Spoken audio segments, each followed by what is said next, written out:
Hey.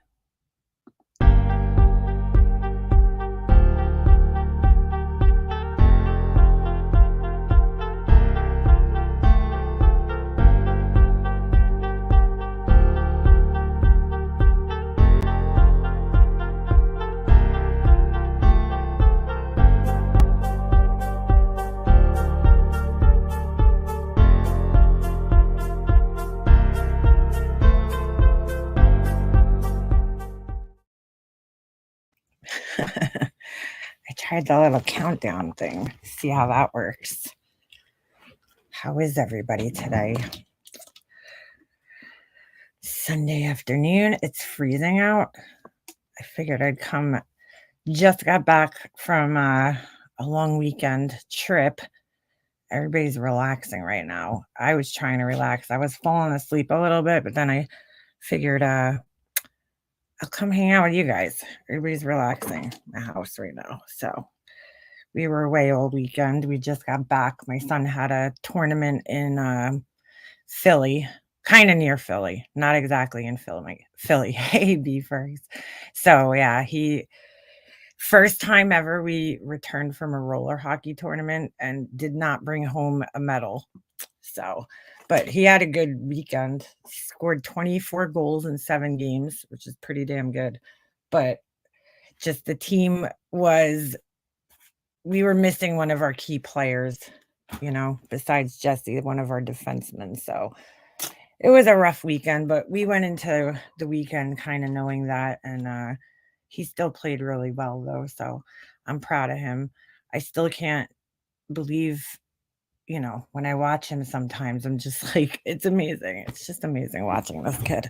So it's always a good weekend, watching him play. It was just a rough weekend because all his games were early. So, like, we had an early game Saturday, we had an early game Friday, we had an early game today. So, hey, hello. I know there's other people live, but I can't work around everybody else's schedules, dude. I go live when I can. You guys know how it is. So, MGL was in Philly, stopped to take a picture somewhere. Wait, what? How would she? How would she do that? That's why I decided to come live because I'm catching up and I'm listening to all this shit. And I saw some of it over the weekend while I had time, I'm sitting there smoking cigarettes or whatever, and and I see all these people in the comment sections getting so triggered because, like myself, I know that there's a lot of you guys out there who have lost a mom or a parent or just somebody close to you. And it's like, it's a sensitive topic, and I almost don't wanna talk about it because I understand what she's going through right now, but I look at her and I'm like, "What the fuck are you doing, dude?"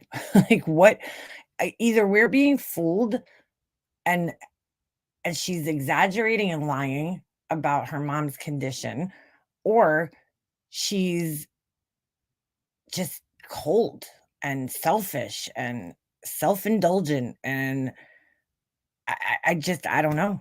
I don't know. So I figured I would provide a little space for people who are feeling triggered. We're gonna look at some of the things, and I'm gonna explain to you guys from my perspective, right? From somebody who's lost their mom, their their perspective, right? Why everybody is feeling so triggered. Okay. I took any shred of the sympathy I may have felt for her when she pulled this last shit. Yeah, we're gonna take a look at some of this. So I'm gonna go over to Nonsense's page real quick. Hold on a second. You guys know me, I'm never live on the weekends, but I really feel strongly about this because I see so many people being triggered by this. And I know that so many of you guys lost your moms and dads and family members, children. And and some of you guys, here's the thing, I read a lot of comments like this over the weekend, when I could. Um, a lot of people who lost their family members, okay, suddenly. Like my good friend Purple Rain, okay? Her mom went on a trip to go visit some family, okay, and passed away. So, like, she had no warning time, and I hope she doesn't mind me talking about this. I know she's spoken about it in chats and stuff before. Um, and all due respect to Purple Rain, she's a fighter, you know? She's tough. So she didn't even get the chance to say goodbye to her mom, and I just can't even imagine that, you know? I can't imagine, um I just can't imagine that. I can't imagine that, you know? Not even having the time or the chance to say goodbye. So for people like her, you know, it's gotta be really triggering too, because they're probably thinking to themselves, "Well, you know, your mom's still here. You have a chance to say goodbye." But for any of us who've lost our anybody, right?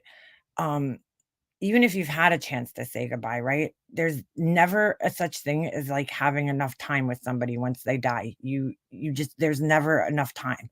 You know, I say this all the time. Like I'd give anything for one more minute with my mom. One more minute, you know, even in the condition that she was in at the end. Like just to hang out with her, just to see her, you know? And here it is, we have somebody who's known that their mom has been sick or, you know, has been diagnosed with cancer, right? And she's just squandering this opportunity. And, you know, you might have some people that defend her and say, you know, she doesn't want to see her mom in that condition. And I totally fucking understand that. I get it. But you're a grown ass woman, you know?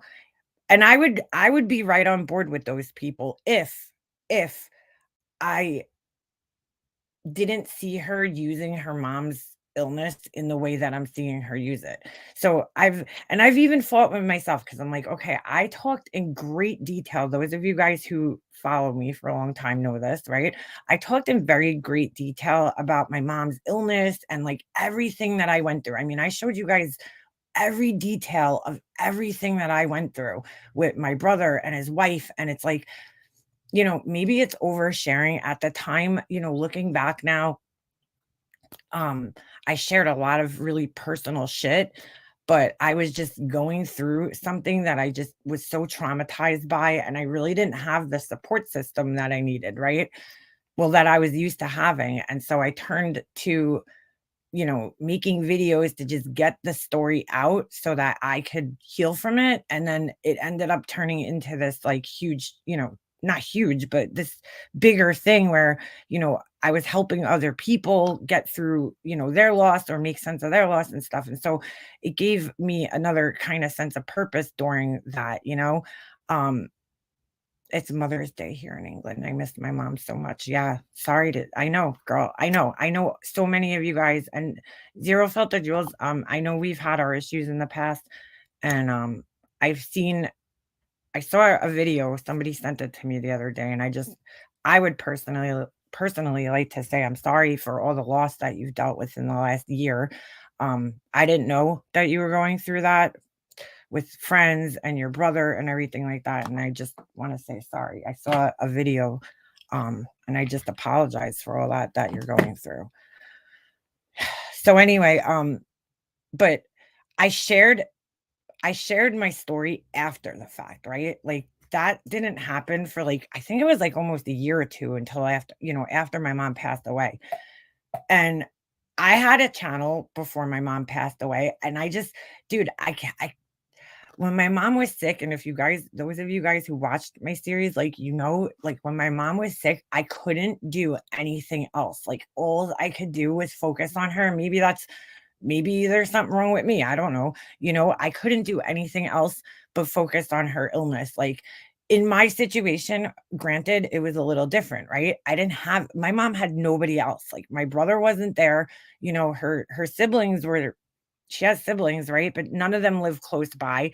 So, you know, I had no choice. But even if I did have a choice, I still would have been there. Like, you know what I'm saying? My dad wasn't around, let's just say, you know, to help care for her. So, like, I had to be her caretaker, but I probably would have ended up doing that regardless of whether my dad was there, my brother was there, her siblings were there. I definitely would have been there more than anybody because we just had a close, tight relationship like that. My mom was already so involved in my life on a day-to-day basis, we talked every day. We were on the phone every single day. Like if I didn't see her, then I was on the phone with her. Even on the weekends, like if I didn't go see her, we'd be on like FaceTime with each other for like hours.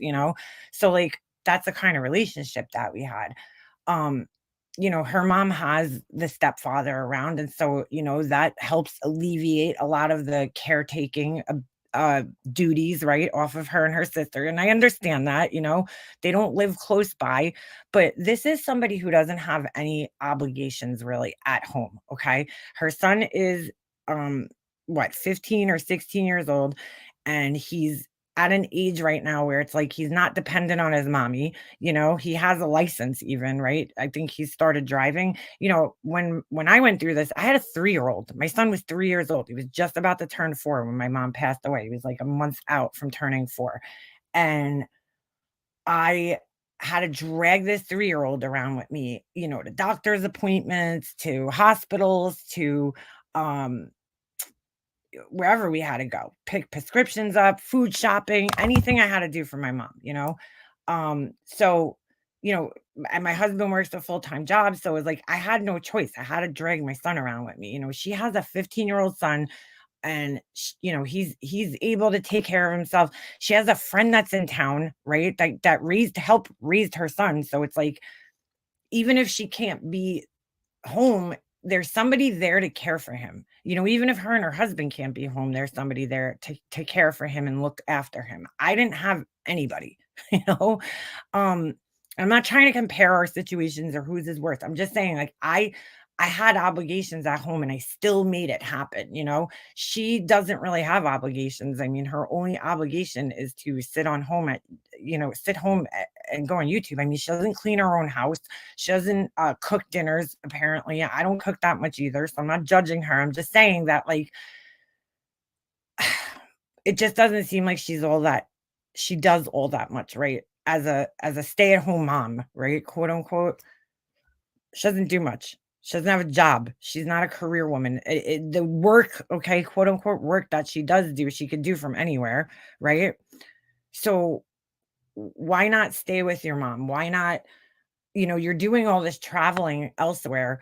Why not travel to your mom's? Like, I don't fucking get it. But this is the same shit that I didn't get when my brother and his wife were going on vacations and going out to bars and going to parties. And um the night I left this in a comment, and I don't know, some of you guys might not know my whole story, but my brother, okay, we found out my mom was dying, and she literally, I mean, we were told I had to make a decision, okay, as her healthcare proxy, which wasn't really much of a decision. I didn't really have much of a choice in the situation, given, how bad my mom's um circumstances were. Let me just explain that too.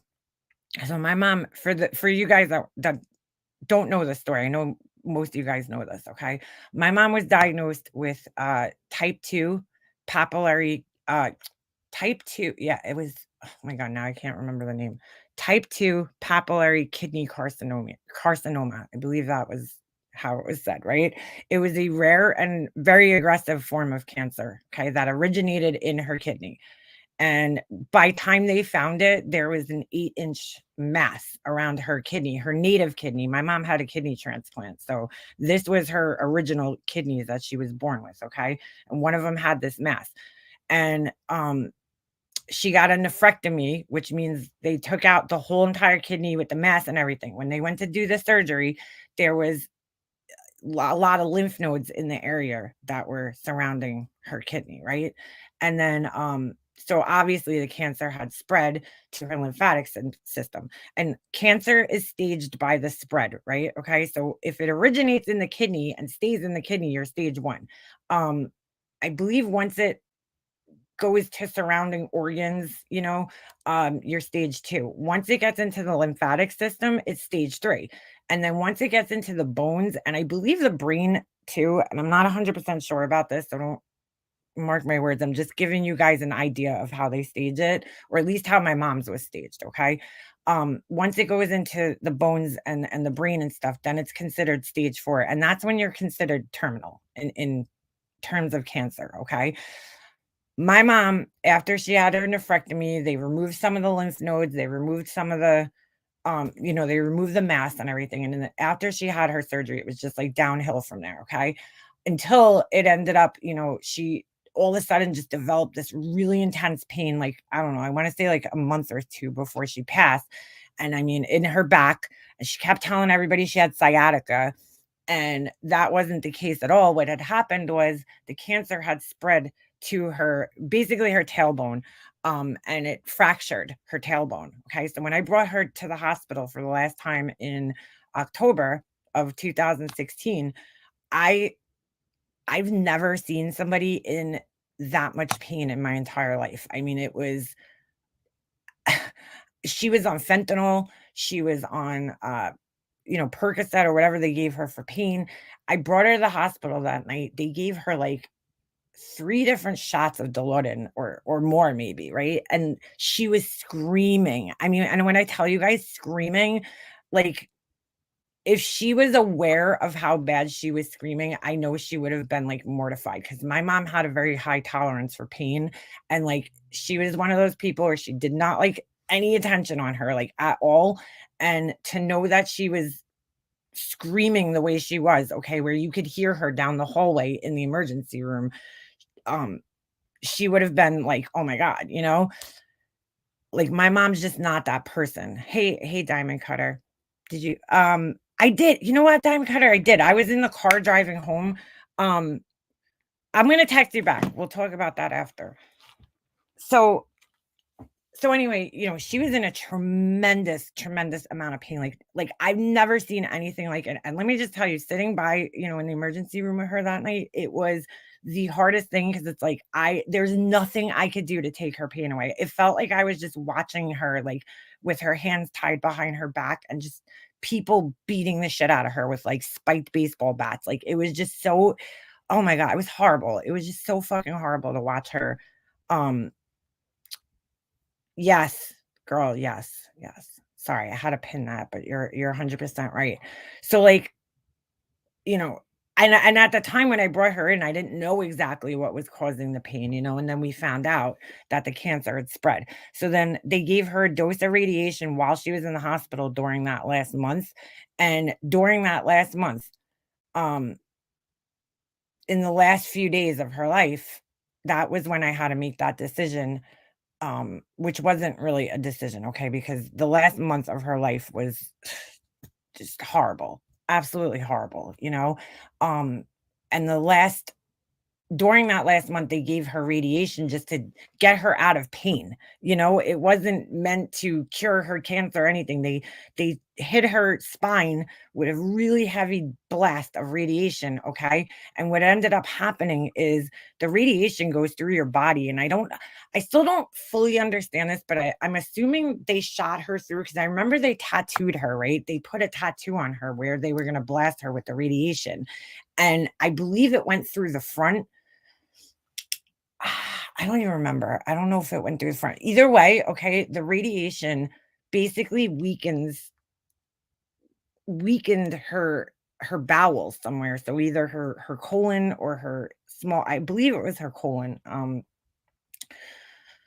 And what happened was her intestines like basically just tore open and she went septic. Okay. And that's what ended up killing her in the end. Okay. And that's when the doctor came to me and he told me that, my mom only had maybe like days or hours left to live. So we put her on comfort care. Okay. So first she was in palliative care and then she went on comfort care, which was basically it's the same thing in a sense, but it was basically almost as if she was on hospice in the hospital, right? So the second to last night of her life, right? We knew that she only had hours to like a day or so, right? My brother and his wife had a fucking 50th birthday party going on at their house. And his wife was there. My brother came to the hospital, but at one point he gets up and he's like, oh, he like stretches his arms. I gotta go. We're having a party at my house. Satan's friend's turning 50. We're like, what? Like, why wouldn't you fucking cancel that? You know what I'm saying? Like, your mom's in the hospital dying, and you're gonna go home to a fucking party right now? Like, I couldn't understand it, dude. And it was infuriating because see, here's the difference, right?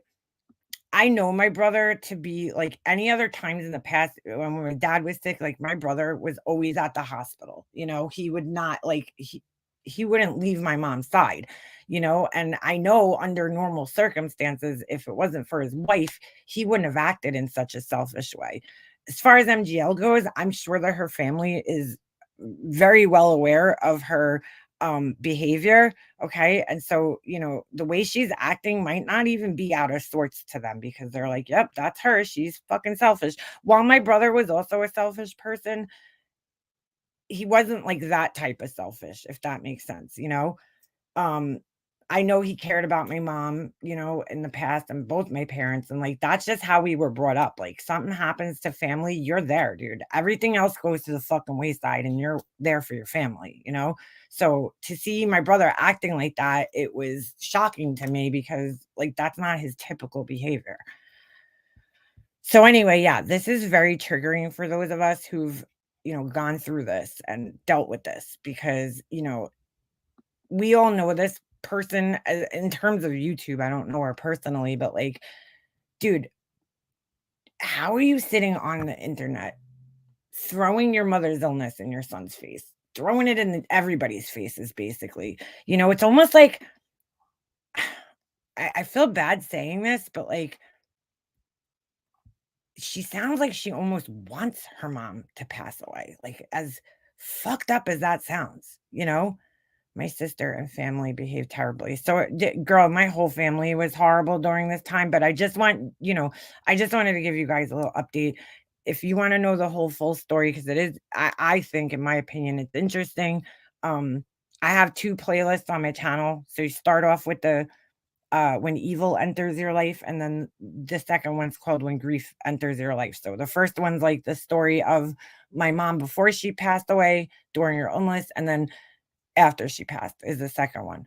So check it out. It's interesting. I think it is. I don't know. But and you'll see the vast difference, okay? And I'm not using this situation to promote this or anything by any means. I'm just saying, like, if you're interested in that, seeing the difference between the way people behave in situations like this, go watch that series because you'll see it right within the series. Like, I literally bring you guys through the whole entire thing from my mom getting sick to the time that she passed away, and then settling her estate. All right, let me share this screen because there's a lot of things in here that I read, and I feel like for people who don't, who never dealt with this, some people might fall for this shit, dude. Like, they might actually fall for it. And we'll talk about Laura too, but let me go down to the past post. Thank you, nonsense. I see you in here, girl. All right. By the way, nonsense. This is just she does some beautiful makeup. And like, she has the perfect eyes for eye makeup and pictures and just amazing. This thing's so funny. Oh my god. All right, so I'm gonna go back to the original post that I read this weekend because I wanna explain some things to you guys because like there's a lot of similarities here, right? Was that the first one? Hold on, let me just make sure that that was the first one. Okay, all right, that was the first one.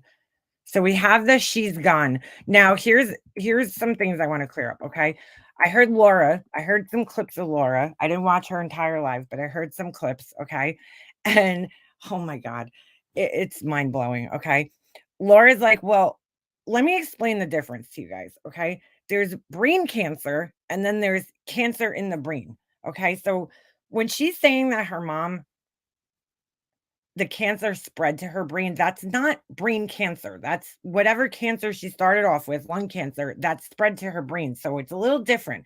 And people think when you hear that somebody's cancer spread to their brain, for some reason, people think it takes over your whole brain. No, you might have a fucking little 5 millimeter spot on your brain. And depending on where it is, I mean, God, Laura, you're so fucking ignorant.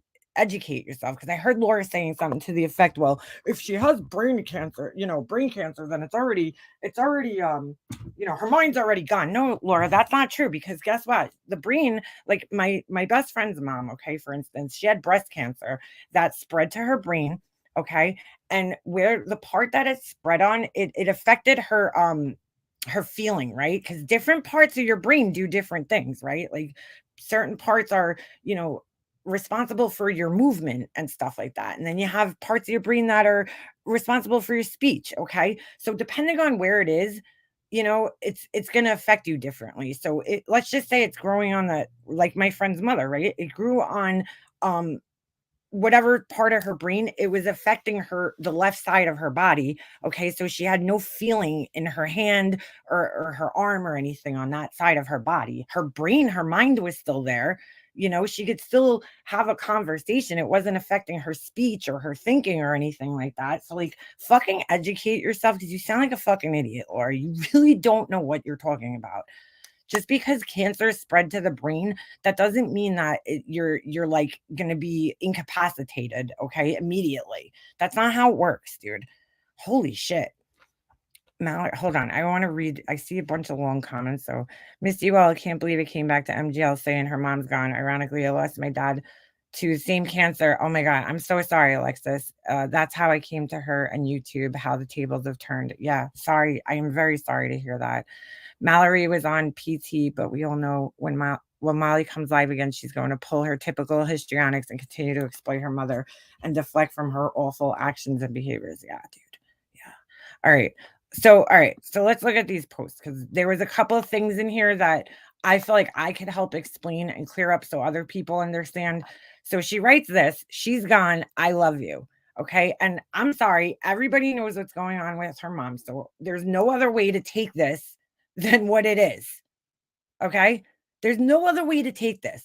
I heard Laura again trying to make fucking excuses like, oh, well, maybe she meant she's gone because the cancer's in her brain, or maybe she meant this. No, dude, th- this is so vague, and it's vague on purpose. It's fucking vague on purpose. All right. So the next one, oh shit, I might have to read this off my phone, because let me go on nonsense this thing on my phone. Just because I don't know why when I open it on here, I can't like minimize it and actually see the whole entire picture. So let me go, but I'll show it to you guys nonetheless. I just want to.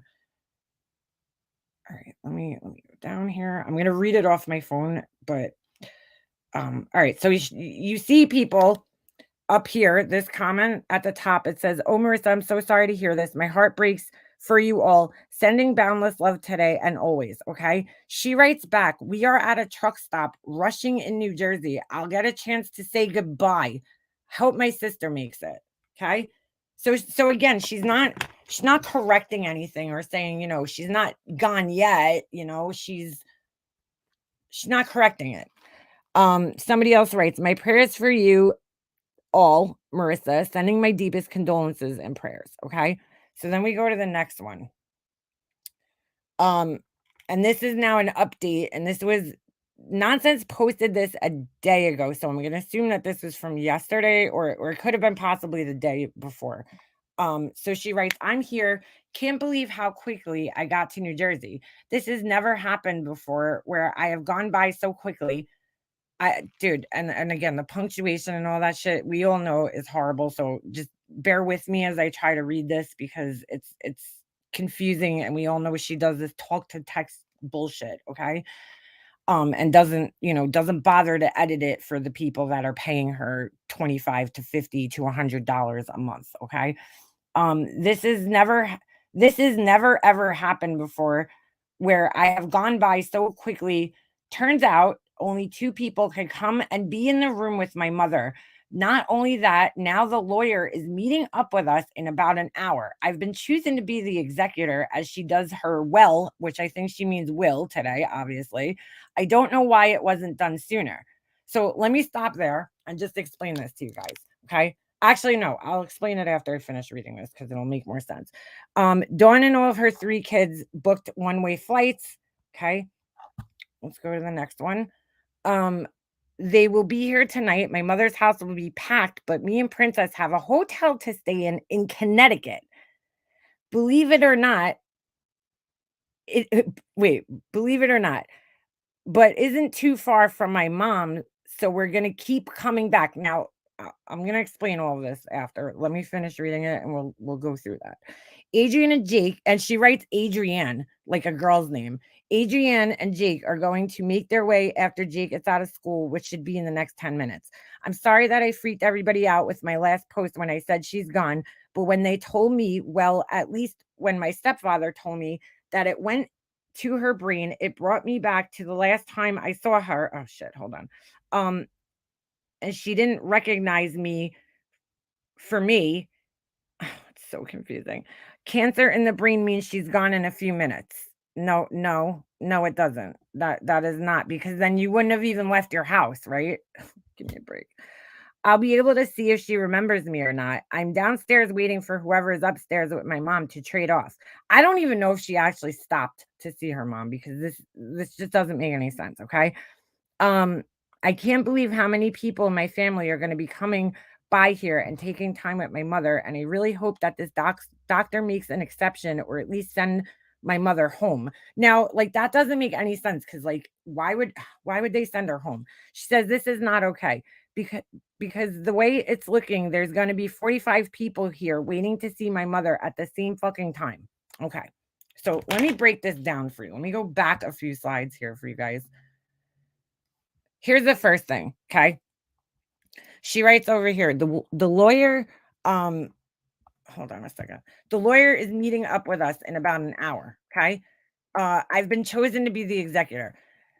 So she's saying that, but at the same time, she's like, well, my mom didn't recognize me the last time that I came here, right? That I was so messed up. Oh, whose birthday is it? Happy birthday, Epic Games. Hold on a second. You get the birthday banner. Um, hold on. Happy birthday, my fellow Pisces. Is it Epic Games? Hold on.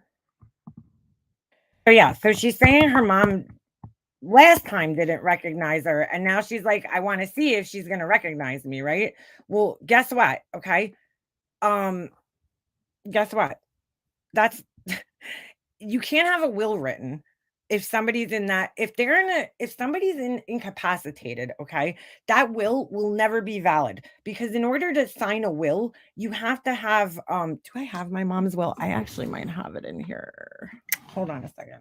I don't know if it's in here or downstairs. Crap. I think it's downstairs. Well, anyway, in order to have the will, okay, you have to have two people witness the will, right?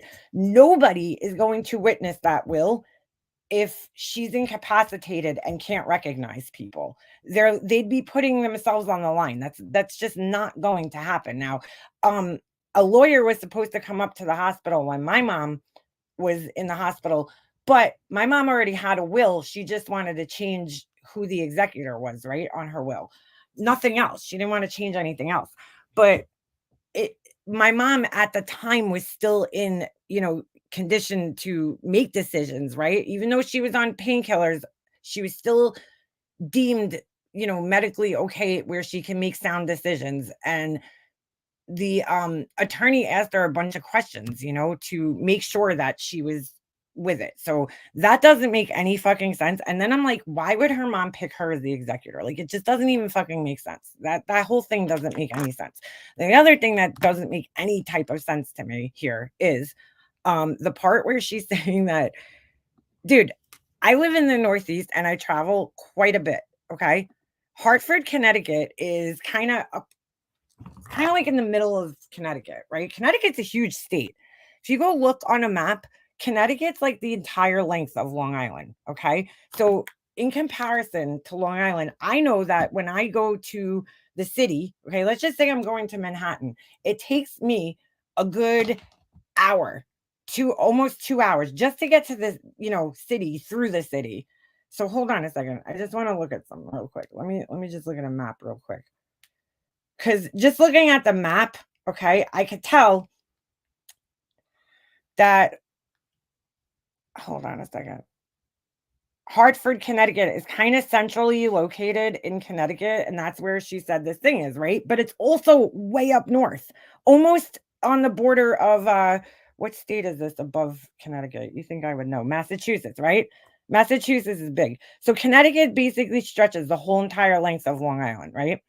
And so actually where Hartford is, now that I'm looking at the map, is probably more like where Riverhead is. So that's even further in. And then you have to go north. So you're talking like a good 2.5 hours trip. Her mom lives in northern Jersey. Somebody said Bergen, North Bergen, which is right by Manhattan or Jersey City. I'm not exactly sure where it is, but I know that wherever her mom lives, it's closer to the city, right? It's closer to New York City.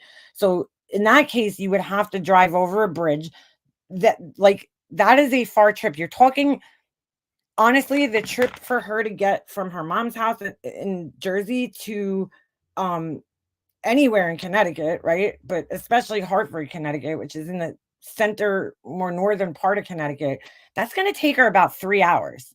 There's a 3 hour span of time. Okay. So now, if you take from her home where she lives in Hershey, Pennsylvania, to the part of Connecticut New Jersey, where her mom lives, that's also a 3 hour trip. Okay, because for me to drive from my house, it's like a 5 hour trip, but 2 of those hours is always me just getting through the city. You know, distance wise, I'm an hour away from the city, but it's New York City. It's the biggest city in the world, besides like Tokyo, right? So it's crowded, dude. And today, honestly, when we were driving home, we drove up and around onto the George Washington Bridge. Okay. And it was the first time. And when I tell you guys, we're traveling, like I travel out of New York at least shit 10 to 15 times, within a couple of months of the year. Um, and we've never not hit traffic. Today, for some reason, it was like some freak thing. I don't know if we just left at the right time this morning. We did not hit any fucking traffic at all. At all. It was shocking. We were like, holy shit, like we never made this good time coming back into New York, especially on a Sunday, because a lot of people go away for the weekend, they come back. So we did amazing time, but still, distance wise, there, like, what she's saying here, she's trying to lead people to believe that, like, even if she was in Stamford, right, which is one of the more western cities, right, of Connecticut, it would still probably take her 2 hours just to get through the city, from where she is. So it doesn't make any fucking sense. She's in North Arlington, New Jersey. Hold on a second. I don't need to know exactly where she is. I just know that her mom's in northern New Jersey. But let me just see, because I'm not familiar with that area. Okay, so yeah, she's basically right alongside Manhattan, lower Manhattan, honestly, near Newark. Okay, so yeah, dude, that's a good fucking 3 hour trip to Hartford, Connecticut from there. No questions asked. Okay, so she's trying to make it like, I don't know, maybe she doesn't realize that there's other people that live in the Northeast and know the travel times, because like anywhere for me, it's really hard, okay, because I have to get off an island. So I have to cross a bridge no matter where I want to go. I have to go through the city. I cannot avoid it, right?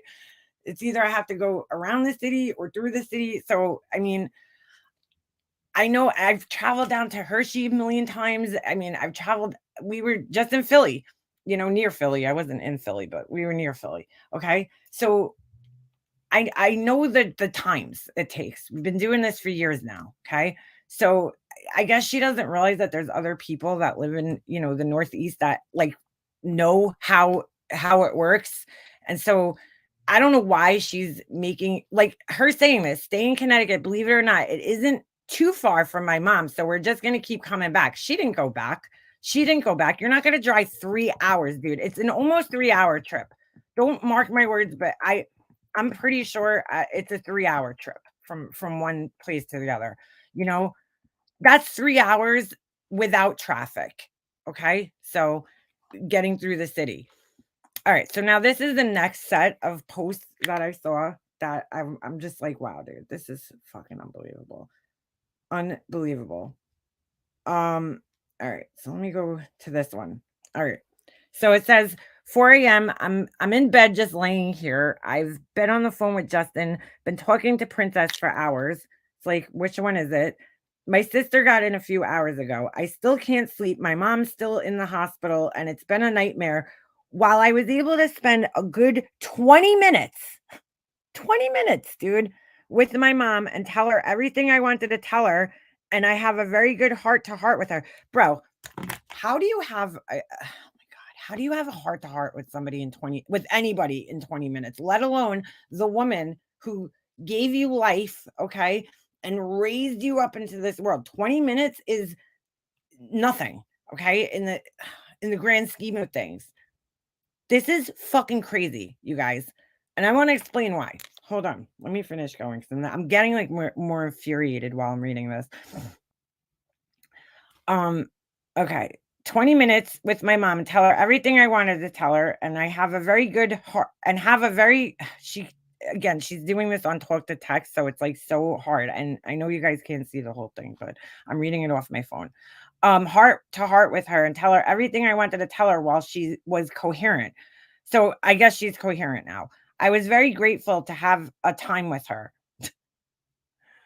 I saw Princess crying from a distance and he even got a couple minutes with her. She was laying on her side since she can't lay on her back in the hospital isn't budging with their rules since she's sharing a room with another patient. Only two people can visit at a time. Tomorrow's visiting hours only go to 8 p.m. And my sister got here with her children at about 11 p.m. So all day visiting hours will be with my husband Jake, and the way she wrote it, oh sorry, I didn't go to the next one. Like she should have put my husband, comma, Jake, but she wrote my husband Jake, so it looks like her husband's name is Jake. Like she's so dumb, dude. My husband Jake, Dawn, her children, and a few of my cousins and aunts and uncles. Me and Princess ended up going to Connecticut. What's crazy is while we were driving, Princess was on the phone with Gina, and my stepfather called, and he was on speaker. And my stepfather said that, hold on, the doctor came in and said that my mother, according to the doctor, said that my mother didn't have a cancer spread. I'm reading this exactly how it's written, dude. Like, this is awful. Didn't have a cancer spread to her brain. So here I am confused all over again. I said, "What are you talking about?" And he said, "According to the doctor, the cancer did not spread to the brain and that they are going to continue to give her radiation therapy on the tumor." That makes no sense. Oh, that's on her back. Oh my god. That's on her back, which they had her on her side because she cannot lay on the back because it's killing her since it's cracked. And at this point, when we hung up, my stepfather said to continue on with whatever you're doing in Connecticut. And I will speak to you guys when you get back Sunday morning and wait, what? And turn over and I turn over to Princess and say to him and Gina, "Well, what the hell is going on now? How is this story changing by the minute now? I really don't understand." And one of the things that really stuck out is my stepfather said that it's inevitable and it's only a matter of time that my mom is going to go. Now, just make a mental note of this that the dad said this, the stepdad, okay? Says it's inevitable. It's only a matter of time that my mom is going to go, okay? He told her that. So I just start getting very, very angry. And I said, "Well, if it's an ad available," I think she meant inevitable, but she's doing talk to text. She can't be bothered typing for some reason. Why are they going to continue to give my mother radiation therapy? I'll tell you why. Uh, because if she's in that much pain that it fractured her spine, the radiation therapy, just like they did for my mom, I find it very weird that the same exact almost thing is happening to her mom. Just saying. Just saying. This is almost the same exact thing, guys. Okay. But it's going to help shrink the cancer and get her out of pain. That's really it's not going to help her as far as curing her cancer. It's going to help relieve some of the pressure and the pain that she's feeling. And it did, by the way, help my mom when she got that. It did. It's just that, unfortunately, due to the state that my mom was in with her kidneys failing and all this other stuff, um, you know, she ended up at least not being in as bad a pain, you know what I'm saying, at the end. But anyway, all right. This is just like mind blowing to me, dude.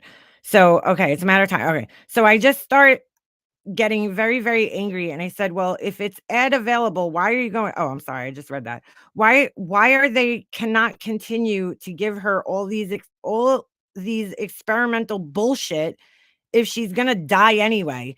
This is what's keeping me awake. Like, I don't know, dude. This sounds like you're like almost like she's talking about like a dog. You know what I'm saying? Like, just the way that this is worded, like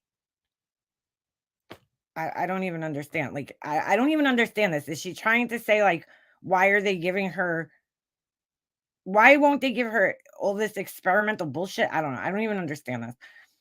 This is what's keeping me awake. So yes, I'm very confused. I'm very angry. I have no idea. Hold on a second. Let me switch you guys over to the next page here. Very confused. I'm very angry. I have no idea what's going on. It seems like this situation is changing by the minute. And I talked to Adrienne. I don't know who that is. And Adrian said that by what he's seeing, he can't understand it either. By the time he got to New Jersey, visiting hours are over. He said it's very evident that my brother and my stepfather are in complete denial.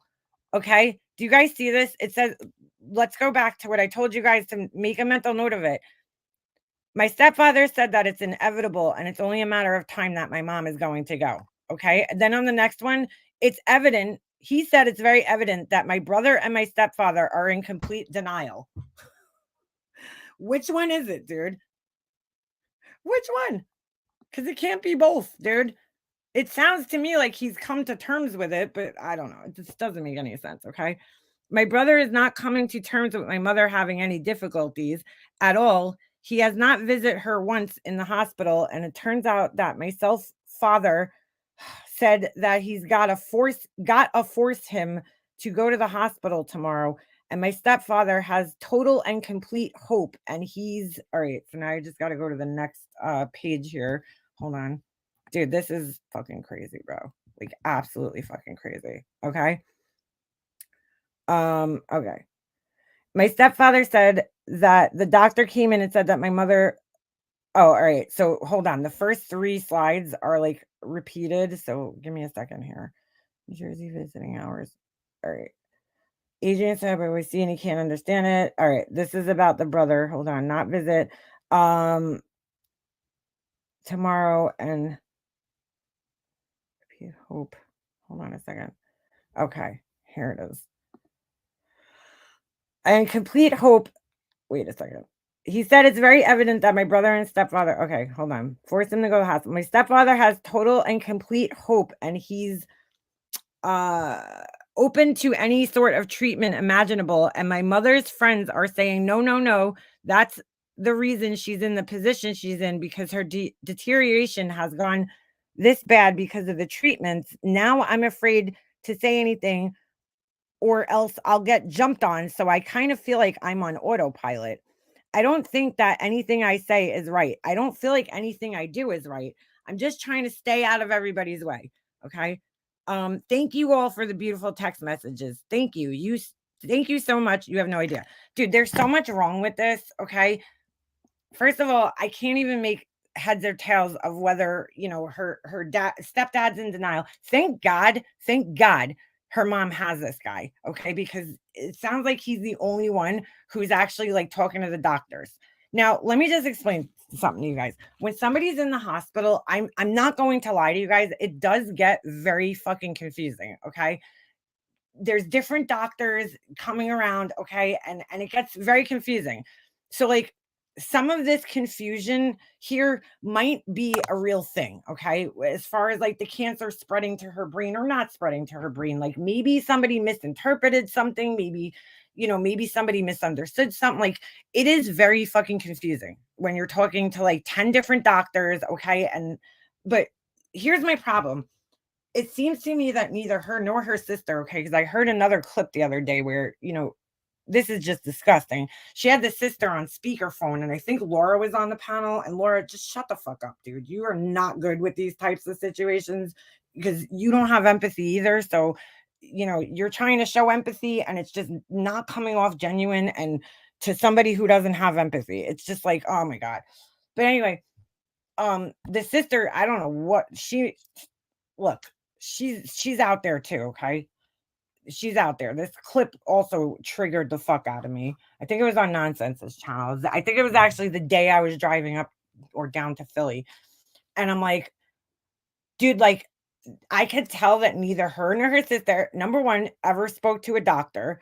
Number two, ever did any research on the type of cancer that she has. Like, I don't understand how they don't know what's going on. Okay. When I was caring for my mom, I missed 2 doctor's appointments that she went to, okay? And they were probably one of them at least was a crucial appointment, and I think my mom purposely didn't want me to come to that one because she knew that once I found out exactly what was going on, I would have, like, forced her to, like, take better care of herself, right? So I think that she kinda and I would have made her face it, and my mom was in complete denial of her situation. Like, when we would go to doctor's appointments, she would like, we had to go see a lung specialist at one point, okay? She was, like, coughing blood up or something. So we go to this lung specialist, and she's telling the guy, like, her medical history, and, like, she leaves out that fucking cancer. Like, she doesn't even tell this guy. I'm like, dude, that's the most important part to this is to tell this guy that you have cancer. So I always had to fill the blank in all the time when it came to the cancer. So my mom was in complete fucking denial of what was going on in her body. And I understand that, you know. I probably would be too if I was in those shoes and probably will be one day because look, it don't look too good for me here. My parents both died before the age of 65. So my lifespan probably ain't gonna be that long. But, anyway, you know, like, it's confusing. I get it. It is. It's confusing. And could things get misinterpreted or, the wrong information get sent out there? Yes. But her and her sister clearly, like, I between the 2 of them, I could tell that neither one of them understands cancer, understands how it's staged, understands how it works, understands, anything. How radiation works, how chemotherapy works. Like, I don't know if they gave her mom chemotherapy. None of this makes sense. The one thing I didn't know is that I didn't know what stage my mom was in because nobody would tell me because I missed those doctor's appointments. But I kind of figured it out, okay, by reading about how cancer is staged, and I knew at one point she was at least in stage 3, okay, because I knew it had spread to her lymphatic system because she had like a lot of lymph nodes that were affected. But I I found out she was basically terminally ill in the last like week or 2 of her life. Like that was the first time a doctor said those words to me, you know? The other oncologist, he never, even though I went to the appointment, he never actually said. My brother very, very rudely asked the fucking doctor flat out, oh, so like how much time does she have left? Like just as fucking just verbatim, like that. And I was like, "Oh my god, you fucking asshole. Like, why would you ask the doctor this right in front of her?" Like, so callous and cold. Oh my god, it was horrible. Anyway, I didn't care. I didn't wanna know, and my mom didn't wanna know. And to be honest with you, if you have a doctor and they tell you that, then you need to fire that doctor and go find another doctor because nobody could fucking tell you anything like that. And any doctor that says that is a piece of shit. But anyway, I just like the lack of care here for the mom is just completely fucking get the fuck out of here, Corey. Abusing Laura. How am I abusing her? Do you even know what abuse is? Because somebody just block her. Get the fuck out of here, Corey. Nobody fucking cares what you have to say. You stupid asshole. Anyway, so it's so weird because she has me blocked, but yet how does she come in here? Does she unblock me? Just block her. I don't need to see that asshole. Anyway, so this is just crazy to me. Absolutely fucking crazy that they've done no fucking research and have no idea what's going on with their mother. Like it seems like it. But then there look, if the cancer and I hate to say this, okay? And I hope I'm wrong, cuz I don't want to see anything. Look, I don't like Molly Golightly, but her mom is, seems like a sweet lady. You know what I'm saying? I don't want to see anything happen to her mom and see her children um just hide her block. Yeah, it'll just keep her out of here so we don't have to see her. I'm sure she'll come back with her like 900 troll accounts. But anyway, like I don't want to see her son suffer or anybody else in her family, her sister, that's terrible. Okay. So I'm praying that she's wrong, you know. Um, but it just doesn't seem like that. If the cancer is in her spine, then I'm gonna go with, just based on my own experience, okay, because that's what happened to my mom, and it's all here on YouTube. You guys could, hear the whole story. My mom's spine was fractured by the cancer, okay? Um, and so I'm gonna assume that, the mom's in like stage 4, which is really, really serious. That's when it's serious. That's when you should be spending the most fucking time possible with your mom. And I understand that hospitals, okay, here's the other part that I want to defend, okay? Because I'm trying to be fair here. What's right is right, okay? I do understand that there's restrictions at hospitals now, probably with visiting because of COVID. And we're now living, remember after 9/11, the whole world changed. Okay. Airports were different, everything was different. Well, the protocol we went through, for traveling on mass transportation, let's just say, was different. Everything in our lives changed. Okay. And I feel like, COVID, especially when it comes to medical world, a lot has changed. So, do I believe that there's a two-person visiting rule, and visiting hours? Absolutely. Here's the thing though, like, it's not even just being there for your mom, but like, what about your other family members? Like, you just stopped by there for 20 minutes and then bounced out and then went to this stupid 90s con thing that you know what I'm saying? Like, is that important?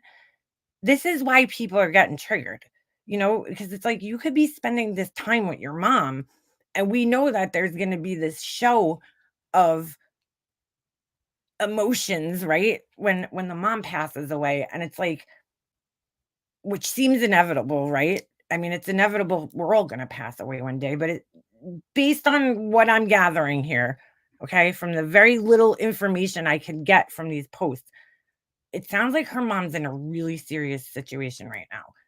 And it's like you really gotta sit down with yourself and look and be like, "You know what? Is this really fucking important right now?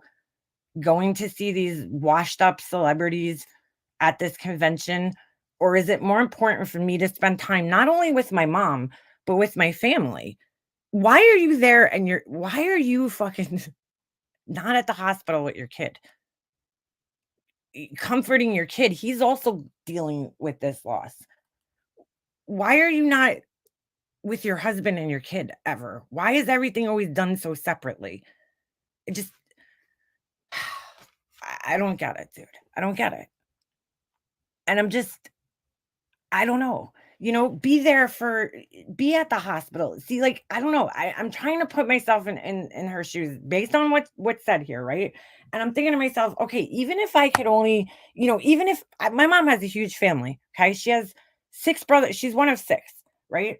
So when they all came up to the hospital, thank God it was pre-COVID and we were all allowed to pretty much be in the room together. And then I was able to get her into a private room where we could really all sit, and be around her and everything because we weren't confined to half a room behind a curtain. We could pretty much all fit in the private room. But like people were going in and out of the hospital, right? And I left a lot of the times with when my aunts and uncles came up just to give them their private time with my mom. I would leave, but I would go like get something to eat or go downstairs and smoke a cigarette or call my husband. But like I stayed at the hospital, like I couldn't imagine your mom. I don't know. I just couldn't imagine like your mom's on in this bad of shape and you're like, I'm just, she made all these excuses in this post. Oh, there's going to be family, there's 2 people rule, blah, blah, blah, blah, blah. And then you just go off and go to this convention and act like this isn't happening. And then you're sitting there wondering why people are judging you. You're sharing this shit publicly, dude. Like you don't get the choice to not have people judge you if you're sharing something publicly. Just like people judge me when I shared my story publicly. Some people think it's horrible. Okay? Some people think it's absolutely disgusting. Even my own, family members who I didn't even talk about in this series, they're like, "How could you do that?" And my answer is always, well, people who are right celebrities, I'm not a celebrity, but I'm just saying, like, or you don't even need to be a celebrity necessarily, right? People who've done things in life that people know have written books about their life stories. So what's the difference? Me talking about my life story on YouTube or um you know what I'm saying? Paris Hilton writing a book about her life. It's the same thing. We're all just people, right? And we're just sharing our stories and the things that we went through. So why am I not allowed to share what I went through in my story? You know, Molly displays not much tragedy in her life. No. And look, I try to also give that some people just don't handle shit well too, and clearly she's one of them. Okay. I don't know. This is just very triggering for people. Very triggering for people that she put this in here. She has over 200 Patreons. This isn't like 3 years ago. She had like 10 Patreons. She has over 200 Patreons, last I've heard, right? So, like, you put that out to 200 people that she's gone. You don't think that that was going to spread beyond your Patreon and people were going to find that out, And then you got Justin in on it, which I didn't even see that, but I heard that he's in on it. And it's just like, dude, go fucking sit with your mom. She's always dishing out advice. Here's some fucking life coaching advice from me. Okay. Go fucking spend time with your mom. All this other bullshit that you're doing could wait. It could wait. Thank you for the new Patreons. Welcome. For the gifts being sent to the house and mostly the prayers. My God, so much has happened, but she's not going to say what that is. Oh, I don't even know if I saw this one. Hold on a second. Oh shit. I don't even think I saw this one. So hold on. Let's take a look at this. Oh, I don't even know if I saw this one. Okay. Jake is saying his goodbye. Jake saying his goodbye was precious. His first time taking or experiencing his first real loss and preparing. Oh, I didn't even see this, dude. Wow. Oh my God, bro. Did I see this? I'm like fucking. No, I didn't see this. He loves his grandma time. Baking time is his favorite thing to do. My mom always had him in the kitchen. The hospital finally allowed a stretched what? The visiting hours, but still 2 at a time. What? Yeah, the hospital changed their visiting hours? That doesn't make any sense. The visiting hours are always the same. My mom had maybe mainly siblings and cousins today, and they won't allow her to go home. She is nonverbal still. Didn't she just say that she was coherent in another post, or am I imagining things? Wow. She is nonverbal still. If she is awake, she stares off into space. Okay, that's a really. Oh, wait, I think I did see this. Now there is touch and go with her kidneys. What does that mean? What what does that mean, dude? Touch and go with her kidneys? What does that even mean, dude? Touch and go? It's either you have kidney function or your kidneys are failing. It's very weird because this is exactly what happened to my mom, just saying. Um First a catheter and then that turned around. Why would they put a catheter in? That's for like when you have to pee. What do you I mean, there could be catheters for other reasons, but I don't know. They wouldn't put one into your kidney. This is so confusing, but she's finally laying on her back. So I guess the radiation helped, right? I'm going to drive Princess back to Hershey tomorrow morning and pack more clothes and return to mom's. My mom's and the hospital is a constant revolving door. I'll just cook and hold down the fort. Okay, girl. I can't have Princess around. He's drinking a lot. It's so crazy, like it's popping out of nowhere. He filled up a Voss water bottle with one and it disappeared out of nowhere. What the fuck is she talking? What does that mean? Hold on, let me switch this. Could you guys understand this? Because I can't. Oh my God, bro. I got a headache just reading her shit. Can't deal with this. But I'll tell you one thing that makes me his little romance with Gina. They are too cute. What the fuck this means. Talk to you guys soon. I appreciate you all. Wow, bro. All right, was there another one from today? Hold on. Nope, that was it. That was it. Like, dude, this is this is fucking crazy. Crazy. Catheter so she doesn't have to get up to pee. That's what I would think, right? The fuck she gonna cook rice-a-roni in the microwave? I don't know, dude. This just doesn't sound real. It just doesn't sound real. So somebody tagged me in a post and it was all the pictures of her at this convention, dude. Like, I don't know. I try to again, I try to put myself in her shoes and I've been in her shoes, so like I could do it, you know? And I remember my best friend, my mom was in the hospital and I had not seen my best friend in like over 2 or 3 years and she was coming in and she asked me to go to the city and I was like really fighting with myself, you know, but my mom had gotten stabilized at that point and she was supposed to come home I thought that day and she like had to force me. She's like, "Leanna, just go. Like take a break and go." And I went to the city that day and it was the first time I had done anything like that in months. I mean, and months. Like gone away from like my town even because I was terrified to like leave in case something happened to her. But I thought to myself, okay, she's in the hospital and they got her back stabilized, you know, to the point where like they were sending her home and she did end up going back home like a couple of I think 2 days after that. They were just having trouble with her she was on a blood thinner and they were having trouble getting her, you know, the amount of whatever it was, the heparin or warfarin or whatever one it was, like stabilized in her blood so that they could send her home.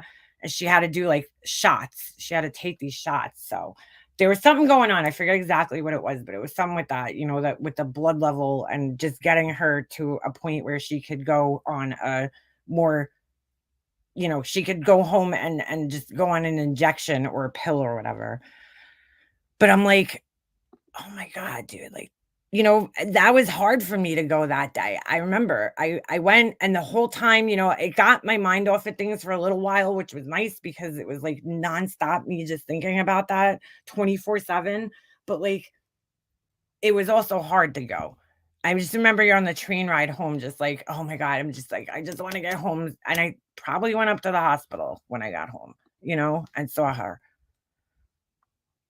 It's really expensive to get those pics yeah, she got the pictures taken, and somebody said that. It's just, you know, here she is, she's, you know, saying that, "Oh, I'm so broke, and I spend all my money on taking care of my mom," and I'm not saying that or I don't know what her mom's financial situation is, but, you know, it's either she's on disability or whatever she says, Social Security, or she's, a millionaire. She won $1,000,000 lawsuit, you know? We don't know. Nobody knows. Nobody knows.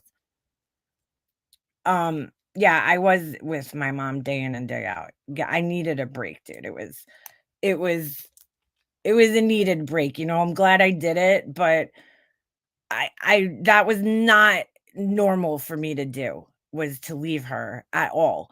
You know, my brother throughout the whole time my mom was sick, my brother went on vacation, he went to, like, fucking Mexico, like, the night I brought her at the hot to the hospital, he was at a fucking, it was the last time I brought her to the hospital, he was at a comedy show, right? And he didn't even pay for the tickets, and he didn't even call and check in on her, and I was like, "I don't" dude, like, what I was seeing I was at a horror show watching my mom scream in pain, and I'm like, "How is this fucking asshole sitting at a comedy show right now?"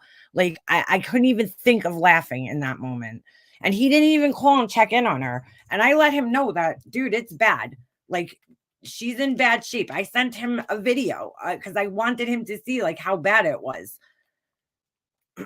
She's crazy. She thinks if she financially supports her mom, she doesn't have to participate physically. Molly has ice coursing through her veins. Well, that's the whole thing, you know. I've heard her say, "Well, I bought her a bed," and I when she was on the thing with Laura, you know, "Oh, I bought her a bed, and I did this, and I did that." And it's like, dude, that's not enough, you know. And I get it. Maybe, look, obviously, that's how she I hate to say this, right? Because I don't think she's even capable of love, but money is her love language, right? That's how she, shows people that she cares. She just thinks buying, even with her kids, she does it. Let me dole out money to you, I'll buy you a car. It's That's how she quote unquote shows love. No, she definitely shouldn't have led everybody to believe that she passed. No, no. And here's the thing though, if her mom's in that bad a shape where they're not sending her home, family members are coming by to say goodbye, you know, I understand you can't, the visiting hour things, but typically they'll let one person stay in the room and then have two. And you could also talk to the social workers and you could see if they could switch her to a more private room. Like there's things you could do in these situations, especially if somebody's in that bad of shape. That's usually when like the social workers in the hospital start getting involved and they start talking to you about the end of life and these types of things. So like, I don't know, man. I mean, at least at the hospital my mom was in, like, I have to say they did a great job supporting not only, my mom, but me and the family, being there for us and explaining things and having meetings with us and, you know, talking about her care and her plans for the future or what should happen after she passes away. Like typically that's how it goes. Maybe her mom's not there. This is also a person who exaggerates a lot of things, so it's kind of hard to figure it out. um there was another video I wanted to go over, but I don't want to abuse the situation because like me in my heart, I'm like I can't do this to somebody while they're going through this because I had it done to me and I don't want to I don't want to put extra shit, okay, on somebody right now in a time like this. I wanted to explain to you guys or other people who maybe don't understand and felt triggered and lost somebody, you know, this is how some people just deal with things. Some people just can't deal with these things, and if you're feeling that triggered, then I suggest personally don't watch it. Don't get yourself that upset. It triggers me. I could handle it though.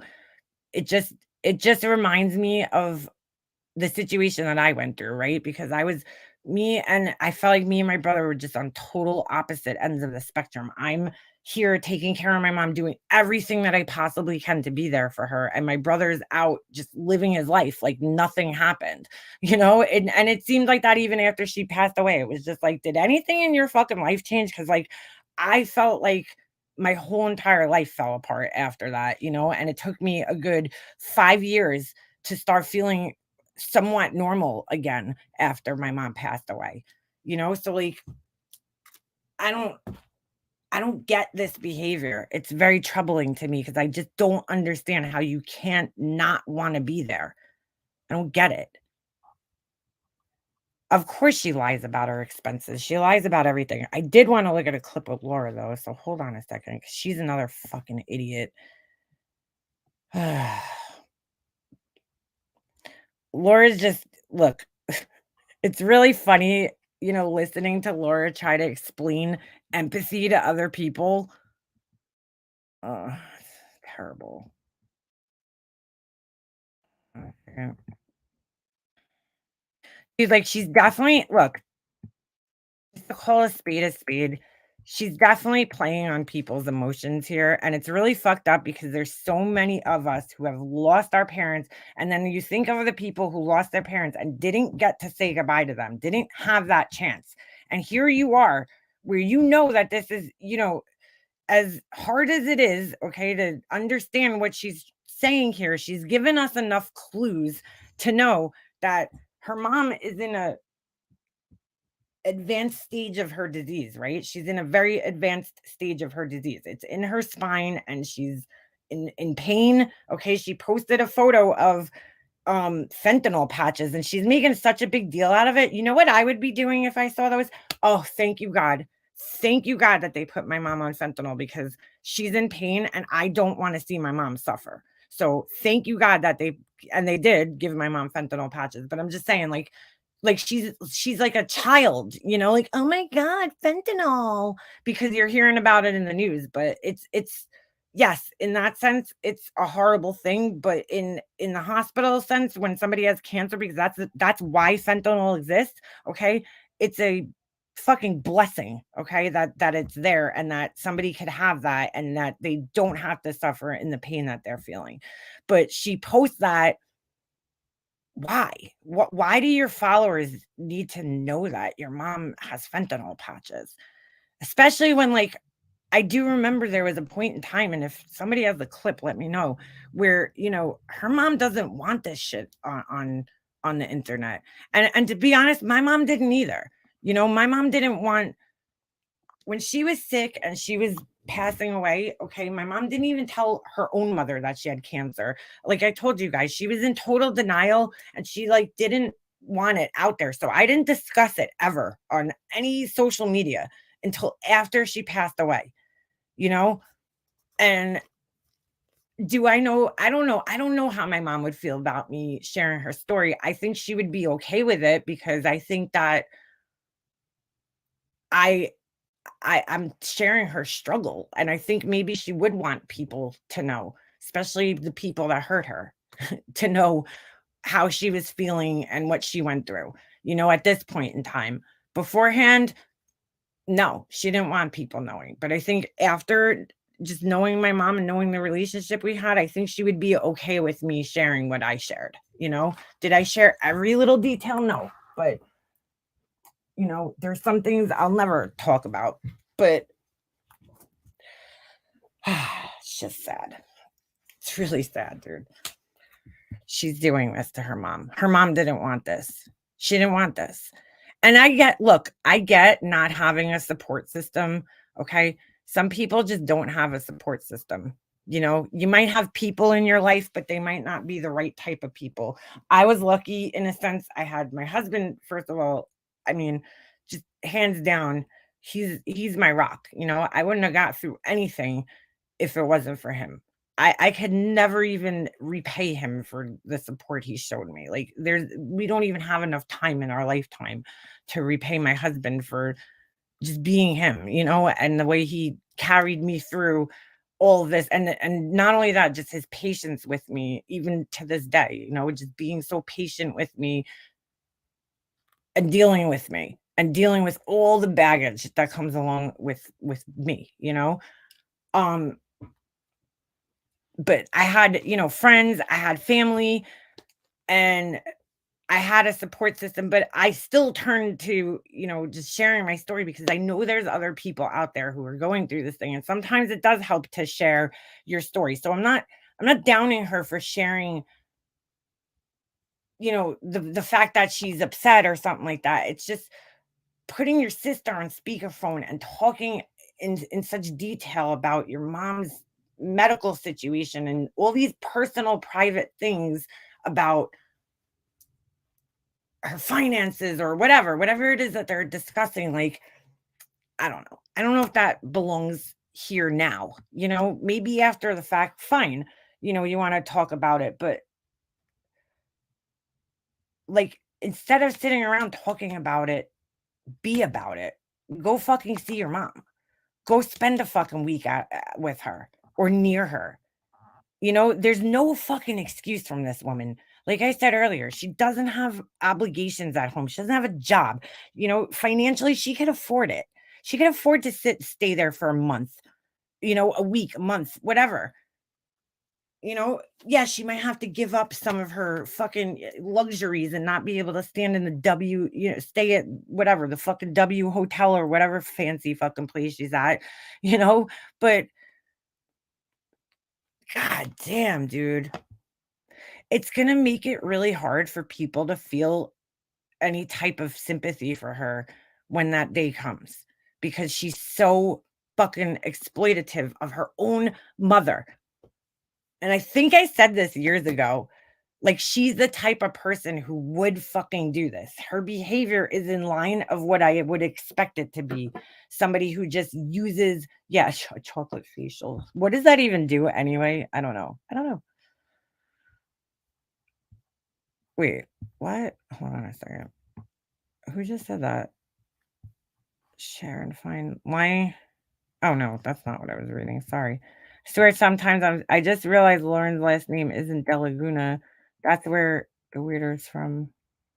Who's that? Who's Lauren? I don't know who that is. Isn't the fact she's sharing things about her mom, it's how and why and when she's doing it. She uses it as ammunition, and she uses it to deflect, and she also uses it to profit off of, like, grossly. Like, I heard that, and I don't know if this is true, so forgive me if I'm wrong, okay? But I heard that somebody donated fucking, like, $800 towards funeral costs. It's like, wow, dude.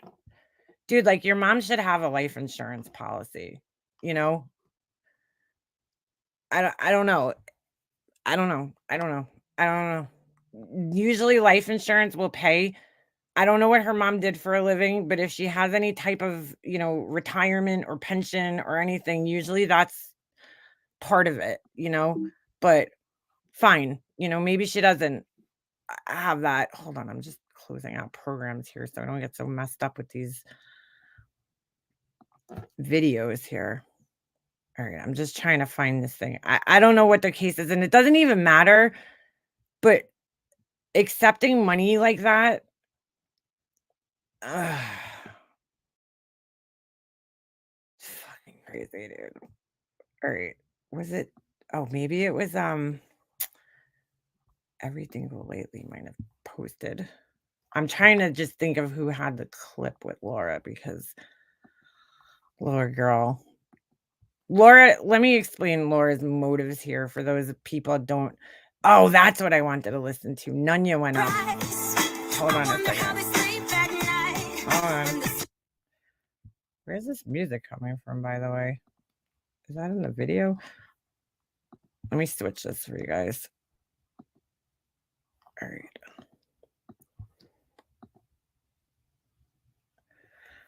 All right. The person requested the money back, but MGL canceled the request. Are you serious? No. Wow, bro. Wow. Yeah, I don't think her mom would even choose her to be an executor just based on the fact that she can't even handle, I mean, very simplistic things. I mean, she can't even manage her own credit card, it seems like. I don't know. That doesn't sound very realistic. First of all, she's married, the mom, right? They say stepfather, so I'm gonna assume that she's married, okay? That was the other thing I wanted to talk about when I was reading over that post, right? So you don't have to have a will, number one, okay? It starts at where's that Beefers? What am I looking at exactly? On 140.15. Where? Hold on, let me scroll back up. Did I miss something? Anyway, here in New York, and I don't know, I'm sure it's similar in other states, but oh, are you talking? Wait, I'm so confused. Beefers, what was the timestamp for? I'm not on Laura's live. I'm on Everything Go Lately's channel. So here in New York, right? If you have like 30,000 and less in assets, you don't need a will. Anything over, I think it's 30,000. It might have changed in the last, couple of years. Oh, okay. I got you. Maybe it's not a community property state. Yeah, I'm not sure. Like again, I'm not sure how it works. Everybody's states are different. So, but you could file. I know that this is pretty much a theme. My brother tried doing this, which was bullshit because um he knew my mom had a will, but you could actually go and file for an administration proceeding, it's called, and then you could become the administrator of the estate, which is basically the same thing. It's just a longer process because you have to have family members agree to it and this whole, thing. So you don't necessarily have to have a will, but typically, okay, when somebody's married, what happens is when they pass away, their finances usually go to their partner. and I don't know how long her mom and, stepdad were been married, but like it just sounds odd to me that she would make her the executor when she's married and you know what I'm saying? The husband's still around. Like typically that's how it works through marriage, but I don't know. I guess maybe it could get a little more complicated when it's step family. I don't know. But it's just, I thought that was weird because typically, like, this guy's caring for you. Why would you do that to him? Yeah. All right. Yeah. I'm not playing this from Laura's Live. I'm just going to play it off of here. And it is what it is. But honeybee, why do you care? So this is Laura. All right. Dude, if Laura was not talking to fucking Marissa right now, and here's the thing, these two have been back and forth with a friendship more times than like Molly Golightly washes her fucking hair. Okay. Like, Beth, yeah, you definitely should have a will, especially if you have more than one kid. Okay. You definitely should have one, but I'm just saying you don't have to have one. It's not a necessity. I don't, but then if she's paying all the mom's bills right now, okay, let's just think of this logically, right? Because something don't make sense here. If she's paying all her mom's bills as she claims she is right now, she's getting these $2,000 charges on her credit cards, and she's paying for all this medical stuff. That sounds to me like her mom doesn't have any money, right? So what would she need a will for? You guys understand what I'm saying? If you don't have anything, there are people who die with absolutely nothing. There's intestate, what is it? Intestate, okay? Some people die with nothing. Some people die with an incredible amount of debt, and then your family inherits that debt, okay? That's what I'm saying. Like the way she makes it sound like she's paying for all these things. Like her mom doesn't even have money, so why would she need a will? It doesn't make sense. When people think wills and they're like, "Oh, my mom's jewelry." Dude, that's not gonna be in the will unless your mom has some, like, Harry Winston bullshit, okay? If you have, like, regular jewelry like we all wear, engagement ring that's worth maybe a couple $1,000, they don't give a shit about that stuff, dude. Just divide it up. That shit just gets divided up, okay? Unless you have stuff that's been appraised and you know what I'm saying, and is insured and all that shit, totally different story. But regular jewelry, nobody fucking cares about. Okay, that doesn't really count in the will. It's assets, it's money. Anything that's an asset, a house. Okay, I'm sure that the house that the mom's living in is partially the stepfather's house, so I'm sure he's going to continue to live there. That doesn't make sense. It just doesn't make sense. It's not adding up, is what I'm basically saying. Okay. Like, you're talking to people who've been through this process from point A to point Z, okay, by themselves. I went through the whole thing fucking by myself, like technically, right? I had to handle everything, a lot of this stuff alone. I cleaned my mom's house out by myself pretty much, right? So I understand the entire process. I sat down with my attorneys. Like, I get it. I get the process. So like, this doesn't make sense what you're saying here. It's just that none of it makes any sense. None of it. MGL wouldn't know about assets. Yeah, exactly. Anyway. How Molly treats me. I've never even seen you before. Oh, so back to Laura and her. They've been back and forth so many fucking times. It's like hard to even keep count or track anymore. And dude, the friendship's so fucking fake and strained and phony, and you can just hear it in their exchanges with each other when they're on panels together. Okay, these two people do not see eye to eye. And the only reason Laura's doing this is, number one, it's going to get her views. Look, Laura, nobody's been talking about Laura. Okay, Laura's nowhere. Nobody's been making videos. Nobody's been clipping her. Nobody's been talking about her. Nothing. Okay, but she's oh my god, you know what I'm saying? So now it's getting people to talk about her. It's getting her back in the fucking algorithm because now everybody's like, "Ooh, what's Laura got to say?" You know what I'm saying? So it helps Laura out in that way. But also, Molly Golightly is pimping Laura's candles out. So Laura has in the past credited her to like the whole reason that she even has a candle business. Okay, so She's desperate. So it's the only reason she's fucking doing this. Like, Laura's just always, you have to remember whenever Laura does something for somebody else, or it seems like Laura's doing something for somebody else, whether it's sticking up for them or helping them out in some way, shape, or form, it's always selfishly motivated. Okay. She never just does it out of the kindness of her heart because she really gives a shit about people. Because she just doesn't. She just doesn't fucking truly care. That's the part you were talking about, Beaver. God, I'm so stupid. Now I just remembered when I was saying that Nunya went up on panel. You were giving me the timestamp for that. Thank you. I appreciate that. Holy shit. Sorry. MGL is telling everyone she is in charge to try and get people to stop coming for her when she wants to turn her mom into diamonds. Oh my God. God only knows what she was. Yeah, dude. See, like that's all other thing too. She's like insisting. She's been making plans for her mom's death since the mom got diagnosed, basically. I mean, she was like talking like, dude, the last thing I really wanted to think of was my mom dying and her having her ashes turned into fucking diamonds, dude. Like, no thanks. You know? Before. Why do you care? Laura QT, the opportunistic grifter, tells on herself quite a whole lot Yes, she does. today. Holding grudges and harboring hate destroys your inner peace more than it exactly. Says Laura, who holds on to like everything, dude. You never saw. Of course I did. I striving. Who do you think told the whole world? Oh, this isn't even the clip I wanted to play. Now that I'm thinking about it, this is so stupid. Laura's like trying to take credit. That Molly was divorced. That Molly didn't have custody of her kid. I said Molly was an international hooker. This isn't even the clip I wanted to listen to because this is so stupid. This is just Laura lying, basically. Dude, first of all, Laura was the only one who called her an international hooker. I don't remember anybody else really calling her that, but like, this is stupid. This isn't the part I wanted to play. All right, you know what? I'm not even going to play this. I'm not saying it's stupid. The video, Everything Go Lately, of course, always does a fantastic job. So make sure you go over there and watch this, but it's not what I wanted to watch. I totally forgot. Let me go over. I do want to watch Nunya's though. Hold on a second. Laura goes up on her panel. Okay.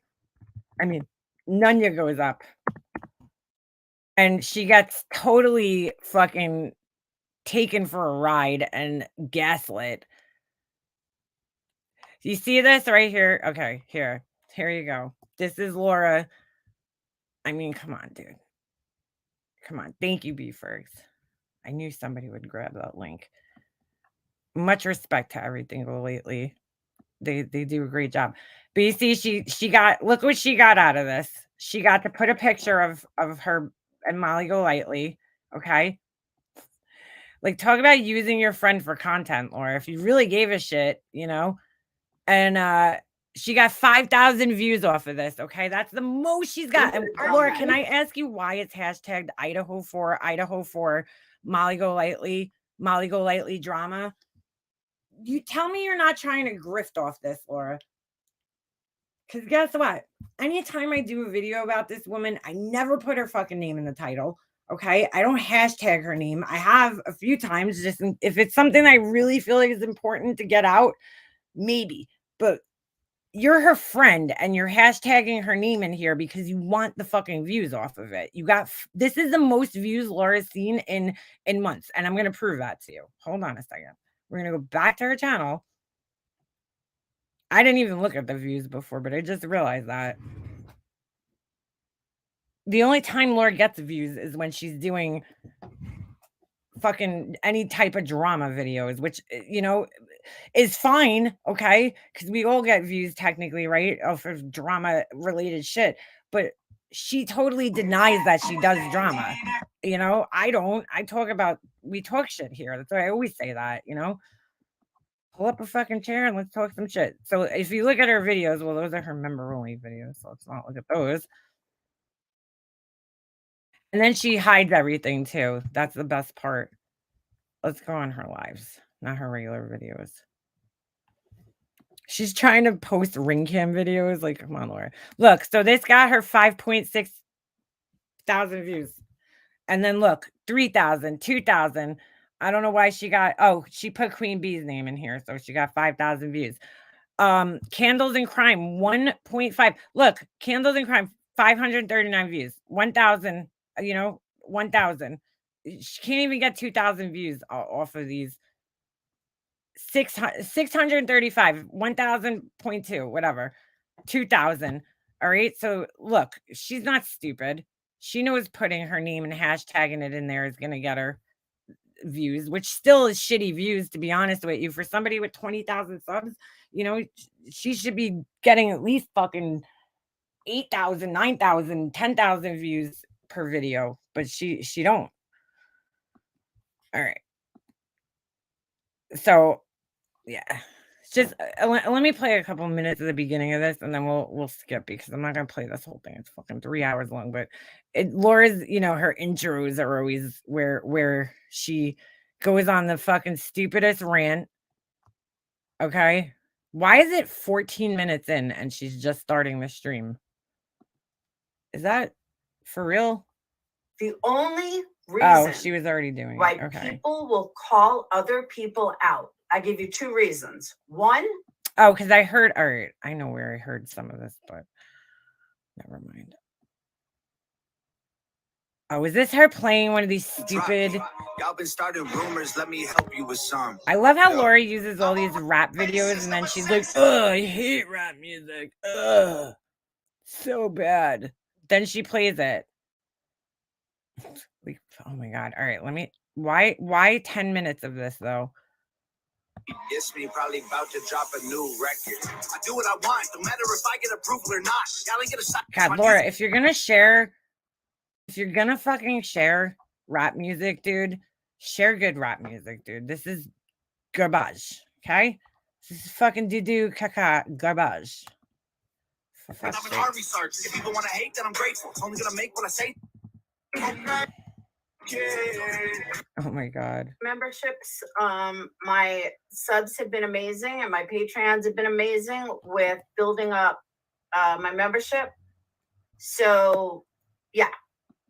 So if this was really oh, thank you. Did somebody oh, is that in mine? Sorry. I'm sorry. Thank you. I hate peas. Thank you for becoming a member. By the way, guys, I totally forgot the Discord, right? That's one of the things. I gotta put a link for the members only not in here. Don't put it in the chat. Well, not that anybody can, but I have to put a link for members to come into Discord because I totally forgot about that to repost it. I stopped putting the link out because there was a certain somebody who was in my memberships that I didn't want in the Discord. You guys will remember it was a couple of months ago. So I will put that in there. Hopefully I'll remember after I get off of here. So that's that. Put in my community okay. post. So just keep an eye out. So welcome everyone. Welcome to my channel. If you're new to my channel, welcome. Make sure you hit that. I like know, and B subscribe folks, make button. it make sense. If you're a returning subscriber, Hold on, let me fast Any forward through this creator. bullshit. so mods, I'm leaving it to you guys. I mean, we have Molly's people in here. We have my people in here. We have haters in here. All right, Laura needs to be sped up just a little So bit. I'm telling you guys, mods, be on the lookout because I'm not going to have it. So we're all going to get along. Okay. Literally, we're all going to get along today. Let me know if that's too fast. Nobody's going to badmouth anybody. Nobody's going to say shit about anybody. We are not going to talk about any of that. We're going to talk about the topic and the topic only. Okay. And if you can't stay on topic, yeah, we're going to talk like adults. Everybody's going to get along. Everybody. Look at this girl, Stone Gator. Laura, I'm here if you need help modding. Well, first of all, you need to have a green next to your name, but if you want to be a mod for Laura, and second of all, you need to be in her Patreon. Otherwise, you I ain't don't have getting people around. having an opinion. Yeah, let me switch it over, Stoned. Everyone's going to have an opinion. But what we're not going to have. All right, Laura, get to the point. I have been a target of a lot of stuff for a long time. Oh my God, here we go. Going to get along. Please and thank you. Okay. Okay. I have been a target of a lot of stuff for a long time. And people take whatever I say and Laura, here's the thing. First of all, you make yourself a target on here. Okay. Everybody fucking knows that. Why am I not a target right now? Why am I not a fucking target the way you explain yourself as being a target? Why? Because I don't fucking do and say horrible shit. Okay. So people don't target me. in that way. Have I been a target before? Yeah, I have. I pissed a bunch of people off a couple of years ago. I've pissed people off in the past. I try not to do that though. But you make yourself a target. You act like people just randomly, fucking spun around, closed their eyes, and just stopped on you. And they were like, oh, let's just pick Laura. She's our target. That's no, you've made yourself a target on here. Okay. But people have not been talking about you, and this is the problem. You do this every fucking time. When people stop talking about you, you make yourself a target. Well, I shouldn't say people, I'll say people over here, right, haven't really been talking about you. I can't say that for everybody, because I know Laura always has people that she's always fighting with, right? So she's been going back and forth with Queen Bee, and whoever else, like, she's salty with at the time. Or is it Bombshell, right? Or I don't know. I don't know who she's been fighting with now. I've seen clips, or I mean, not even seen clips, because I haven't really seen anybody even clipping her. Hey, Hive. So she's full of shit, bro. Make it content. People take the things I say about myself, my life, and next thing you know, 15 people are talking about it. So I know what's going on with Marissa. This isn't me simping for Marissa or sticking up for Marissa. This is, dude, whenever you have to say this isn't something, it usually is. You know what I'm saying? It's like when you say to somebody, like, oh, no offense, but you're an asshole. Like, it's like, well, you're saying something offensive still. Like, I still use that expression, and I probably shouldn't, but like, it's pretty much like that. It is. It's like saying that, like, Laura, you are simping for her, because like there is no fucking need for you to be doing this right now. There's just no need. This is me sticking up for the other side completely, because I've been there, and I've been there for years, and I can't comprehend why adults keep doing this. Dude, Laura, when are you gonna fucking get it, bro? Like, seriously, she's like, I can't comprehend why people do this. Criticism has been a thing since the beginning of fucking time, okay? People criticize each other in the news. They write editorials, okay? They criticize writing. They criticize books. They criticize movies. There used to be a show, what was their name? Help me out here, guys. Ebert, the guys that used to critique the movies. It's criticism, okay, of what we're seeing. And people have been doing it for fucking ages and ages and ages. What do you not fucking comprehend about that? You're putting something out on a public platform. People are reacting and watching it, and they're talking about it and critiquing it and criticizing it. Siskel and Ebert. Couldn't remember the name. Thank you, Will. So, like, what do you not comprehend? Why is this such a hard concept for you to grasp onto? I don't understand. Let me let you guys in on a little news flash. It's always a news flash. Always a news flash. That maybe some of you don't know. Bro, like, seriously, if I just like closed my eyes and scrolled down Laura's page and clicked on any random video, you hear the same fucking things. It's a little news flash. It's like Laura Bingo. We're gonna make a Laura Bingo cards. We have to do this. I saw somebody else do it with like other creators, and I was like, I think it was Zav Girl or something. I was like, oh my god, we need to do one for like Laura and MGL and all these people. You could probably even do one for me. I say, we all have our little sayings, but newsflash, comprehend. I can't comprehend. It's all like the same thing. In the history of YouTube, and I mean in the history of YouTube, nobody has ever gone anywhere because they got called out by a bunch of bingo. You get bingo in like 2 seconds. Drama people. Nobody. Doesn't matter who's there. And I mean in the history of YouTube, nobody has ever gone anywhere because they got called out by a bunch of drama people. Nobody. Doesn't matter who they are. All right, Laura. The only reason I don't think anybody's trying to make anybody go anywhere. That's probably why. That's probably why people are not calling out people because they want them to fucking go somewhere or leave YouTube or whatever. They're just fucking calling them out because they can, because it's freedom of speech. Nobody needs anybody to go anywhere. I don't fucking care. You have a right to be here as long as you're, sticking to the terms of service and everything, which she doesn't do when she's wishing death on people and saying horrible things about fucking people. I mean, really horrible things about people, doxing them. Okay.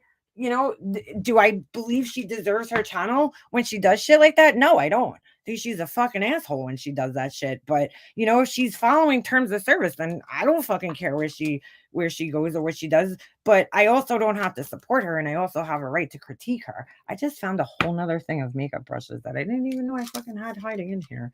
God damn, I got a lot of makeup brushes. Okay. Anyway, back to the show. Reason why people will call other people out. I give you two reasons. One, by the way, I had to do the little Laura portion because I feel like the first part of this was so heavy with all like the, talking about death. We need to laugh. And Laura always is good for that, man. She's always good to give us a nice little laugh. You know what I'm saying? You know what I'm saying? All right.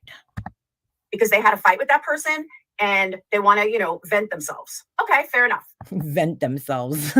that sounds like your smell or something. Like I want to vent myself. Normally that lasts maybe 3 or 4 lives and then they move on. Okay. Then the second person that calls people out is to make money on them. Here we go at Laura's rules. She's like, you're only allowed to vent 3 or 4 lives and then you have to move on. That's why they call people out. What was the second reason? I missed it. Then the second person that calls people out is to make money on them. Laura, I mean, I think it's against terms of service. I think it's look, I'm grateful for every single one of you guys who has joined my memberships, and then those of you guys who super chat me. Like, I am so grateful, but I'm not on here all that much, okay? And I don't ask ever, I appreciate everything that you guys have given me. I really do. But like, I'm not making money off of people. Like, I am not calling Molly Golightly out, or you for that matter, Laura, to make money. If I really wanted to make money on this platform, this is not the way to do it. Okay. I could be doing great DIY videos and having sponsors and shit, okay, and making real money on here, but I don't. I could have a Patreon for that. I could do a million things if I really wanted to make money. I know I can. I'm not, I barely make enough money to like pay my fucking phone bill every month off of this, like, because I'm not here grifting off of people or whatever. I appreciate the money that you guys do give me, and I still to this day feel bad even taking money from any of you guys, even if it's like a couple of dollars, just because I'm like, I'm not really doing anything. I'm just talking to you guys, but what's his name? Duty Ron gave me, he's like, it's your time. And I'm like, okay, you're right. It's my time. You're right. And that's what made me comfortable to even accept super chats. I mean, there was a time on here where I didn't even feel comfortable taking super chats, but like, I'm not getting money. I don't monetize these videos first and foremost. Okay. I never, ever, ever monetize any of my lives. Okay. Because they always get, the ads are limited, or I don't even get approved because I curse so much. So, thank you, Teach My Ash. I appreciate it. And by the way, I do have to do a members only live. I keep thinking about it and I'm trying to think about what we should do. So if you guys have any suggestions, let me know what you guys would want to do for a members only live. But anyway, you know what I'm saying? So like, trust me, I'm not calling these people out to make money because it doesn't make you money. It's basically what I'm saying. It doesn't make you money. And that's fine.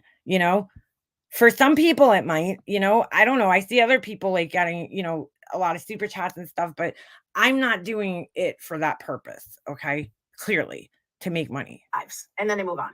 Okay. Then the second person that calls people out is to make money on them. That's why they call people out. These creators that constantly talk about Molly, and there's multiple. I'm not even referring to like just one. I'm talking multiple creators have done this shit. And there's a few of them going on right now. And the thing that people need to realize is that in the history of YouTube, they're only doing it to make money. Laura, like seriously, I don't think I'm supposed to, but if you want me to, I could post my fucking, how much I get from AdSense. It's such a very minuscule amount. Okay. So members only makeup live. Oh, all right. Maybe I'll do that. I would totally be down with that because I love talking about makeup. So yeah. I appreciate your commentary you have for quite a while. After watching your videos about the time with your mom, you have my respect. This must be so upsetting.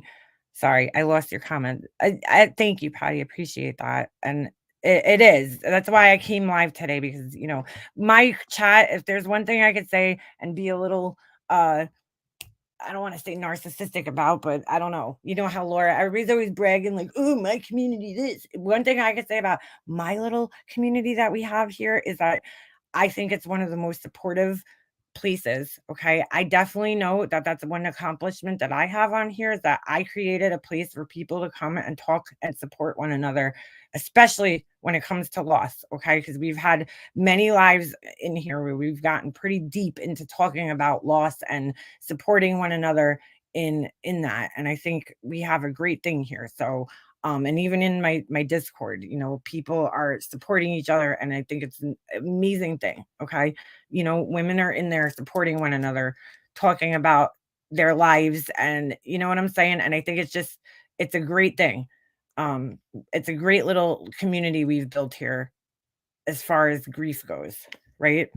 So, I know there's a lot of girls who've been in here who've dealt with a lot of loss, and people come in here and they talk about it, and I see all you guys in the chat supporting that person, and I love that. Like, that's honestly what keeps me coming back here. Thank you, crazy Gemini. MM's Discord is not the devil. No, it's definitely not. It's not. They want numbers, they want views, so they use Molly's name to get views. Just like there's a live stream going on right now that I got blocked in for calling out the hypocrite going after Jim Terry. Almost 1,000 people in there with this nonsense. Hold on, I'm just reading this. I'm at the beginning of the stream. One reason I follow you is so I can relate to your grief story. My mom died 17 months ago. I'm so sorry. Also lung cancer. And father died 1 year before. Oh my goodness. I'm so sorry, Kay. That's sad. That's close together too, and that's very hard. I'm very sorry. And I know this is really triggering a lot of people. It's triggering a lot of people. And so again, I want you guys to be able to come in here, and if you need to talk, or you just want to express how it's triggering you just like this, I'm happy that you guys could do that here. And at Nonsenses, because she also has a very good and supportive little community there that she said. She uses words that she thinks will make her look smart. Yeah, but ultimately they make her look stupid because she always misuses them. Oh, yes. She does need a thesaurus, girl. You are 100% right there. Really? And then brings out my candle business and brings up a bunch of bullshit. Like, are you fucking kidding me? I don't know who she's Ridiculous. talking about. Okay, I'm gonna get to all that, the Deminator or whatever. I'm gonna get to all that. Okay, and I'm gonna prove to you where you're wrong with my own personal life. I'm gonna prove to you where you're wrong. Okay. So if you're gonna call someone out, if you have such a problem with someone, don't watch them. It's that simple. Laura just finished talking about a creator she got blocked in the person's room, and I'm gonna assume, I don't know if this is who it is, but I'm just taking a wild guess here. I think it might be Queen Bee, but I'm not 100% sure. Okay. And why are you watching her, Laura? Why are you even in her chat? Why are you getting blocked in somebody's chat? I can't even tell you the last time I went in somebody's chat of somebody that I didn't like. Why would you even be in somebody's chat if you don't like them? I don't understand. I don't fucking understand. Oh my God. Like, dude, Laura, you've been busted so many times watching people that you don't like because you know everything that's going on and what everybody else is talking about. So clearly you're watching them. Just don't watch them. It's that simple, guys. I want to make like a t-shirt that looks like one of those like cheesy logos from like an infomercial and just put like, it's that simple with like Billy Mays Hayes on it or something. Because that's what Laura sounds like when she says in my life. Seen so many people know every aspect it was of you. somebody's I life thought so. that they claim they don't like. See, Queen Bee, I don't picture you blocking her even. There's a lot of people that do this shit. Yeah, I'm confused about the Jim Terry thing too. There's a lot of people that do this shit that they don't want to admit that they block people. So they'll be like, oh, I got blocked. And it's like, no, you didn't. You might have got timed out, but you didn't get blocked. I don't block people in here unless I specifically tell you, like Corey came in here, and because of the subject we're talking about in at that time, I don't need Corey in here trolling with her bullshit. Okay. So I just told the mods to block her. How often do I say that? Hardly ever. Corey's just, she's a non-motherfucking factor. Okay. In anything. So I really don't care what she has to say. But typically I let people come in here and have a voice. And I'll probably unblock her at some point in time or unhide her from the channel, but I typically try not to block people, even fucking trolls that come in here. I try not to block them.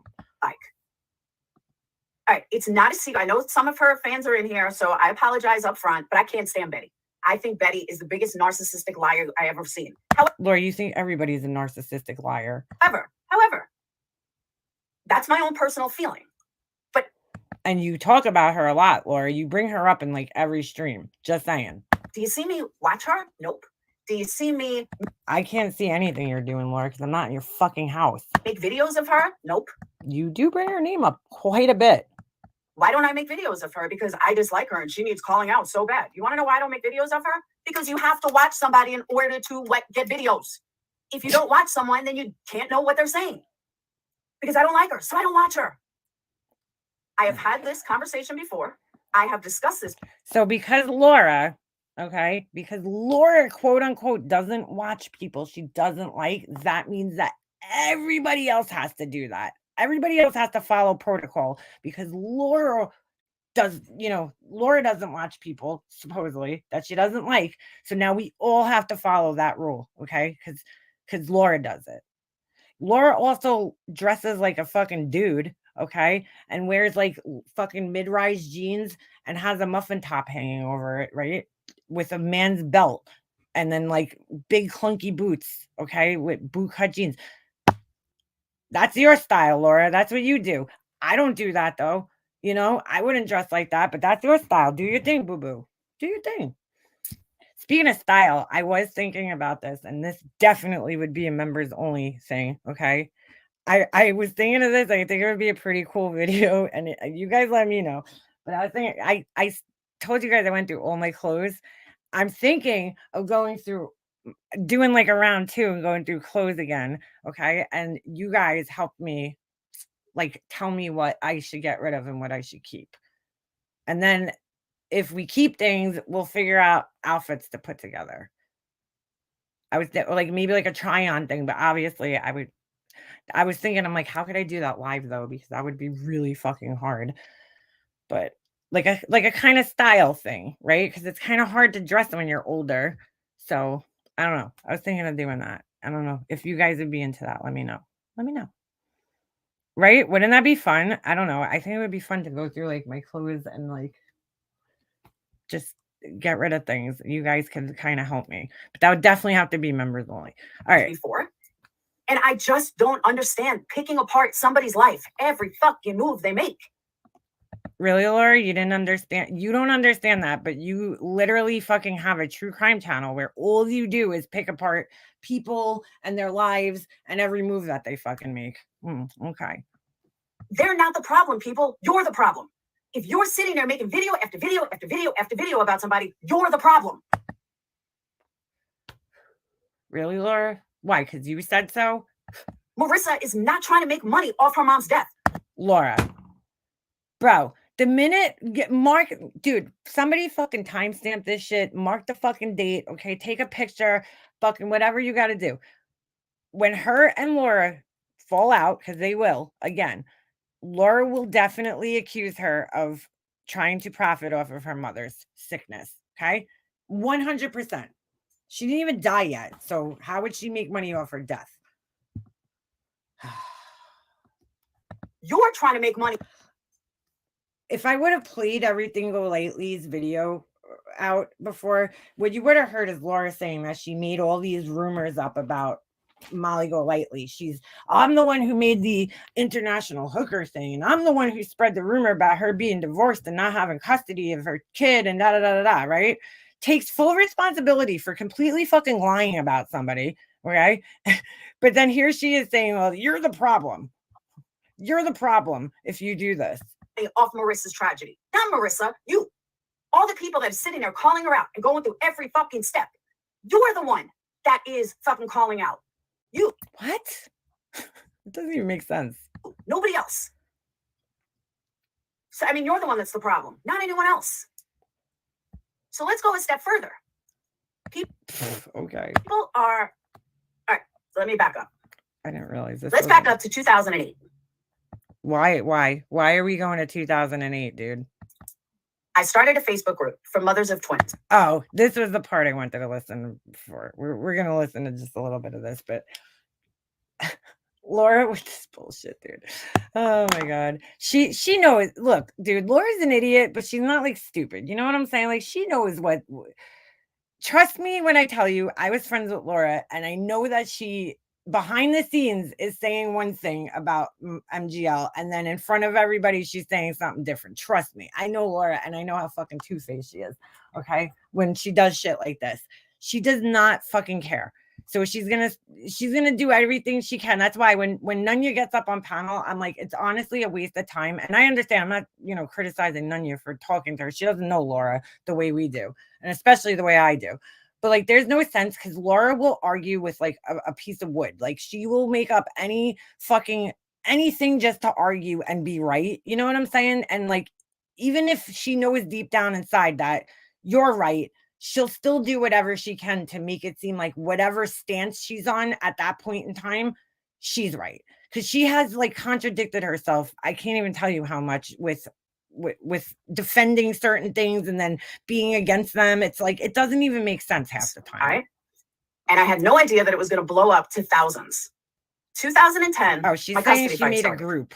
My friends, my family, Hold on. Facebook group for mothers of twins. Okay. All right. And I had no idea that it was going to blow up to thousands. 2010, my custody fight started. My friends, my family kind of got sick and tired of hearing about it. Laura, we're sick and tired of hearing about it. So what did I do? I turned to my Facebook group. And my Facebook group got me through a 5-year custody fight. This was before YouTube. A 5-year custody fight. They were my rock. People could relate. They gave me advice. I gave them advice. But most importantly, I would love to know the advice Laura was giving people. What did I connect with? I connected with people that also had twins, that had gone through a psychological abuse by the hands of someone that they loved. I met people that went through financial abuse by. I'm sorry, but knowing Laura the way I do not believe that she was put through any psychological abuse. I just don't. I think she was the psychological abuser. Someone they loved and trusted. And I connected with all these people. So I wasn't alone. And it wasn't that somebody couldn't talk to me. It was the best thing that could have happened to me at that time was meeting these people that were just like me. And Laura, there's nobody out there that's just like you, dude. Like there really isn't. I'll give you that. You are definitely one of a fucking kind. They had been through it, or they are going through it, and they understood. And I needed that because she doesn't see the difference. You going into a group for support for a specific situation that you're going through in your life, like that is totally different than somebody coming up on here trying to make money off of their mother's death, lying to people about what she's going through. Okay. Not being clear, being purposely vague, and then, acting one way or saying one thing and then doing the complete opposite of what, of what she's saying it's totally different than somebody going online and just trying to find support in a group. Like she doesn't get she knows the difference though. That's the thing. She knows the fucking difference. I know my friends were so sick and tired of hearing about it. My family was sick and tired of hearing about it. You can only hear somebody cry so much. But my Facebook group still has today. I'm sure her friends and family, and I hate to say this, but I'm sure her friends and family were probably thinking, well, not for nothing. What did you fucking expect? Laura knew that this guy had gotten out of jail, like had been in like prison for like how many years. She knew he was a drug addict, and yet she still, decided to have children with him. So it's like, or a child, I'm sorry. Have a child with him. So I'm sure her friends and family were sick of hearing. Actually won an award for it and everything. She won an award for a Facebook group. Did you guys get that? Because I want to see this award. Friends were so sick and tired of hearing about it. My family was sick and tired of hearing about it. You can only hear somebody cry so much. But my Facebook group still has today, actually won an award for it and everything. Can somebody tell me where they're giving out awards for Facebook groups? Anybody? I've never heard of such a thing. A trip from Facebook. That's a whole nother story, but and a trip apparently from Facebook. It was 100% helped me like immensely. Single mom. That was another thing. So then I came to YouTube and I made the mistake It obviously didn't help you because you're still throwing the single mom thing out of constantly. assuming that YouTube was going to be similar to Facebook like that. So I started talking about my life and everything else. And then No, you had a Making a Murderer group, and that's why you came to YouTube. But of course, it's going to change now. I got Patreon, and someone convinced me to start a Patreon. I'm like, I only have like 5,000, subscribers. I'm not going to have a Patreon. This was in 2019 or Kate, all right, her son's thing. Well, all right. 2020, one or the other. So I finally did it, and I met these amazing people. Many of them are still with me today. Laura, there's barely anybody still with you from when you started here. And I started growing a real community, and I started growing a community that I couldn't be more proud of. People come and go. It's part of YouTube. But, some people stay, some people leave, people still support, but they can't be a Patreon. That's okay. It's perfectly okay. Oh my God. Some people turn on you, whatever. It's a real part. She's like, people come and go. It's okay. No, Laura, people come and go with you. There's usually like a mass exodus always. But most people are adults. All right. She's like, whatever. So when things happened in my life, I could see you striving. When things happened in my life, I wanted to, have these people for support, people that supported me, people that I knew were there for me, that would listen to me. Because remember, I'm one person. You guys are lots of people, which is why, creators joke around that if everybody gave me $1, I'd be rich. What? What? Who says that? Who says that? I've never joked around and been like, if everybody gives me $1, I'd be like, what are you fucking talking about, Laura? This doesn't even make sense. I don't even understand this. She's like, it's support. Laura, what kind of support are you talking about? Are you talking about emotional support or financial support? Because you're getting kind of confusing here. Because $1 from each of you isn't a lot, but let's say $300 for me is a lot. So what? That's why people say that. So nobody says that though. Like fucking nobody says that. I need support. Who am I going to turn to besides family and friends outside of YouTube? I don't think you have any family or friends outside of YouTube, Laura. I'm going to turn to the people that support me, who I know have my best interest. If someone is financially supporting you, they have your best interest at heart for the most part. Someone that's been there for you, that sees you grow. Yeah, but here's the problem. The people she's right in that sense. The people that financially support her have her best interest at heart, but she doesn't have their best interest at heart. She only has her best interest at heart. Oh, that's been up and down with you. They want to see you succeed. They want to see you grow. So they are the perfect people to turn to with a tragedy. And when Brad died last year, the first thing I did outside of, Dayton, outside of dealing with my son, when I needed a minute, who did I turn to after family and friends? I came to my community. Dude, I'm not just being an asshole. I've never heard Laura ever to this day talk about a friend that she has outside of YouTube. Like I've never heard her talk of any real life friends ever. I came to my community so you guys can help me through this. So you guys could, get me through this because I didn't know what I was going to do. I was heartbroken. I was hurt. I was devastated. I was dumbfounded. I almost a year later, I'm still dumbfounded. But Laura, I remember having a conversation with her about this guy, okay, on the phone one day. And she actually said I'm not going to tell you guys exactly what she said, but I'll put it like this. She knew that this guy was going to fucking eventually die from a drug overdose. She knew it. She knew it. She said it pretty much. So I don't know why she's so dumbfounded. I don't know. I turned to my community. There were certain people that made videos about it. There were certain people that had something to say.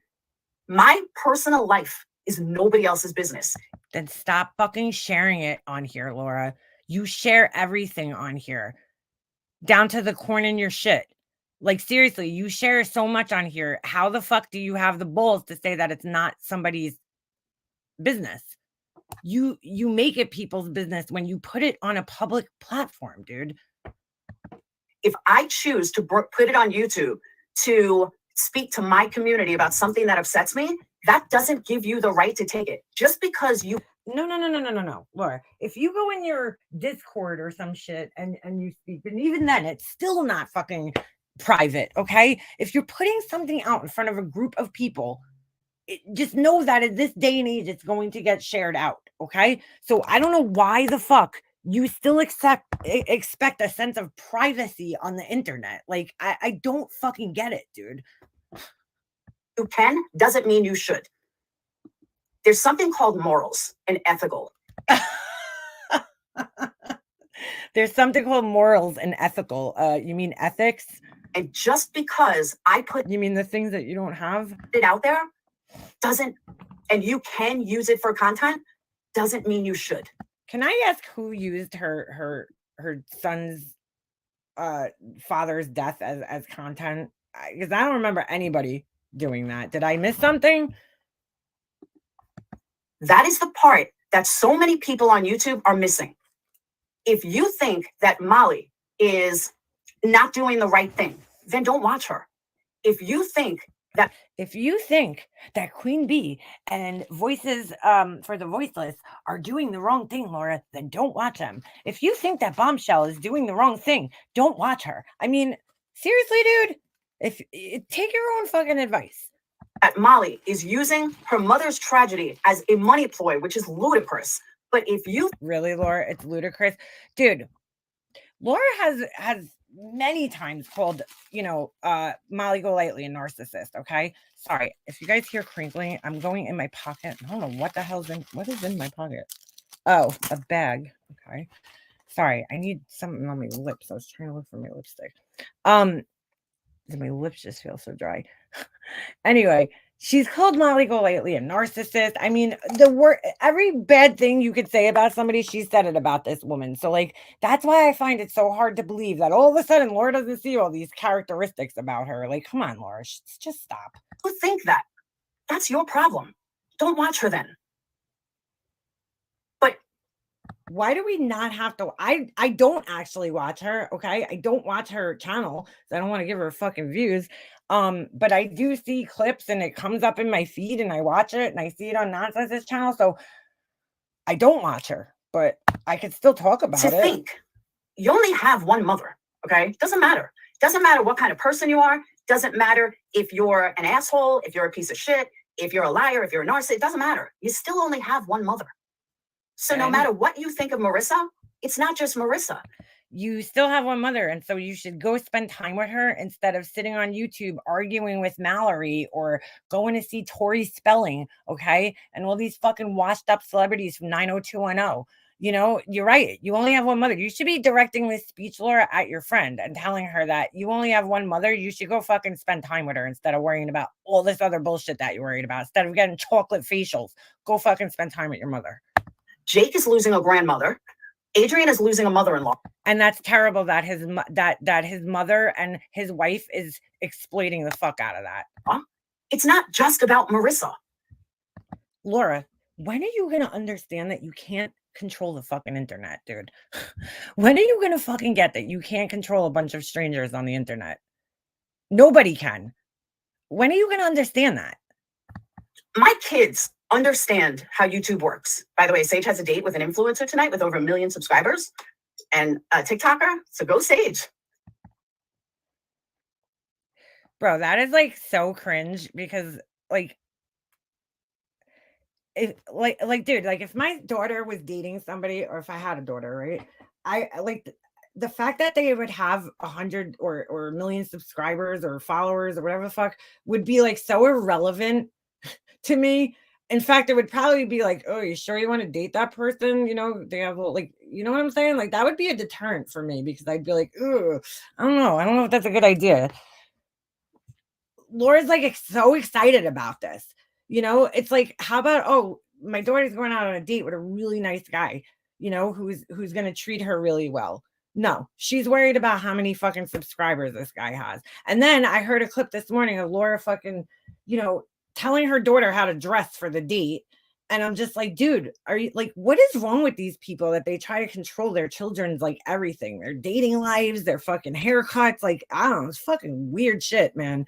But I think Laura's like more excited about this date than her daughter is, because she's really excited, because she's probably thinking in her head, ooh, I could get more, followers if Sage dates this guy. Like she wants Sage to go out with this guy for her own selfish fucking reasons. Just had to throw that out there. It's not that hard, honestly, for young people to get a lot of followers on social media these days. Like, have you been on TikTok? Like everybody on there is young and good looking for the most part. So just because you don't like Marissa should not affect, because Marissa has a son. Even though that's where I was going with this. Even though my kid. And look, all the people that Marissa fucked with, like the Wells family, okay? Summer Wells has a mom. She has a dad who Marissa got them fired from their jobs.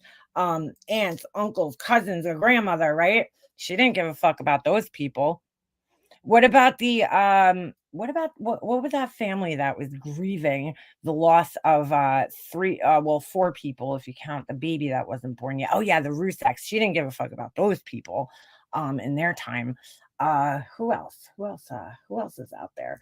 Quentin Simon, he has a family too, but she didn't give a fuck about his family. Who else? Oh, Marvin. Yeah, that guy. Yeah, she don't give a fuck about his kids when she's sitting up on the internet, ripping the mother apart, calling her a psycho and accusing her of fucking her, killing her husband or driving him to, kill himself. She didn't give a fuck about any of it, but we should all fucking feel bad for Jake. Okay. And Adrian. Okay, girl. Kids know that things have gotten crazy on YouTube. Cash Gurnan. And my kids know, like, mom has gotten into drama and some crazy ass shit. Do you think they want to turn on YouTube, or their friends want to turn on YouTube and see massive videos about a bunch of bullshit about me? Laura, that's your fucking choice, dude. Like, here we go at Laura not taking responsibility for anything, right? Again, do you think, so we should all not talk about Laura because, one of her kids' friends might find the video about her, well, you know what, Laura, that's the risk that you take by being a public figure on the fucking internet and acting like an asshole. Holy shit. No. Do you think Jake wants to turn on YouTube to find endless channels talking about his grandmother? Whose fault is that, Laura? Is that everybody else's fault, or is that his mother's fault to protect him? It's not my job to protect her kid. I got my own kid that I have to protect. Okay. Why do I have to protect her kid when she doesn't even protect him from this shit? When she airs out all his dirty laundry, when she sits up on a live and reads a letter that a girl fucking sent to him in privacy, and she reads it out to everybody on the internet in front of a chat of 600 people. She reads this private letter about this girl who's insecure about herself and, talks about all these deep things, and she don't give a fuck. Do you think her mother wanted that on the internet? Do you think her mother, the mother of the kid that she accuses of stealing her credit card and using it at Louis Vuitton, do you think that kid wants, stuff about her kid on the internet, or her kid to be accused of shopping at all these luxury stores, which is exactly where she shops? Very strange. Okay. What about the little black boy that she pulled into the screen when you said something racist on her panel? Do you think that kid's mother wanted that? Because none of those people are on the internet. None of those people are on YouTube, but she didn't give a fuck. She pulled them onto YouTube. Okay. The same way she pulls her son onto YouTube. So why the fuck are we supposed to sit here protecting her son and watching out for her son when she doesn't even fucking look out for her own kid or anybody else's children, for that matter? Think about that for a second. You're not just hurting Marissa. You're hurting an innocent 16-year-old kid. And I know that a lot of people are going to say, well, she don't care about Jake, blah, blah, blah. Even if you believe that. Blah, blah, blah. No, Laura, it's not blah, blah, blah. It's not blah, blah, blah. It's the truth. Even if you believe that she doesn't care about Jake, so that means you shouldn't? Honestly, does that just mean you shouldn't? Because whether Marissa cares or not is not my concern. Hey, Laura, did Marissa care about my kid when she went online for fucking 7 hours and she was fucking playing my deceased mother's voice on her fucking panel? I don't give a fuck who brought the video up. She played it on her channel. She's the one who's in control. She could have kicked that person off of her fucking panel. It was her fucking panel. Okay. Do you think she gave a fuck about my kid when her best friend Oni sent the fucking cops to my house at fucking 2:00 in the morning? No. So why the fuck would I, of all people, sit here and worry about her fucking kid? What is my Her kid's old enough to understand this shit. Mine isn't. concern? Do I want to do this to a 16-year-old? Because I have 16-year-olds. MGL, Yarn, think about what I just said though. Just because someone puts it out there doesn't mean that you have to take it or you have to use it. Sometimes you got to think about another party. The only reason Laura's doing this, by the way, is because Laura's selling her fucking shitty candles, okay, in her chat, and MGL's helping her. Because if that wasn't the case and they weren't talking, trust me, Laura would be right alongside judging the shit out of her. Judging the shit out of her. And again, this, just like with Brad, whether you like me or don't like me shouldn't matter, because I have a son who lost a father. At the time, a 14-year-old son who lost his father. So if you're not, even if you hate me, Didn't she just say Brad died a year ago? Her son was 14 and now he's 16. How does that work out? The math ain't mathing over here. think about my son and think about what my son would want to see if he turned on YouTube. The stuff that I put out on my channel is different. No, Laura, you need to think about your son. If I want to talk about something, You know what's really funny? Laura, did you think about your son when you sat here and you said online, oh, I'm glad Brad died by himself alone. He deserved to die alone. Did you think about your son? Because I'm sure out of everything that was said, that was probably one of the most fucking hurtful things to come out of your fucking mouth. And it came out of your mouth. It came off of your video. Okay? You're another person who takes no responsibility. You sat here and shit talked the fuck out of his dad after he died, okay? And said you were glad that he fucking died by himself alone in a jail cell. And then you're going to sit here and be like, oh, think about my son. We have to protect your son too. I can't protect your son from you, okay? Only you can do that. something on my channel, I should have that right to speak to my community, yes, Yarn, you're right. You can have your opinion, but you don't go on and on day after day after day or day under 20 channels. That's what I'm saying. This expectation of privacy on a fucking public platform is mind-blowing to me, that she actually expects privacy on a fucking public platform. It's like, wow. Having an opinion is one thing. Laura needs a safe space. That's what she needs. And she has one. She should go into her Discord or her Patreon or something if she wants to talk about these super personal things. And even then, she's taking a fucking chance because she doesn't know how to not piss people off. But I mean, to expect that you're going to come up on a YouTube channel with 20,000 subscribers, talk about really personal things, and then expect people not to have opinions on it is just fucking insane. Especially when those things are like, yeah, I lured my ex, in to see if he was a child predator by making him take a shower with my fucking 3-year-old daughter. Like, dude, that shit's insane and it sounds fucking crazy. And that's why people judge you, Laura. Watch what you fucking say. But nobody should really have an opinion about her mom to begin with. This is Marissa. Nobody's talking about her mom. That's the thing. We're talking about her and how she's treating her mom, not her mom, though. I've said several times here, I feel horrible for her mom. I'm praying for her mom, and I hope that her mom, I really do. I truly, truly, at the bottom of my heart, I'm hoping and praying that her mom is not in the condition that she's saying. Like, I want her to be lying about her mom. I don't want this to be true. I don't want anybody, even my worst enemy, I would not want to go through that, nor would I want to see anybody suffer with this horrible disease. It's fucking horrible, okay? I pray for her mom. I really hope that her mom could heal, and if she can't, though, I hope she could go peacefully without her daughter exploiting the shit out of her death. That's what we're talking about. This is mom. This is Jake's grandmother. And maybe because I have almost 16-year-old and 2 18-year-olds, I think about it a little differently. Because, Laura, you're the only mom on the fucking planet, right?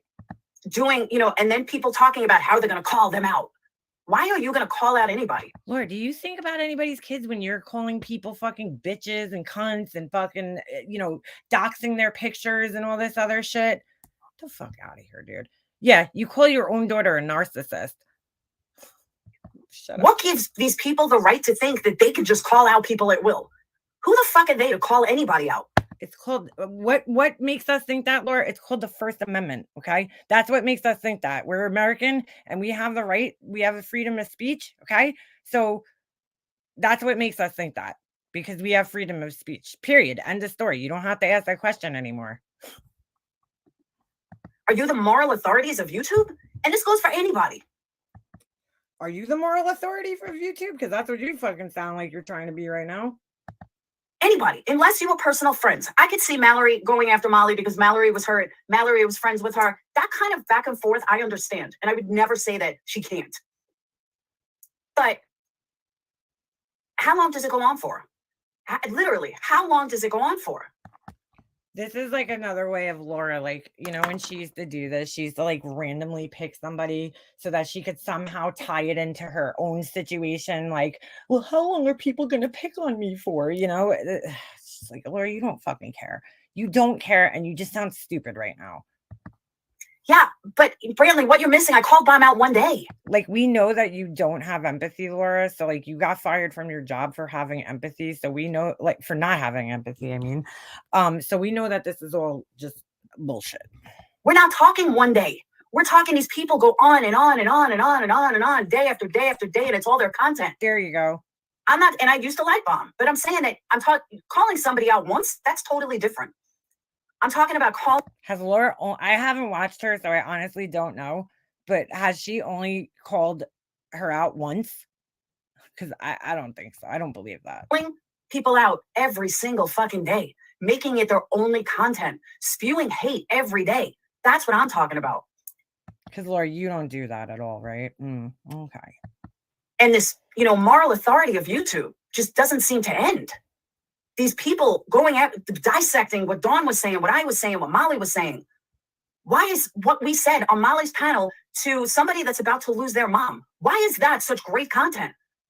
Why are these YouTube moral authorities? Because it's insanity, bro. Listen to yourselves. Who all have criminal records far worse than me, Molly, and most of us put together.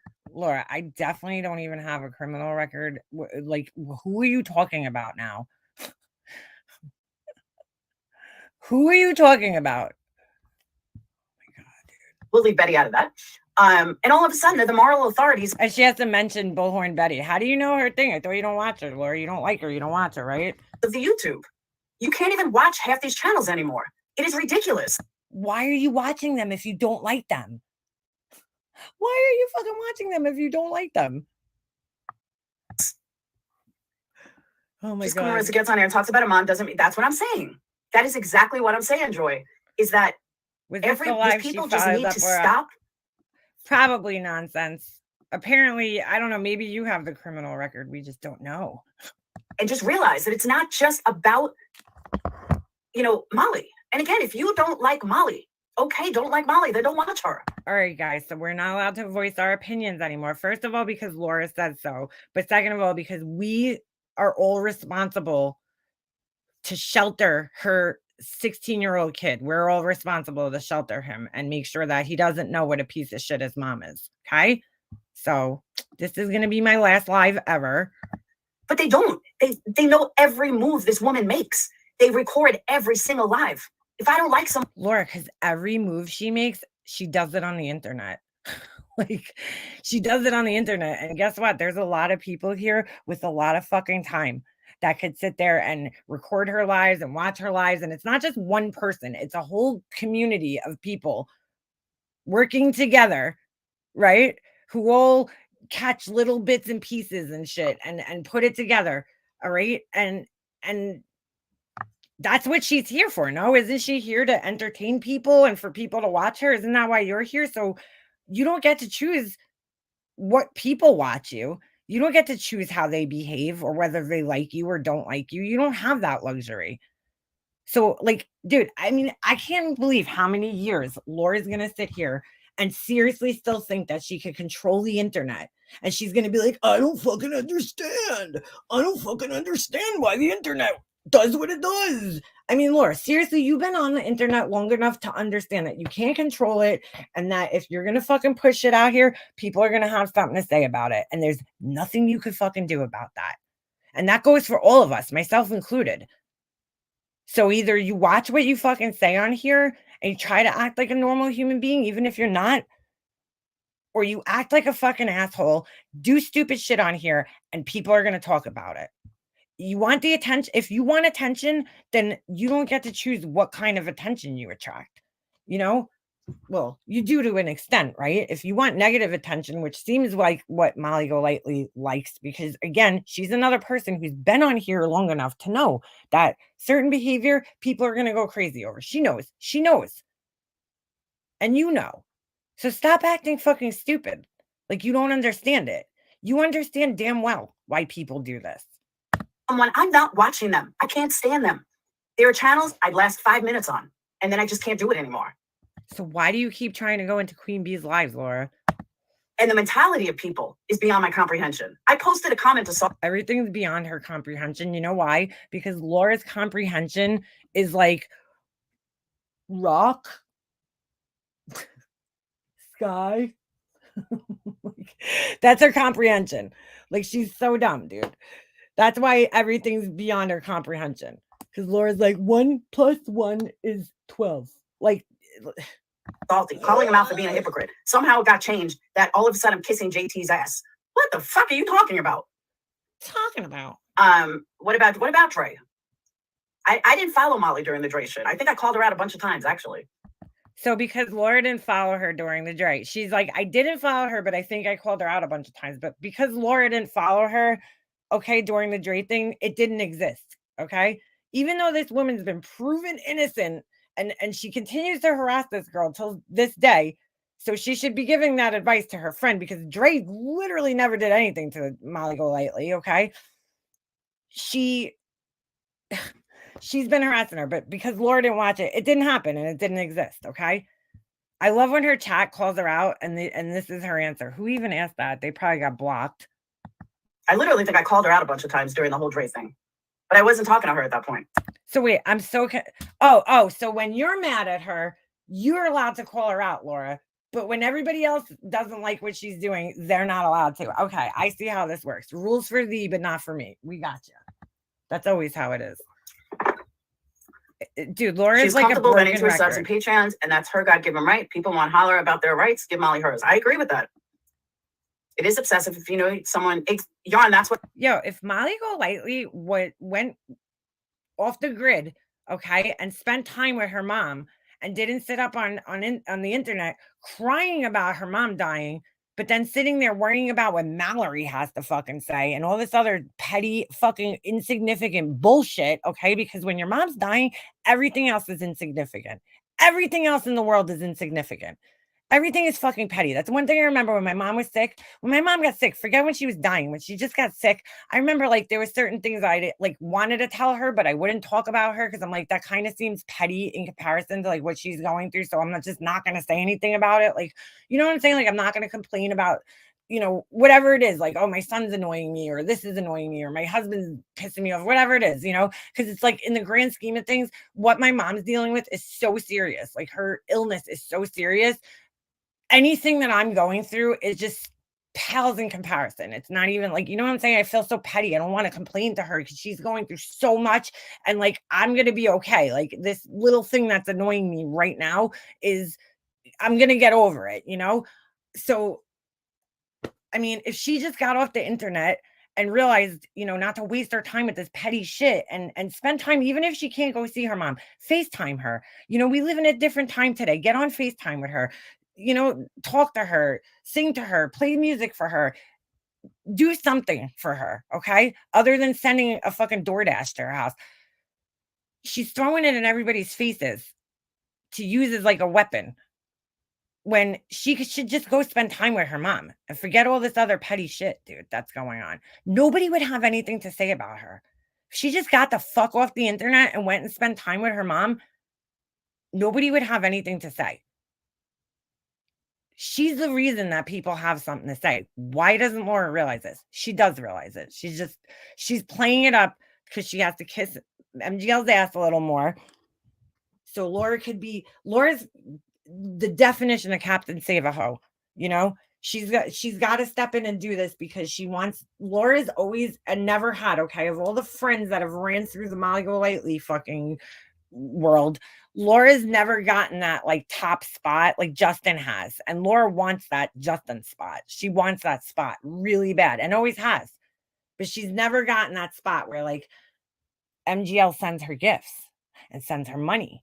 You know, like Mallory had. She's jumping in now. Mallory's out. Laura wants those sunglasses. She wants those Gucci sunglasses. What I'm talking about. She has never gotten those though. Like, you don't like people, so you don't watch them. It's called being an adult. But these moral authorities are just too much. Yeah, exactly. There are Patreons of mine that don't like Molly, that won't watch her when I'm on her panel. Whoops. And that's okay. That's perfectly okay. And vice versa. There's a lot of people that don't like me in Molly's camp. It is what it is. You just, you know, when Laura's on, okay, I'm not going to watch. And vice versa. Diamond Cutter, I'm not in her Patreon. I have no idea. So now she starts bugging out because Garden Girl, sorry, I just saw your name. I agree that people can talk about whatever. Oh my God, this thing always does this to me. Sorry.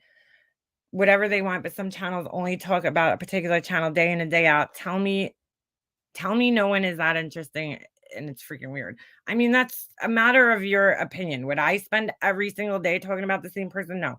You know, I come on here once, maybe twice a week. We talk some shit. You know, I couldn't invest that much time, but you know, it is what it is. And if it goes both ways though. If you don't like what they're talking about, then it's your choice to not watch them. You know, you don't have to watch those people if you don't like what they're talking about. So, you know, again, Laura's trying to control everybody here. Like, oh, well, you know, this is what you should talk about on your channel. Well, why are you trying to control what people talk about and don't talk about? If you don't like what they're talking about, don't watch them, Laura. Take your own fucking advice. Like, she's annoyed that other people are talking about things that she doesn't like. Well, what would you like me to talk about, Laura? You know, hand me some topics. I see, that's the thing, Donna Cutter. I'm not in her Patreon. She didn't tell me her mom passed. Oh, so again, So, because I don't know. because Laura didn't see it, because Laura's not in her Patreon, because Laura can't afford to be in her Patreon, you know, it means it didn't happen, right? It didn't happen. So it didn't affect the other 200 people that are in there. Yeah, exactly, Nana. This is a public platform, right? Or did that all change? Yeah. Wow, dude. Wow. Happy Mother's Day to everybody over on the other side of the pond. I didn't know it was Mother's Day. Ours is in May, but now you're the second person. I probably should have said that before, but happy Mother's Day to all my people, my English people. There's nothing for me to justify. I don't follow her Patreon. I'm not in it. But if you're not in her Patreon, then why do you care what she does in her Patreon? It's her business. And whatever she does in her Patreon, you shouldn't even know about. And that's exactly the kind of stuff I'm talking about. Why do you even know what's in her Patreon? Why do you even know what's going on in her Patreon?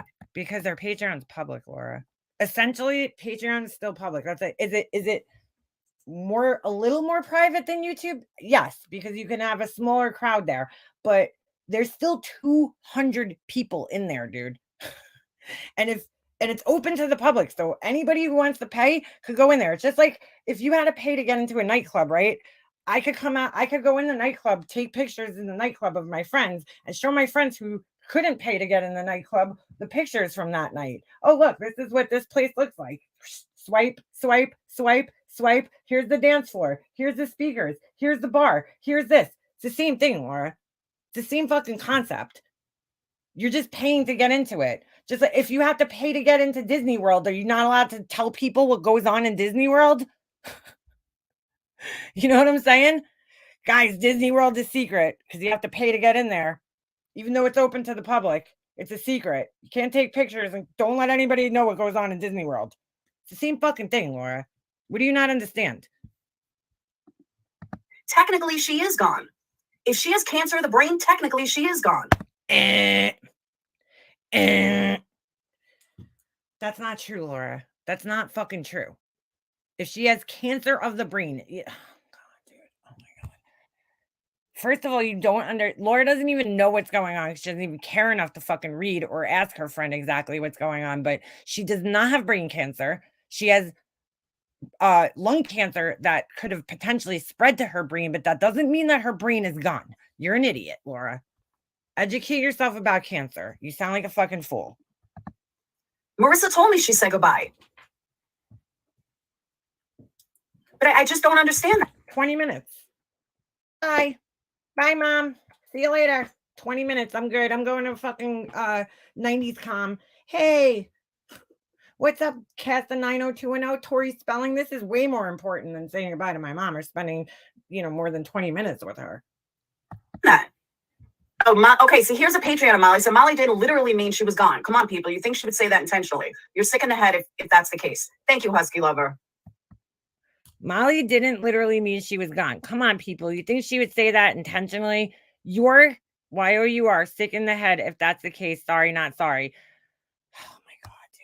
Yeah, dude, we do. Husky Lover, I've never seen you before. You must be new. Strap in, girl. You're in for a bumpy ride. That's what I'm saying. My dad, I said, yeah, she went to 90s con. Because Miranda, here's another thing. Life doesn't stop when somebody goes. Life doesn't stop when somebody dies or somebody is sick. If the doctors told Marissa that her mom will still be here on Monday, there's no reason she can't go. Wow, bro. Wow. Laura, when you're sick one day, I hope you have that same understanding of your own fucking kids. I hope you say the same thing to your fucking kids. Well, life doesn't stop. So you know what? If you're going to be here on Monday, dude, that was the most fucked up thing I've heard her say out of this whole thing. I didn't even hear this part like before. Dude, this is so fucked up, Laura, to say that. Oh, she'll be here on Monday. So go do your thing. Like, dude, I hope your kids take the same fucking thought process if you ever get sick one day, Laura, and see how you fucking feel. Wow, dude. Wow. Well, I'm reading Diamond Cutter's comment. Well, if you were to read "She's Gone, I Love You," what would you interpret that to be? Knowing what she's been talking about as of late. I mean, come on, Laura. Laura's going to argue with everything. Maybe she needs a couple of days away. But why is She needs a couple of days away, Laura. She spent months away from her mother. All she does is get away. All this fucking woman does is go away. What do you mean she needs a couple of days away? No, she needs to spend some time with her mom. That's what she needs. Okay? Or otherwise, shut the fuck up and stop throwing it in people's faces and using it as an excuse. Oh, I'm in a bad mood right now because my mother's dying. My mother's dying, and talking about her so cold. Like she doesn't even care. Just to be quite honest, her mother was gone 4 months ago when she got a diagnosis in her brain. It seems like she's useless to her now. It seems like. Yeah, but Diamond Cutter, that's your assumption. That is strictly your assumption. Why? Bro, seriously, are people wrong for assuming that when somebody writes, "She's gone, I love you," and with no explanation? I don't know any other fucking way you could take that. Do you even know about it? I didn't know about it. I had no idea what she wrote to her. I got to be quite honest with you. When I saw the post on Nonsense's page, I literally really thought that her mom had passed away. Like, that was my first thought. I was like, oh my God, she's gone. Like, she died already. Like, oh my God, and Patreons, because I'm not a Patreon. Wow. It's not my business to know. And I certainly wouldn't hold it against her. But I bet there's 10 lines going on about it. No, Laura, you won't hold it against her as long as she's pimping your 25% off your candles for the prom dress. Based on that. And that's just fucked up. If it's private, that should be enough proof. You shouldn't put it out there. That's what I'm saying. Private would be if you send a text to your friend, okay? That is not private. 200 people is not private, Laura. Well, real Pixie, I'm sure the doctor told her that because that's kind of what Dawn was saying. But Diamond Cutter, she's being deceitful to who? Listen to yourself. Why do you care? Diamond Cutter says, I care because she's being deceitful. And then I'll read her next comment. Well, I do. And there's things about me. Now, Laura just got done saying, hold on, before I finish reading this comment, Laura just got done saying, well, she understands Mallory's feelings because they were friends. Well, guess what? Diamond Cutter was also friends with Marissa for a very long time, So there's always going to be that care there and concern. Anyway, she said, well, I do. And there's things about me that she shouldn't have known about, nor repeated, but that didn't stop her. You're 100% right. You've never been deceitful to anybody? Come on. Listen to Laura acting like being deceitful is a fucking normal thing that everybody does on a daily basis. She's like, you've never been deceitful? Like it's normal. Like, dude, that's not a good trait, Laura. So you're gonna defend somebody being deceitful? Okay. I don't get why. This is my whole point. Why can't everyone just mind their own business and stay out of Molly's personal hell? Thank you. Why? Because she puts it on the fucking internet, Laura. That's why. I think Look, her and Molly are such good friends that Laura still calls her Molly. Like, she called her Molly. That's how good of friends they are. combined two comments. Doesn't even call her by her real name. I got Red Dragon and Joy Lang combined into one. But that's exactly right. Striving so long, that's between Molly and Marissa. I'm sorry, Mallory and Marissa. That has nothing to do with me. So they put, when Molly was threatening to put bad things happening on Mallory, I feel that needs to be talked about. That was kind of disturbing. And she does that all the time. Oh my God, I'm having visions of a tire and somebody's head is on under it. Yeah, that's okay though. Totally fine, right? For her to be fucking morbid. Nothing. That has nothing to do with you. Welcome, Caslin. Welcome back, Caslin in the house. Diamond Cutter says, okay, well, the comments underneath that post sure said something I different. thought I'd see that again. Laura doesn't give a shit at the end of the day. Eric, I totally agree. They're all perfect self-righteous hypocrites. I totally agree. Hold on. I know, Red, but I need you because I love you. Hold on. Swindigo, I There you didn't go. watch it. Honestly, I didn't watch it. I don't know because I didn't watch it. Didn't watch what? You know, there's a lot of stuff I don't watch. Oh, hold on. But I want to again, read that comment. just because something Laura is does a said great job of doesn't make it answering everybody comments. else's business.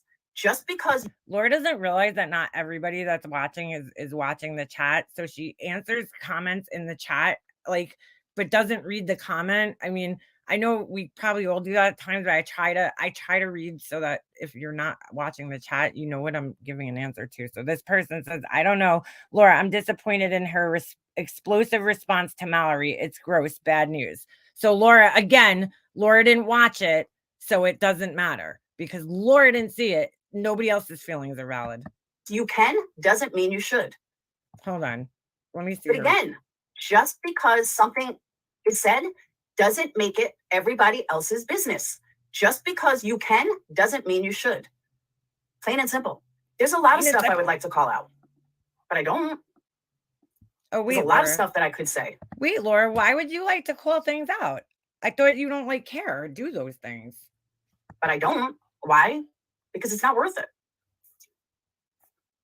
Come on, manifesting. Look what she did to Mallory. Give me a break. But it is the point, Diamond Cutter. That's what you're missing. Look, I want to give a little commentary on the whole Mallory thing. Somebody clipped Mallory the other day and I listened to it, right? And I was like, yo, I could be totally wrong and off base here, but I feel like Mallory, like, she went down to Hershey with a fucking plan. I felt like it was very weird, the trip to begin with. And I feel like she never really actually liked Molly Golightly. I feel like she's another person who just uses people. Okay. They use each other. And to be honest with you, they all deserve to get fucked over by each other because none of these people ever go into friendships with any type of real connections or anything. You know what I'm saying? No intentions of having a real friendship there. It's always self-serving.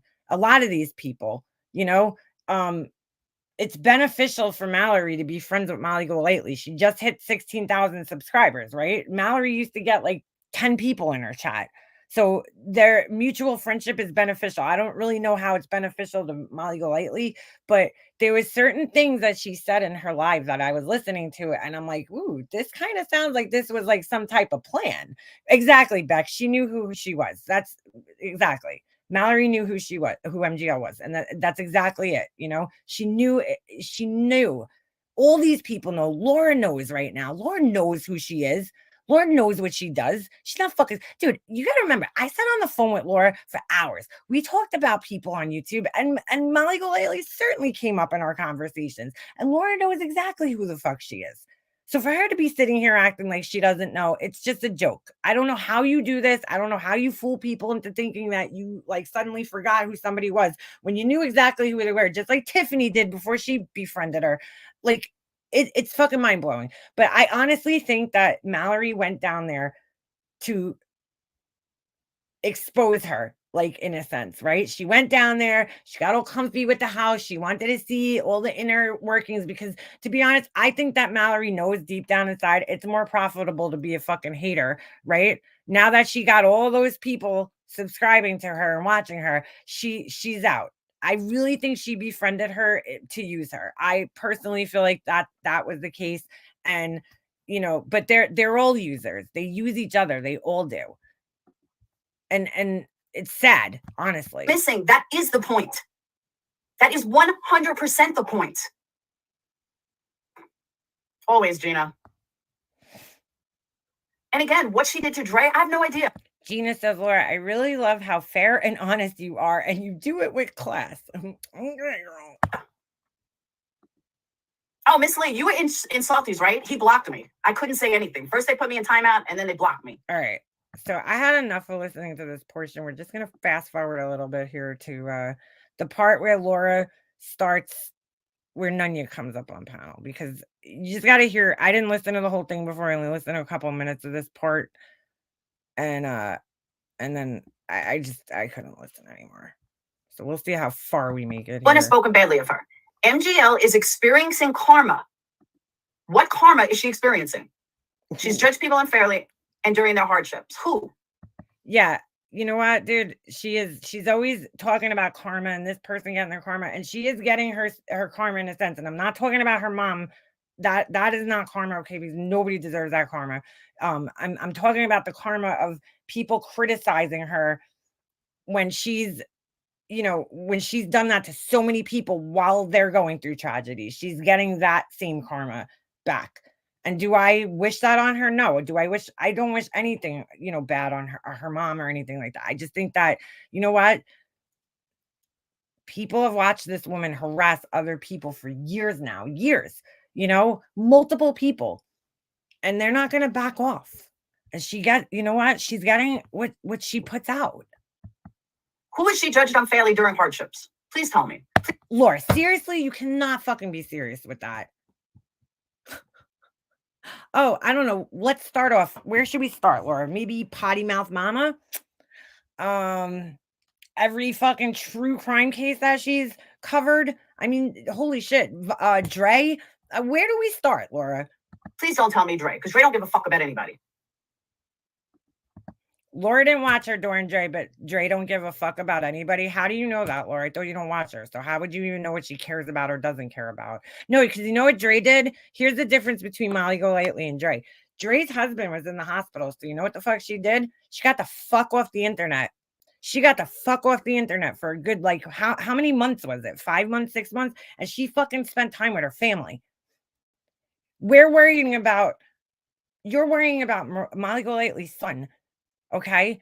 And we should all sit here worry. How about she logs the fuck off, boo-boo, and sits down and fucking talks to her son about her, and is there for him because his grandmother's dying. Why is it our job? Dre, honestly, got offline, took care of her husband, took care of her family. And then even when she came back, she's not back full time. This motherfucker is sitting online 24/7. She ain't there for her son. She ain't there for anybody. Dude, she is live 24 hours a fucking day. And if she's not live, she's in her fucking Patreon typing fucking manifestos. And if she's not doing that, she's on Instagram trying to make it look like she's a fucking celebrity. When is she spending time with her son, helping her son out and doing all these things and supporting her family and all this other shit? When? Why is Keith Utzi in Laura's chat? I'm shocked.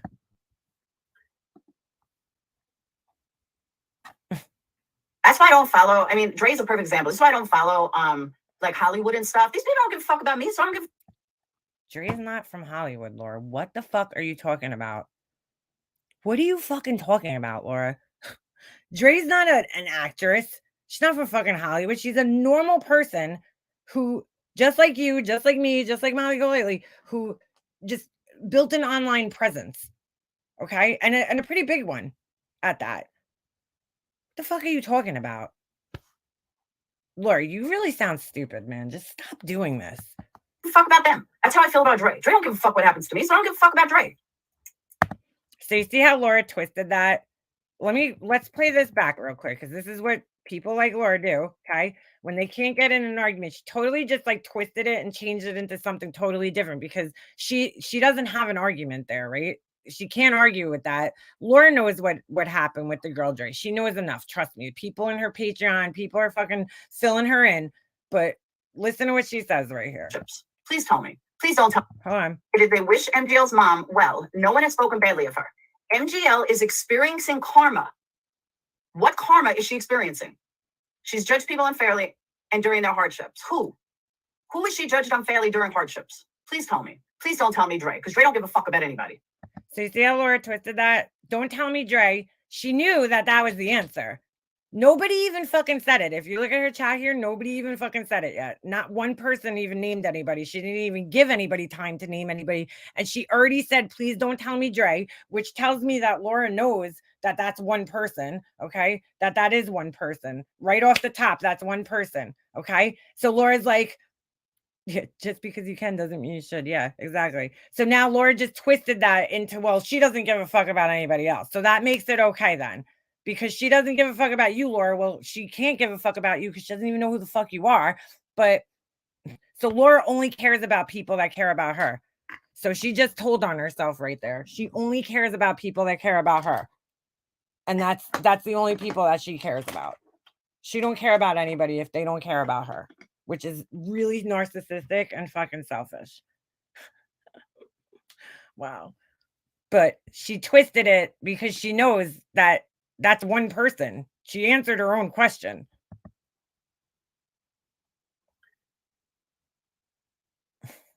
So ridiculous. That's why I don't follow. I mean, Dre's a perfect example. That's why I don't follow like Hollywood and stuff. These people don't give a fuck about me, so I don't give a fuck about them. That's how I feel about Dre. Dre don't give a fuck what happens to me, so I don't give a fuck about Dre.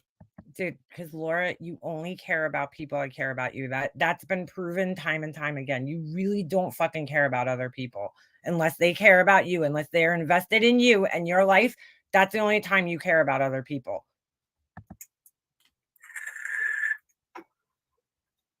I'll post all your DMs with him while he was with me. But then she has this expectancy that everybody else should give a shit about her kids, her kid's father, and all these other fucking people.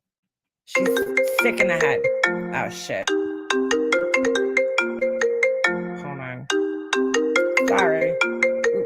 All right. I'll call her. I have all of it. Whose DMs?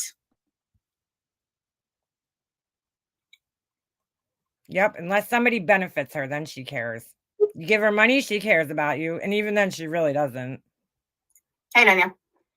Hey, Laura, it's nice to meet you. Nice to meet you too. So, No, so so somebody told me, and that's the reason why I'm reviewing this. Somebody told me Nanya went up on the panel before, so I was like, oh, I gotta listen, you know. And now Nanya, I feel like I hear in her voice, I'm like, oh, Nanya, you poor thing. Like, you don't know what you're getting yourself into. You're gonna get so like aggravated right now, you know. And I didn't listen to the whole thing, so I don't know how this like ended off. If I had to guess, you know, Nanya's a pretty classy lady. So I think that, you know, she kept it classy on here and I respect her for that. You know, she was assertive and probably brought up her points throughout, but didn't get, you know, crazy or anything. I don't know how this ended off because I didn't listen to the whole thing before. But I just hear in her voice, I'm like, oh my God, I feel so bad for you right now. Like Laura's just such an idiot. It's like arguing with a child. Like, I just have some questions. Sure. And I think that like I can understand where Laura A is coming from right now. I don't think she's saying karma for the mom being sick. I think she's saying when other people have gone through tragic situations where empathy is absolutely or compassion is absolutely needed. exactly. Molly hasn't always been the person who has shown that for other people. Who are we talking about, though? If we're talking about Dre, I don't want to hear it. If we're talking No, about I mean, I think there's a lot of people. I mean, we can talk about just recently the Quentin Simon situation with how she did the grandmother. Hold on, I didn't even read this comment on the screen. These people, it's been stated they wish MGL's mom well. No one has spoken badly about her. MGL experiencing karma. She's judged people unfairly, enduring their hardships, coming back threefold. Yeah, 100%. okay, but let's not talk about an actual public case because you can't compare public cases that other people talk about too, not just Marissa, to like personal. Why can't you? Those public cases are personal things. They're real people. Right? Those are real people. They didn't ask to be put in that situation. Molly Golightly put herself on the internet, okay? She made herself a public figure. Yes. Is that the good Laura? Yes. That you were right in saying that. She put herself in the situation that she's in, okay? She made herself a public figure. She wants to be famous. She goes on TV. She played a fucking hooker allegedly, right? Those people didn't ask to be put in the situation that they were put in, okay? Something tragic happened in their lives. The news picked it up, and then they got thrust into the spotlight without asking for it. So to me, I'd rather talk about somebody who chooses to be here than people who don't choose to be here and then harass them. So which one's worse, Laura? If you want to give me a personal example, that's different. Well, really, I mean, if we're being completely honest, normally personal issues don't hit the internet, right? They've hit the internet because somebody has made it public. Oh, I didn't even realize she said that. Okay. Does that make sense? So like, I understand what you're saying is like when it's on national news, right? And all the channels are talking about it. Like, I get that. Like, that makes perfect sense to me. But in this case, we are only talking about it, right? Because somebody didn't leave it private. They've made it a public, thing to be talked about, to be judged, to be whatever, scrutinized. Okay. Does that make sense what I'm saying? Yes, but you can't use a public case against her and say that it's the same, because it's not at all. Well, I think where in my opinion, where you can use that is because like your actions, right? So let's just. Okay, but here's the difference though. People talk about public cases and then other people, she's going, we all can have an opinion, right? On, let's just use the laundries, for example, right? Yes, thank you, Nanya. That's a good, hold on. She said that. She never went up there to change her mind. Wouldn't happen. I went to ensure that people hear some kind of logic. And that's the way you have to look at it. I'm a virgin. The baby shower is our newest grift. All right. So, fuck, I totally just forgot what I was going to say. Forget it. It'll come back.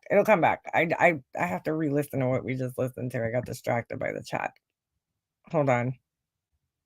Really, I think where in my opinion, where you can use that is because like. Oh, all right. The laundry case. That's what I was saying. So the laundry case, right?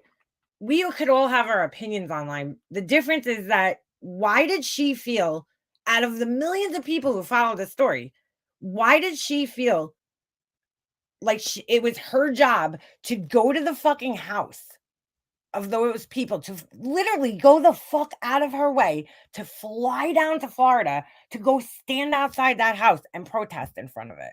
Why? She's just a normal citizen. She's not a news reporter. She's nothing else. There was no reason for that woman to be there doing what she was doing. None. Zero. There's no benefit in it for anybody except for her, because she gets views on YouTube and she gets exposure on the news and stuff. But there was no benefit. She didn't do anything beneficial in that case, right? Why did she feel like it was her job to go there and try to get these people to come out and speak to the public? Who the fuck is she? So, yeah, we talk about those things online, but the difference is she oversteps that boundary of talking about something or watching it on a news channel or YouTube channel. She oversteps that boundary, and then she actually physically put herself there in front of these people. That's fucking wrong, dude. Your actions, right? So let's just say, let's say that you go through something traumatic with a basket in your life, of dirty laundry. And you came here and you shared that with your audience, right? That your subs and your supporters, right? And you share that with them to share like what that trauma looks like, right? And somebody who doesn't like you criticizes how you're handling that situation, right? The second that you hit that live button, even if it's not national news, you've given them that, I don't know, permission, so to speak, to judge or criticize what you've chosen to say, do, react, anything like that, right? No. Okay, so tell me. What are you trying to send, Nanya? We could, one of the mods will grab it. I would mod you, but I'm not in my chat right now. I'll give you the words of Randy from It's Randy's Life. I think that's where I've seen you, right? This is hilarious, okay? So Laura, who's this fucking example is why I wanted to go fucking live. I was listening to this and I was like, oh my God. This specific example that she gives here using Randy is fucking hilarious. And I can't wait. I'm so glad, Nanya, that you're in here right now, because I can't wait to give you the fucking truth behind this shit. Probably, I go in there quite often. Randy was talking about her, I think it was her mom one day. And she had, this was years ago. She had a very deep conversation about her mom, or deep thoughts about her mom. I don't remember exactly. And someone tried to take it, maybe truthfully, Trisha, I don't know. Somebody tried to take it and talk about it. And she freaked out. She was like, if I'm talking about my mom on my panel, then that's where it needs to stay. And every single person agreed with her. Okay. I don't even know what the fuck Laura's talking about right there. I don't remember that. But Laura, here's the funny thing. Laura's acting like she doesn't know the story. Laura knows exactly what happened. Okay. For those of you guys who don't know, Randy's talked about this. Randy's mother took her own life. Okay. When she was very young, when Randy was very young. Okay. And obviously a very, very, very tragic thing that happened to her. And oh my God. So Laura was fighting with Randy and them at the time. And guess what Laura did? Laura calls me and Tiffany up, okay? And she's like, "Oh, what do you guys think if I say this?" You know, and she read me something that she had written somewhere, and it was like something about like maybe if you weren't so ugly. I don't remember the exact words, so forgive me, but it was something to the effect of this. It was like maybe if you weren't so ugly, your mom wouldn't have taken her own life, basically. Like she basically like blamed Randy for her mother's, and me and actually Tiffany, who's also a shitbag and said something horrible to Randy about her mother. We're like, Laura, no, don't do that, dude. Don't fucking do that. Don't take what her mom, that has nothing to do with anything. So don't take that and use that, dude. Like that's there's a million other things you could say about Randy. Don't drag her mom into this, no. Well, Laura didn't listen because she never does. I don't know why she fucking shares these ideas with people, because they're bad ideas. And then when people tell them they're bad ideas, she doesn't listen to their advice. So she goes and posts it in her fucking Patreon or wherever the fuck it was at the time. I don't know if it was her Patreon or Discord, whatever it was, right? And Randy ends up seeing it. Somehow Randy ends up seeing a screenshot of it. So like, I find it funny that she's using, of all the things that she could find to use as an example here, she's using Randy as an example. Laura does not like Randy, okay? And has never been good to Randy. And this is what her example. It's just like, it's just kind of fucking ironic. I need fucking nonsense as buttons. Isn't it ironic? Don't you think? Like, that if you are talking about something personal on your channel in your audience, then that's where it needs to stay. And if Randy did say that, which I don't know if she did, but if she did say that, I disagree with you. I think that obviously people shouldn't say anything bad about your mom, but again, that's not what's happening here. People are wishing Molly. I've seen nothing but people wishing Molly Golightly's mom the best and praying for her and saying really nice things about her as a person. What their problem is with Molly Golightly's behavior concerning her mom. Laura doesn't seem to get that, although I know she does. She's just pretending right now because she needs to sell candles at 25% off for a prom dress because her daughter's been going to the prom since she was in second grade, apparently. I could understand that, right? I think where the difference lies, for me in my mind at least, is like this. So you're talking about a person who took their personal situation, put it out there, discussed any part of it, right? And then it was on Twitter. Norm, right? Yeah. I don't know. It's hard for me to want to give. Thank you, Just Facts. It was on Twitter. Grace and show compassion for somebody who does not show much empathy, compassion, or sympathy for others. Okay, so this is where I started getting even more angry because now, Nunya, you probably don't know this, but Laura was fired, literally fired. Laura used to have a full-time job, okay? She worked from home, and if you ask me, she had it made, right? Because she worked from home. Like, so if her kids needed to be driven somewhere, if she needed to do, anything for her kids, she had a pretty good setup. I don't know if she made all that much money, but she worked from home. She did, I don't know, everybody says telemarketing, but that's not what she did. She did some type of like, I think customer service for some medical insurance company or some bullshit like that. Okay. I forget exactly what it was, but she actually lost that job. And this is from her own mouth, from her lips to the internet. Another thing that she doesn't understand, why do people talk about it? Well, you fucking shared it. And I actually told her in this case too, Laura, I wouldn't tell people that because people already think you're a narcissist. And if you tell them this, that's going to kind of confirm it. She got fired from her job. Literally, the reason that they gave her for getting fired from that job was that she didn't have empathy. And not only did she get fired for that, she was warned about it previously. So like they had a talk with her about it prior to firing her, and she didn't change. She didn't change her behavior. Okay. And so she ended up losing her job. She wanted to get fired from her job anyway, but that the reason that her job gave her was that she lost her job for not having empathy, dude. Okay. So think about that. Think about your job recognizing you, recognizing a flaw in you, but that flaw is not that you can't type fast enough or you show up late. Your flaw is that you don't have empathy. That's a deep personality flaw. That's a flaw in your personality. That's not a flaw in anywhere else, in your performance or anything else. That's a human personality flaw that you can't change or you can't get rid of. And you can't have. You could pretend you have it, but you can't have it, right? And so this whole conversation about her and empathy is just, again, isn't it ironic?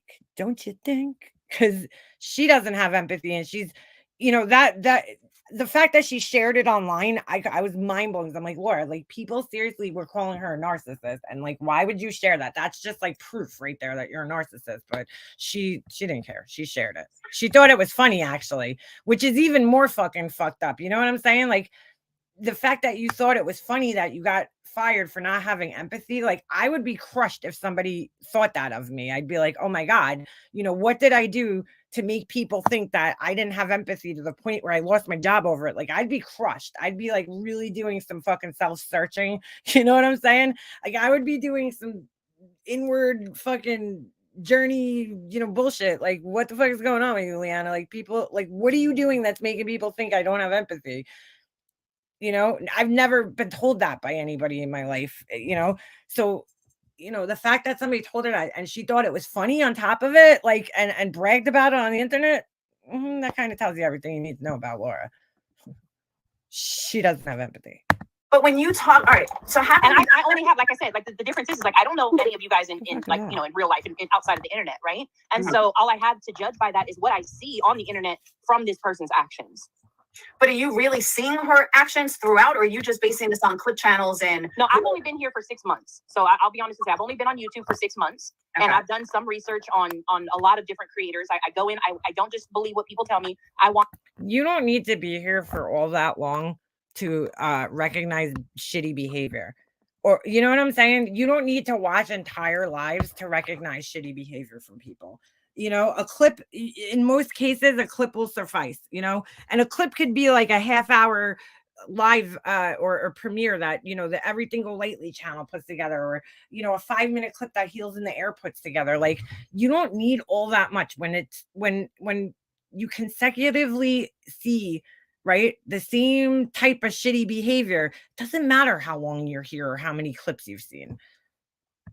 There's a pattern established. Watch for myself to, make my own opinion, not just based off what somebody else says. Okay. So absolutely. Like I promise you, I have watched and watched, but I've also watched there be a very huge lack of empathy.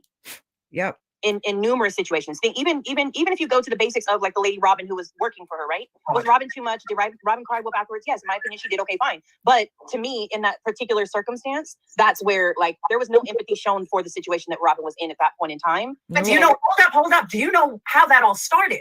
That Marissa was sending her meals nonstop last year or 2 years ago, was sending her meals, and she was pissed at Marissa because she didn't send her alcohol. Like there's no, that's not the same person. So yes, Robin is the gal who was same person. So Robin, okay, so that may have been their first fight. I don't know about that, but they're okay. Dude, that's the first I'm fucking hearing of her sending alcohol or her being pissed at. I never heard this before. Like, I don't know if Laura's just making this shit up or like what the story is, but I never heard that before. I never heard that. For me, what I'm saying is we're talking about her personal connections with other people, right? And so I'm trying to base an opinion of her off of what I see those personal connections with, of the empathy. Sorry, and compassion. I'm blowing canned air into my freaking thing because all of a sudden my computer just stopped charging. I don't know what the hell's going on here, unless I Oh shit, no. I don't know what's going on here. That she shows other people who are going through rough My times. charges And that's messed where the up. disconnect is for me, because I mean, can you give me an example then of a time where you have seen her show empathy and compassion for somebody who was going through something terrible that was personal? Off the top of my head, yeah. That didn't sound too straight. She's like, on the top of my head, yeah, yeah. She did send her Mike's Hard Lemonade. I confirmed that last night. Okay, I didn't hear anything about that, but it doesn't matter because she preys on people. Lauren knows, dude. That's why Laura's sitting up here fucking is fucking just bullshit. It's just total fucking bullshit, man. She knows. Let me see. Hey, Busted. She's like, let me see. I got to think about this one.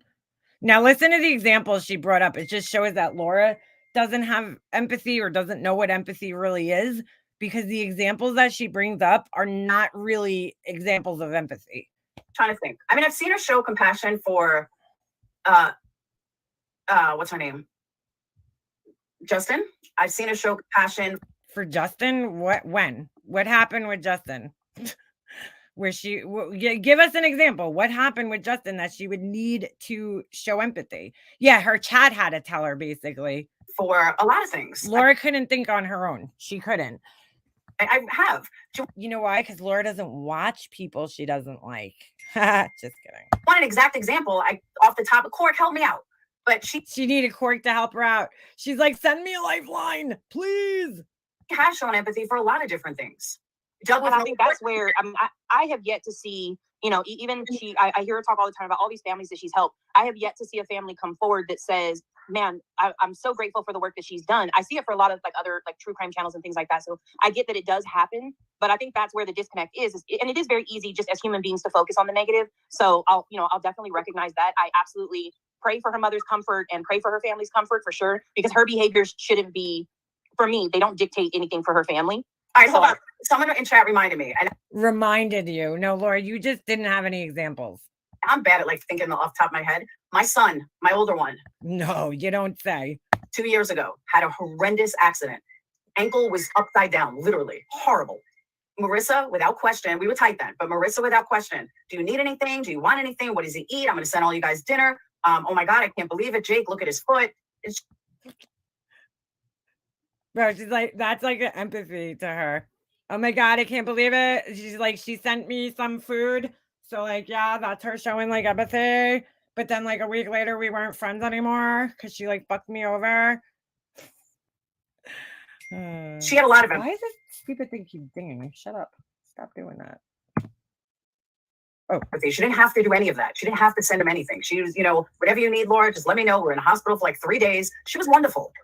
So yeah, I think Laura's exaggerating. I think she had sent food once, okay? And like, she does that again. It's like the character building, she's trying to make people. What the fuck is this thing keep beeping for? And I can't turn it off. Stop. What is beeping exactly? I don't even know what's going on. I don't know. Sometimes she does those things, and I think sometimes more it's being done for her image more than it's being done because she actually gives a shit. But that's just my opinion. Does exert empathy when you're friends with her. Exert empathy. What the fuck is that noise? Oh, sorry. When she cares, she just does. But you're seeing all the bad stuff. You're seeing all the yeah, the negatives. I think that would be, but hear me out though. So what you're saying though is if you're friends with her, you're afforded that compassion and empathy. But that's anybody. But like, if I'm not friends with her, that means that I'm not going to see that or experience that. Exactly, and that's the same. Nunya's exactly right here, and that's the same kind of thing you're going to see from Laura. She just said it. She said it earlier in this life. She's like, oh, well, those people don't care about me. So she's incapable of caring. I don't know why this fucking thing keeps beeping like this. It's annoying. She's incapable of caring about people that don't care about her. Right? But that's anybody. You may not if you're not Show me a creator out there that's going to give a shit if that's not going to exert empathy because they're not friends with her. I would like to think, let's just say, and Laura, like I said, I'm newer too, so that makes a big difference, right? I'll recognize that. But here's my question. If I came into your chat today, my very first time coming into your chat, right? And I'm like, man, I lost my mom last week. This is really rough for me. I can't imagine just on a human level that you're not going to be like, man, I'm really sorry to hear that, Nunya. I'll whatever, light a candle for you, say a prayer, whatever your thing is. I'm going to do that for you this week and, and keep you, hang out as long as you need to with us tonight.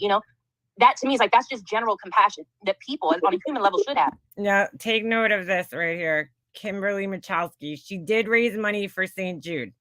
Just keep note of that. All right, I'll give you another example. Thank you, Kimberly. I'll give you another example. When the drama community got robbed by a St. Jude scammer, took thousands of dollars from St. Jude, you know what Marissa did? Because Marissa had the power that most of us don't to raise tens of thousands of dollars through her channel. I never raised that kind of money, and none of us did. But Marissa has the power to entertain and sing. She raised $30,000 in 24 hours for St. That's first of all, she did not raise that $30,000 herself. Laura, and again, it's not her showing empathy. Okay. They egregiously, okay, took advantage of this situation where Diane, I explained this story on what's his name's panel. My God, why Uni Rock's panel, right? They took advantage of the situation with Diane, okay, and they were getting views off of it, and they were getting, people were it's all right, Purple Rain, hey, they were getting views off of it, and so they took advantage of the situation, and she used it to her advantage. It was all self-serving. Yeah, was the money going to St. Jude? Sure. Did she raise the entire $30,000 or $40,000, whatever it was, herself? No. It's a collective money raising effort that goes on YouTube. If you have 10,000 or more subscribers, you could what do you call it, raise money, right? You could do a fundraiser on your channel, and it goes into like a pool, sort of the same way that when they're doing with the shorts now, right? The money goes into a pool. I still don't really fully understand that, but the money goes into a pool and then it gets divided up. So it's kind of the same way, right? It all goes into a pool. Everybody who picks that specific fundraiser, what she didn't realize was that the specific fundraiser that she did was the St. Jude, like, I don't know, some kind of space mission. It wasn't even going towards sick children. It was like some other bullshit with St. Jude, just basically using the St. Jude name. But it's been proven that she did not raise the entire amount, but people like Laura just stupid, and Molly Golightly says it herself all the time, so that's where Laura gets it from. That she thinks she raised $40,000 when in reality she contributed some amount. I'm sure she raised maybe a couple of $1,000s, and it went towards the $40,000 that other creators also raised while the fundraiser was going on, but it wasn't just her. Okay. But that doesn't show empathy for anybody, honestly. I mean, how is that showing empathy? If she was showing empathy, then maybe she would have felt bad for Diane's family and she wouldn't have been doxing people. Laura leaves that whole part out. Okay. When the whole thing happened with St. Jude, Molly Golightly was the worst. Okay. Because on her channel, that's where all the doxing was happening. They doxed this lady named Diane, who wasn't even the right Diane, because they came up with this whole conspiracy that Diane wasn't Diane. Okay. The person that we all know her to be. I'm not going to dox her real last name, but most of us know it. Most of us OGs, we know Diane's real name. So they were doxing Diane, different Dianes, right? They came up with this conspiracy. Oh, Diane's not who she says she is, even though there's pictures of her and there's proof of her, existence and everything online. We're going to make this whole other thing. So they doxed like all these different Dianes, and one of them actually ended up having to come up on things. She cammed up. She had to tell her whole story, and it wasn't even the right person. Okay. And this woman was very upset because imagine just being a person and out of nowhere, all these people are harassing you and calling you a St. Jude scammer online, right? And it's not, you didn't even do anything except just have the same name as somebody. So yeah, they harassed mods, they doxed mods. So yeah, Laura, she showed a lot of empathy during that whole fucking thing, right? Harassing Diane's family members. Yeah, they showed so much empathy. Raising that money really was empathetic. Jude, none of us, and I mean none of us, could have done that. I actually have that. I have the live that she did that celebrating, and it was a really healing moment because she got nothing out our of it. community, Nothing. our community. So to was me, like, Why is this girl up here? Seriously. She just needs to shut the fuck up. I could give you credit for the star power, the bringing in the views. Nanya, I don't even have time to explain. Okay, we'll have to do that a different day. This other one who's on panel, she is Fucking nuts. Okay. She's also absolutely insane To give you credit there, and has done some really fucked up things to people here.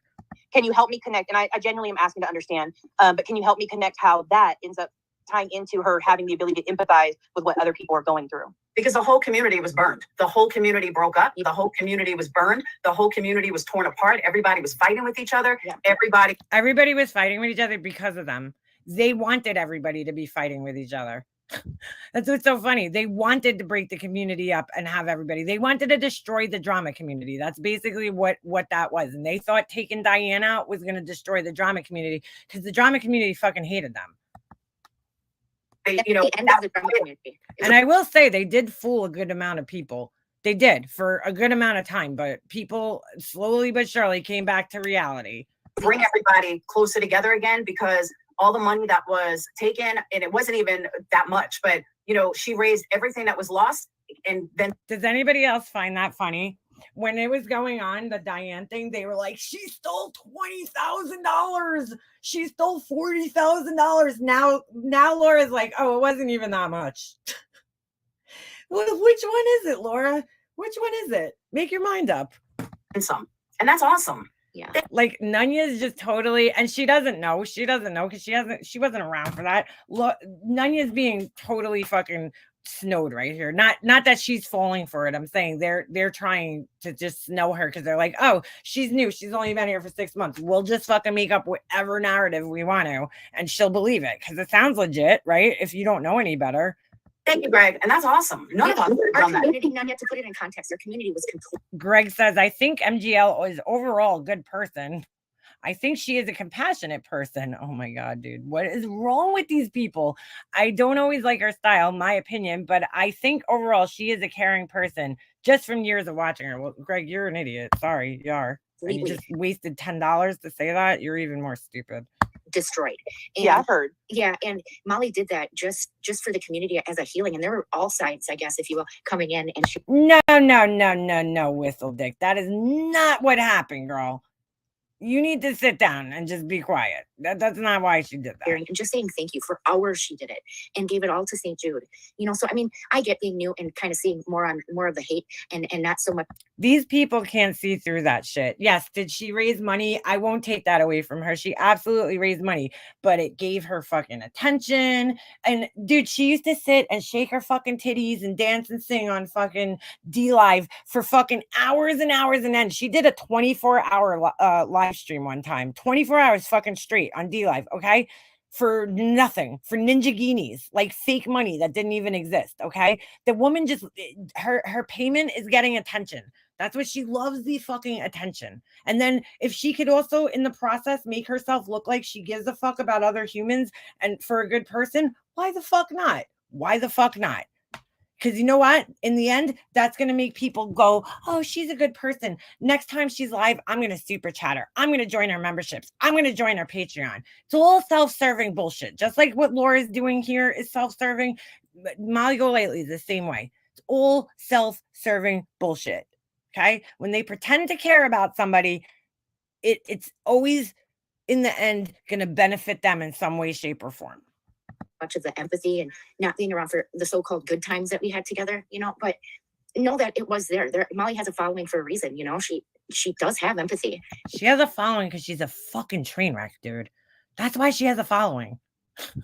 And it's not the same following. You're acting like the same people that followed her 10 years ago or whatever, 5 years ago when she started a channel are the same people that are there. It's not. It's all new people. It's a constant cycle of fucking new idiots coming in, getting fooled, and then being like, holy shit, why did I give this woman all this money? You know, and I don't, I mean, like I said, I do recognize that I'm newer to this, so I completely get it. I think for me, like, I don't understand, like, talking about, like, you know, Laura, Yes, you she mentioned, like, did, okay, well, Mandy. personal is different than a public interest story, right? Which Yeah. I understand She showed her entire bare ass. She got up from the chair. that, right? But to me, I guess for me, it's just like, it's on a human level, right? I always, no matter what I'm talking about, I'm going to try and correlate in my own brain. What would I do if I was in that person's, you know, situation right now? And I can still have my opinions on them, Absolutely. but like, even in the public interest story, there has not been an empathy or a compassion shown. Well, for what about take the opposite? What about all the people that talk about her every single day? See, now Laura's got to fucking switch it because this is going nowhere. Okay, Laura, you can't argue. Laura has said that she doesn't have empathy before. You know, these people know she doesn't have empathy, and now Laura's like, I got to get out of this. I can't argue with this anymore because she doesn't have any more examples. She ran out of examples. Okay, so here we go. And I gotta read this. No one with empathy would ever snatch pics of a sleeping person and publish them. Yes, exactly. And then continuously talk about it and, you know, exploit other pictures that they supposedly got. You know, nobody would do that. Where's their empathy for her son? Where's their empathy? It's like you're saying one thing, but you're doing the exact same thing. You're saying everything that you don't like about her or that you want to understand is the exact same thing you guys are all doing. And when I say you That didn't make any sense, Laura. guys, I just mean, you know, you're talking about empathy, but you don't have it. Like, where's the empathy from the haters? Where's, you know, why heard any- Molly that people are looking for empathy from? Where's I think there? Why would that I can agree with you on, because I do think that, like, you have, if you're saying this person doesn't show empathy and that's bad, right? Then you have to be the better person. Oh, look at this person in the chat, Slingshot. She did potty mouth mama pretty dirty, in my opinion. Oh my God. There's some people in here that see her for who she is, and then there's other. This panel guest is biased, uneducated in the YouTube history. She is following the masses. No, she's not. But I think you You know what? I will give Nunya credit. First of all, that person's uneducated because whenever there's any questions, Nunya and Nonsense both come here and they ask the questions, and I try to give you guys proof, you know, if I can, and show you guys. I mean, I'm not making this shit up. The proof is on the internet. Like, you just have to know where to look for it. And if you go back on my channel, there's a lot of history, but can coexist in a world that says that person doesn't show empathy and I don't like their actions, but I have empathy for what they've gone through Agreed. or are going through. I think can you agree can. with. I think you can coexist with both of those opinions at the same time. For me, Yes, you can. No, no matter what everybody tells you, you can't. You can. Trust me. who is this on panel? I'm sorry, I don't. Whistle down. Yeah. Oh, it's nice to meet you. I've heard And your I'm name gonna- before. it sounded like she said whistle dick. It's nice to meet you. Nice to meet you too. I want to interject you. I was on the panel with Rob. I don't know why, with this whistle person, she reminds me. I never really interacted too much with her. I've just heard a lot of shit. But she reminds me a lot of Tiffany. You know, she's got that sweet little voice, but behind the scenes, not so sweet. Robin that day. And for 8 hours, okay, she was crying histrionically. She wouldn't get off to talk privately. She wanted all of that public. And she didn't stop there after 8 hours of literally e-begging for beers, okay, having them DoorDash to her house, begging, and Molly paid for them. But Wait, what? Hold on. 8 hours, okay, she was crying histrionically. She wouldn't get off. I've heard And your I name wanna before. It's just- nice to meet you. Nice to meet you too. I want to interject you. I was Hold on on. the panel with Robin that day. And for 8 hours, okay, she was crying histrionically. She wouldn't get off to talk privately. She wanted all of that public. And she didn't stop there after 8 hours of Wait a second. Whose panel was she on? See, you're telling the story wrong again. I didn't see this live, but like, if Robin was on somebody else's panel, regardless of who it is, right? You're saying she wanted everything public. She had to be on there for 8 hours. But whose panel was she on? Why didn't Molly go lightly if she had empathy and she saw that Robin was in a bad place, right? A bad mental state, and she's crying histrionically and she's doing all these things. Why wouldn't Molly go lightly? Number one, kick her off the live, right? Because you have the power to do that. If it's your panel, boom, person's off, bye, gone, block them. You could ban them from the StreamYard. You could just completely ban them from StreamYard, right? That's number one. Well, Catherine, I have it sped up a little bit, so that's number one. Okay. Number two, you could end your live and get off the live. So, like, how is this Robin's fault? She wanted it online, or do you think Molly Golightly wanted it online?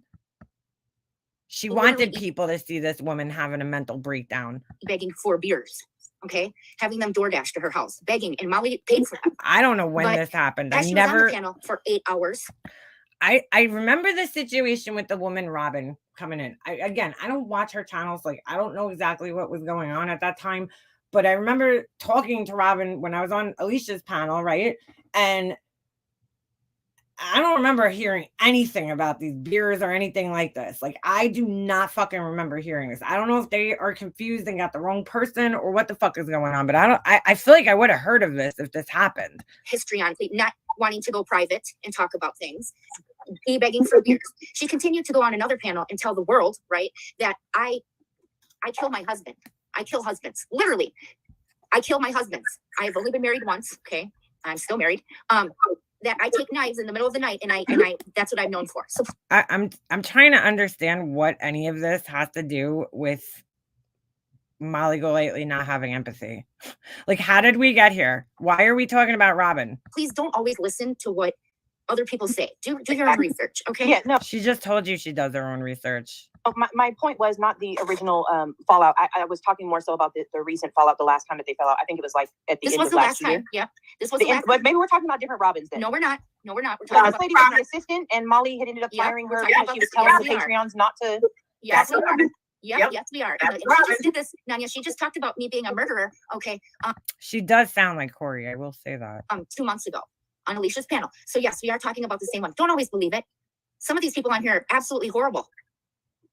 Yeah, and trust and believe. I have seen some of the worst. Except she doesn't go, right? Yeah. Right? Yeah. Right? Yeah.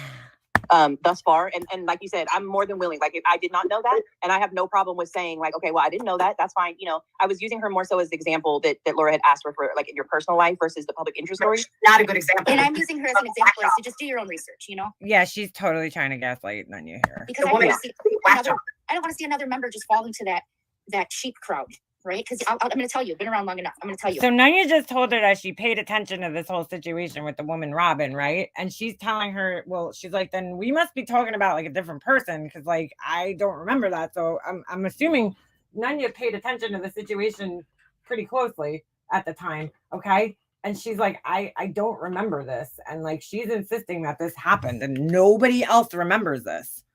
You end up falling into a sheep crowd. That sheep that you're following, that person, they'll do something really fucked up, and you'll be sitting there holding your ass. Oh my God, isn't that ironic? Isn't it ironic? Don't you think? Yep. Yeah, for me, You know? I'm not a sheep. I Yeah. absolutely, I don't mind You know? having a conversation with anybody. I'm not a person who needs everybody to agree with me or that I agree with them. Yeah. Yeah, no, Nanya definitely stands for her own. I will say that. You know, I've heard her even disagree with certain things on Nonsense's panel. If she doesn't agree with something and she feels a certain way about something, she will say it. So I wouldn't definitely not consider her. That's a just not sheep. who I am. I'm absolutely somebody down to have tough conversations or, you know, be the only person in a crowd where I'm the only one who thinks differently. Like, I'm totally fine with that. It's just for me, the behaviors that I've seen and the lack of compassion and empathy that she has yet to show towards families who are going through devastating tragedy, that's really hard. And this particular situation, I think that there should be a grace and compassion shown for sure, because losing a mother is a traumatic thing, right? And it alters who you are as a woman. So I understand that part of it. At the same time, I don't agree with making it clickbaitish. I don't agree with posting, you know, she's gone when she's not gone, but I just meant something else. But I didn't mean that. Like, that is all. Like, it feels a lot like emotional manipulation to me that she's Mhm. doing to her subs, and that makes me very sad for them. Yeah, amen. Amen. Perfect way to say it. But that's just my opinion. do you You know, know it doesn't mean everybody has to agree with that. I get it too. Like, I get. Who's Laura talking to in the chat here? Headstones and headlines. Something she gets everything wrong. Who's that? Who's she talking about? Betty is my BFF to make videos about. I think she's funny because she gets a lot of things wrong. Oh, look at Laura. Laura, I thought you don't watch Betty, but look at her in the chat talking shit about Betty. Of all the comments that she could have answered in the chat, that's not even the fucking topic. Okay. Laura just said, oh, you know, I don't like Betty and I don't watch her. So, Laura, how would you know she gets a lot of things wrong? Everything wrong. She gets everything wrong. She even wrote it in all caps. So like, she knows that much. Yeah, she just got busted out in the chat. She busted herself. Oh, that scared the shit out of me. What the? Stop! Stop it! Scared the shit out of me. Those same feelings. I'm Stop. not ignorant to that. On the same hand, I try to put myself in their shoes, right? So, I thought the phone was you vibrating. know, am I Somebody in the made hospital right now farting freaking noises out? I don't know what's outside, going on because the doctors aren't telling me anything. which probably means, Mommy, I'm hungry. I honestly don't. I need to reach out to somebody, to my followers, the people that have my back, and let them know I don't know what's going on. I'm freaking out, and I write that and I post it. Could it be that circumstance? Can we give some kind of benefit of the doubt through somebody that's going through this, or is it just hate and creating your own karma?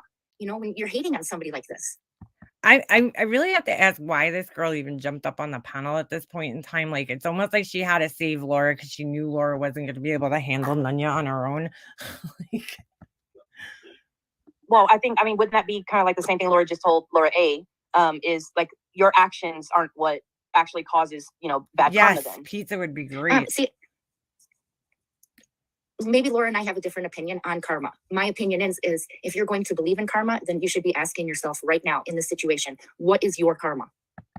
Oh, that's pretty funny. You should tell that to your friend Molly Golightly because she is always talking about karma and she should be asking herself that, right?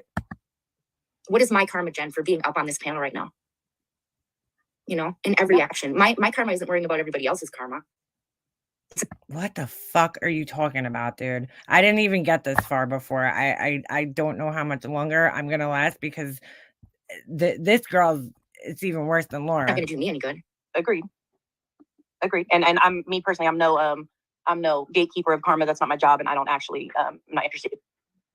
I can tell you that if you are looking for Molly as being empathetic, I do have a video, and it's on my page, and I don't And it's from like 1992. No. ever promote my channel, but she is fundraising where the majority of the people that you see right now bashing her are in there saying thank you. Whistle dick. You need to learn what empathy is because what you just gave an example of is not what empathy is. That what the fuck are you even saying? She fundraised and then you talked about the other people. That doesn't even make sense. Doesn't even make sense. So and that I think that's for me.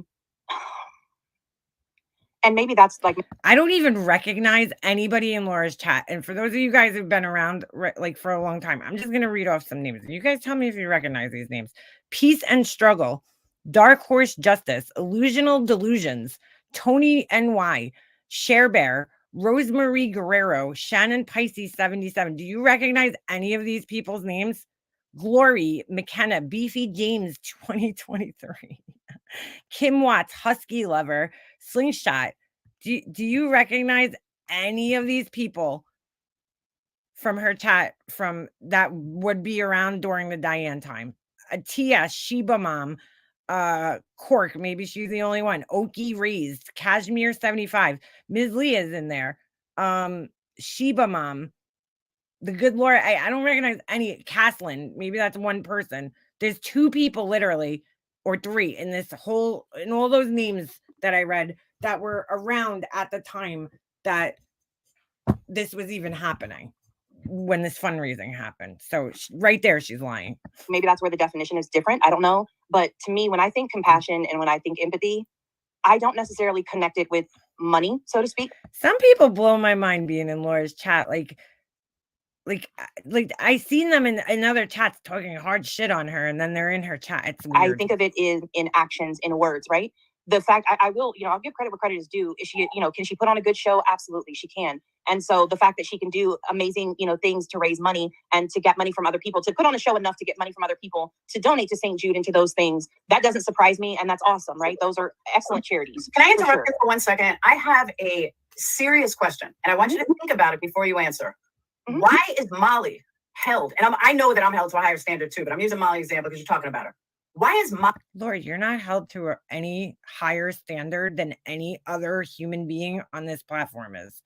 Like, what do you mean that you're held to a higher standard? No, that's in your head, Laura. That's your problem that you think that, because that's not the truth at all. People are just holding you to the standard that we all should hold each other to, which is to just, act like a normal human being. Nobody's holding you to a higher standard, expecting you to act any better or do anything greater than anybody else. That's in your head, dude, because you're narcissistic and you think that. held to a much higher standard than 90% of the men on YouTube? How come Oh, here we go. Laura's dick hating Laura's dick hating has entered the building. Bro, she is a fucking man hater. Oh my God. And then she sits around and wonders why she's single. Laura, you're single because you fucking hate men. Like, you fucking hate men, dude, for some reason.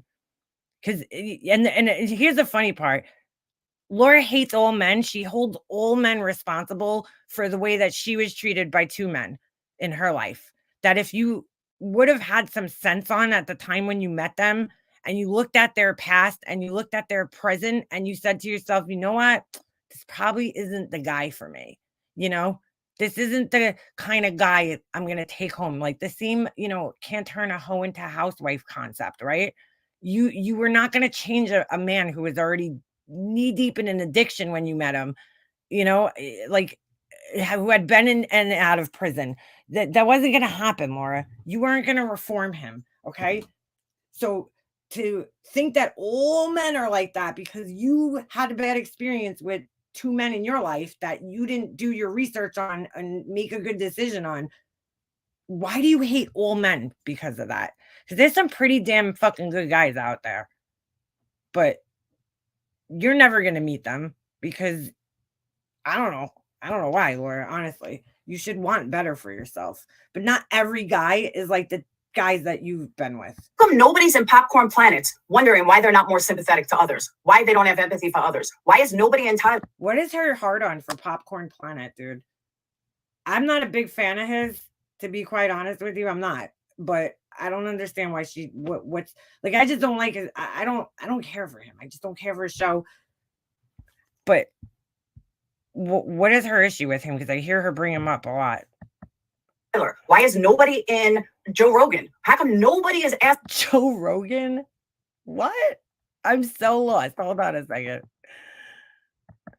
When did Joe Rogan do anything like fucking Molly Golightly? Why is Molly held to a much higher standard than 90% of the men on YouTube?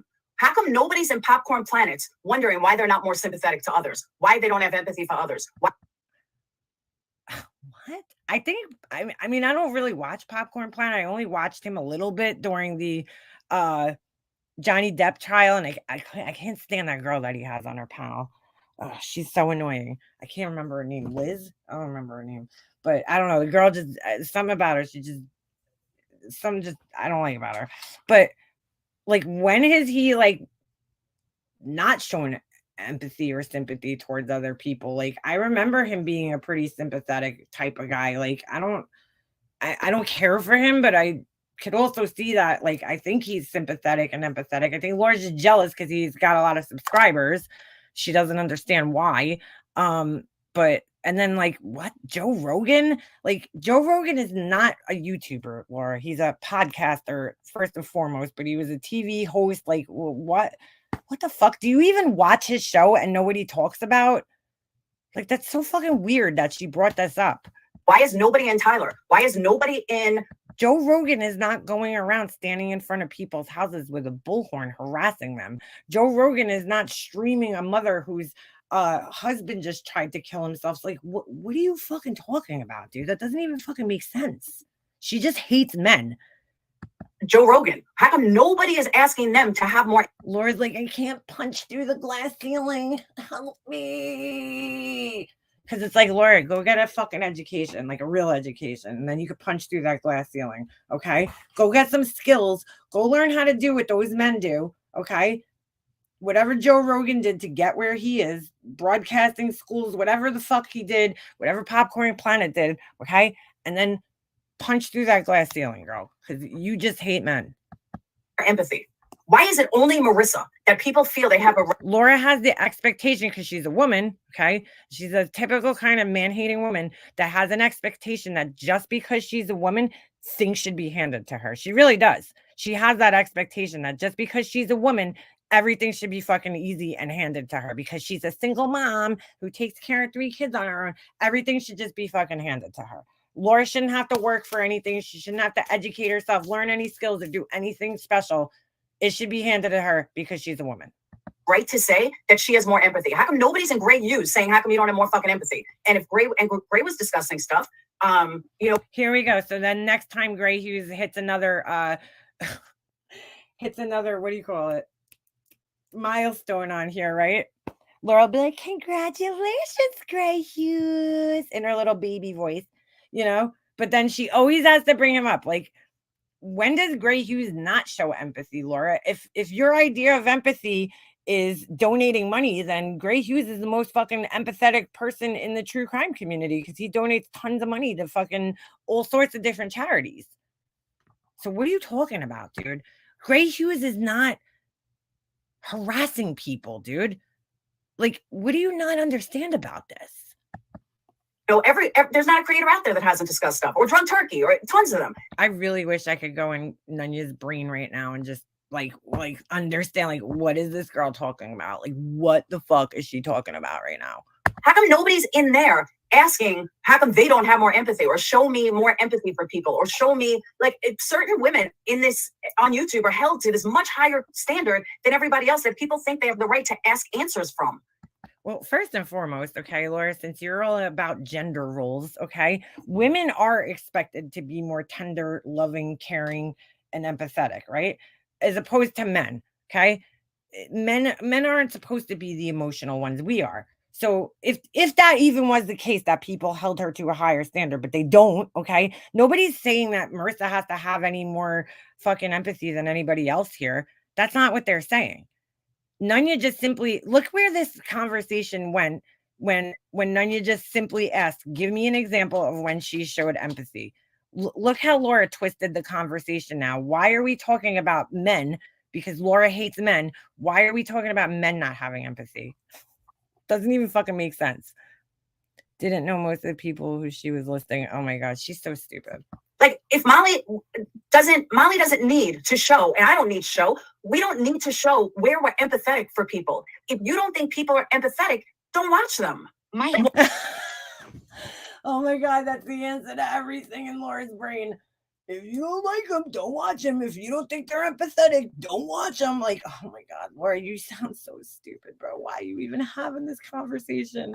My short answer to that would be, where's yours? When somebody asks, where's the empathy? My answer would be, where's yours in this moment? I think Nunya's shown plenty of empathy when, in this whole Marwan situation. I mean, neither one of these two people that Nunya's having this conversation with understand what empathy actually is. So like they're going and dancing around this issue in every fucking way. They're like fucking Michael Jackson and fucking Britney Spears over here fucking dancing around this issue because neither one of them understands. They don't fucking get it. They couldn't give you real examples. So when Nunya kept pressing on in this, okay, well, after they got out what they got out about their bad examples, Nunya's like, okay, well, I haven't seen any situations where she's empathetic.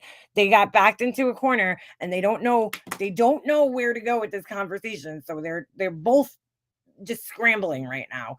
They're both scrambling to just find any way out of this conversation because the answer is she doesn't have empathy, period. Right. And they can't even acknowledge that because that wouldn't go along with sucking their dicks. Philly, There's another person in there. I'm so confused. All right. girl, who gives a fuck? You are part of the problem. I don't need to get in with Molly at all. But how do you know where she is? Why are you following her every motherfucking move? So That's can the I ask problem. this? Philly girl, this person writes, Philly girl, probably with her mother. Why should she be? I don't know what they said because, of course, they got blocked for having a different opinion. And as soon as Laura starts screaming her head out, but look at this person, headstones and headlights. Philly girl, she's at 90s con. No, yeah, that's where she is. She's not with her mother. So I don't watch the people that you just mentioned. So I agree with that. I also have no problem with asking myself, where is my empathy when Oh, thank God that other girl fell off the panel. Thank you, Jesus. I speak on other people. So I don't have an issue with that at all. But my thing is this: I truly think that what it boils down to is because it's the internet and because it was put out there publicly. That's the reason why it has been opened up There you to go. commentary, critique, judgment, There people you talking go. shit, like whatever you want to call it. Like that's the reason why. If you don't want people to talk about it, then you don't do it. Like don't put it out there then. And she There has you every right to go. put it out there, right? She has 100%. Your channel is your channel. You do what you do. Other creators, it's their channel. They do what they do. But you have to know that you're opening yourself up to those critiques, and that's not going to stop. Bam. Thank you, Nunya. Exactly. Right. That's it. That's all you got to say. That exactly the whole point of this live. That's not Marissa's problem. That's the people who always have to have an opinion. That's their problem. That's not Marissa's problem. If you're not adult enough that you have to go live and you have to talk about somebody else's issues, that's a problem. That means that you're the fucking problem, not Marissa. Not Okay, Laura. So what? We're the problem. And you know what I'm saying? Like, what does that even mean? Okay, Laura. So I'm the problem. Nonsense is the problem. It's our problem. Okay. And Is that going to change anything? No. So you're, oh my God, dude. I mean, honestly, Laura, isn't that what every channel does though? No, every And I mean, I'm like I said, I'm newer. This is 6 months in, so maybe there's other channels out there for me. So that's highly possible. But every channel that I've ever seen, it's people talking about other people who talked about people. It's so true. Oh, Nanya's like, yeah, I've only been like Nanya's only been here for 6 months, and she's like, I fucking get it. Like, I get it. Like, she understands what it is. And Laura's been here since what, 2000 fucking 6? I don't even know when the fuck she started her channel, but it's been a good fucking decade, and she still doesn't get it. She still doesn't get it. If you go back at right now and go back to Laura's fucking making a murder videos, okay, and click on any one of them, they start off the same fucking way. Laura's like, I don't fucking understand why people fucking talk about people. It's not your fucking business. Just because I shared it on the internet, it doesn't make it your fucking business. Like, dude, seriously, she's been saying the same shit for that fucking length of time. Meanwhile, Nanya's like, yeah, I've been here 6 fucking months, and I could write a dissertation on the fucking internet and how it works, okay?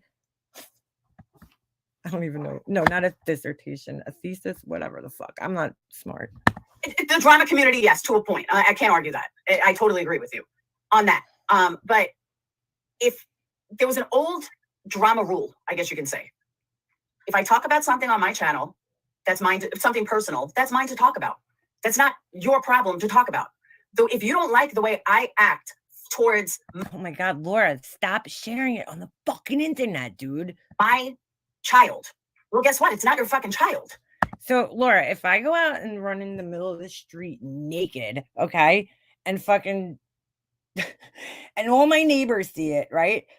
They should just not talk about it, right? We should just all not talk about the crazy neighbor fucking running down the street naked, right?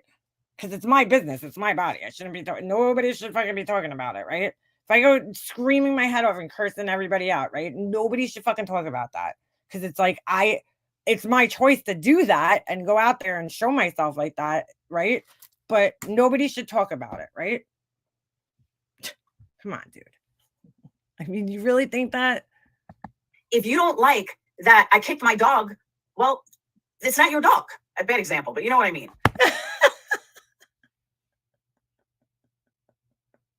That would be fucking animal abuse, Laura. So yeah, that would be a fucking problem. So if your neighbor murders somebody, right, in front of you, it's not your business, Laura. So like, don't call the cops or anything, right?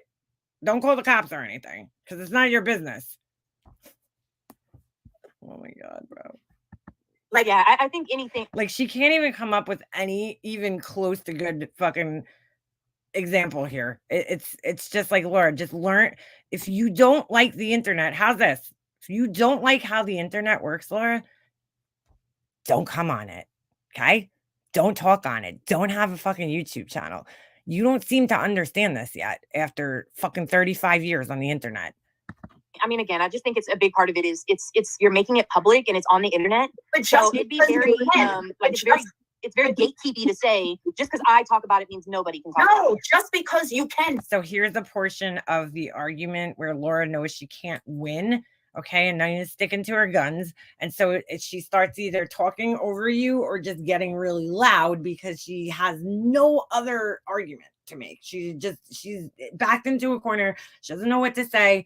And the person, whoever it is, it could be Nanya or it could be anybody else. It happens all the time. They're sticking to their guns. Laura's not changing their minds and they're not seeing her point of view. So she's like, now she's got to start yelling or trying some other way to get her point across to be right when she's completely fucking wrong.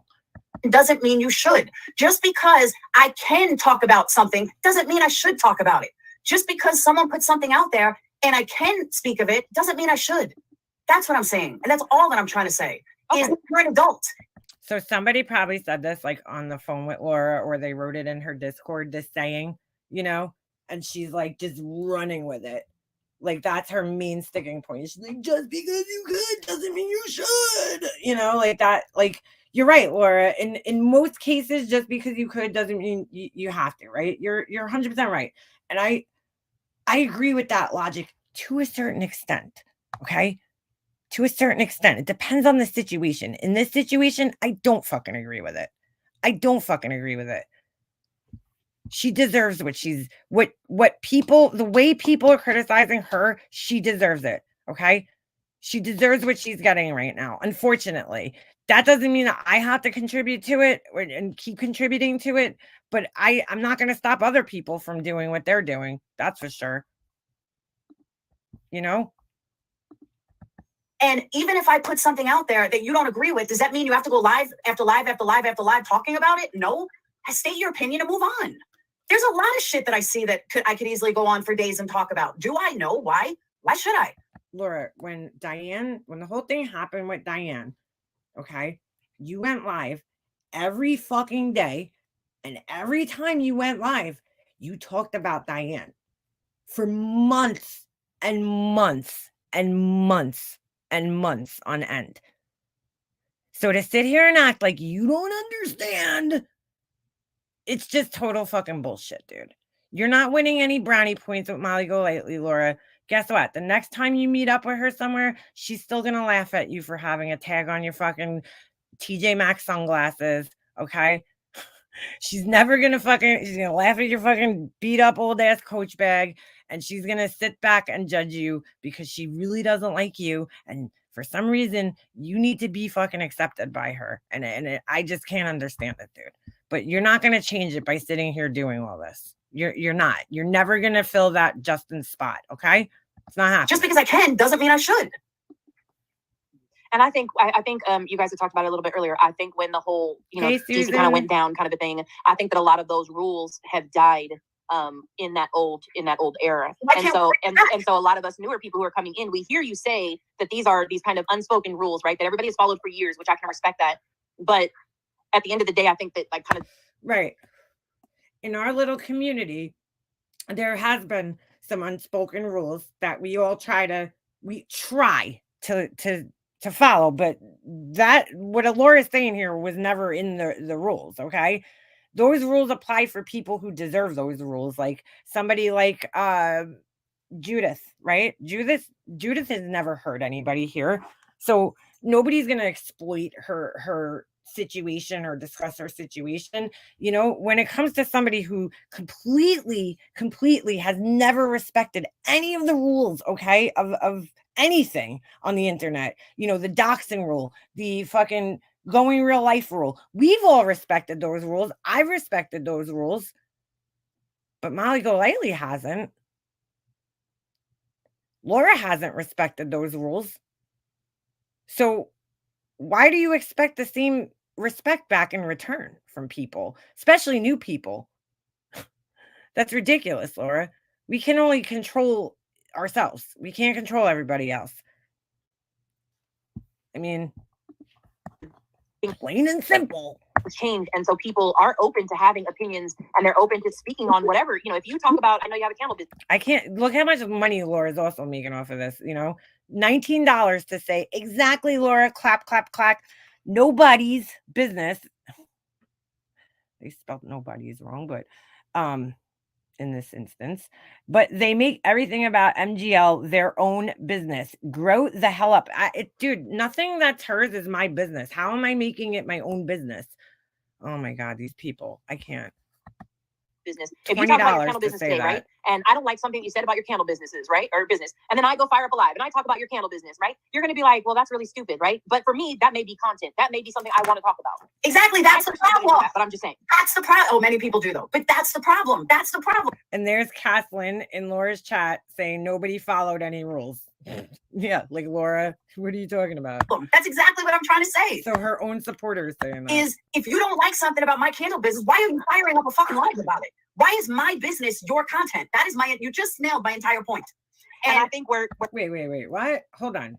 What? Hold on. And I don't like something you said about your candle businesses, right? Or business. Hold then on. I go fire up a live and I talk about your candle business, right? I need to go back. At the end of the day, I think that like kind of things change, and so people are open to having opinions and they're open to speaking on whatever. If you talk about, I know you have a candle business. If you talk about your candle business today, right? And I don't like something you said about your candle businesses, right? Or business. And then I go fire up a live and I talk about your candle business, right? You're going to be like, well, that's really stupid, right? But for me, that may be content. That may be something I want to talk about. Exactly. That's the problem. But I'm just saying. That's the problem. Oh, many people do though. But that's the problem. That's the problem. That's exactly what I'm trying to say.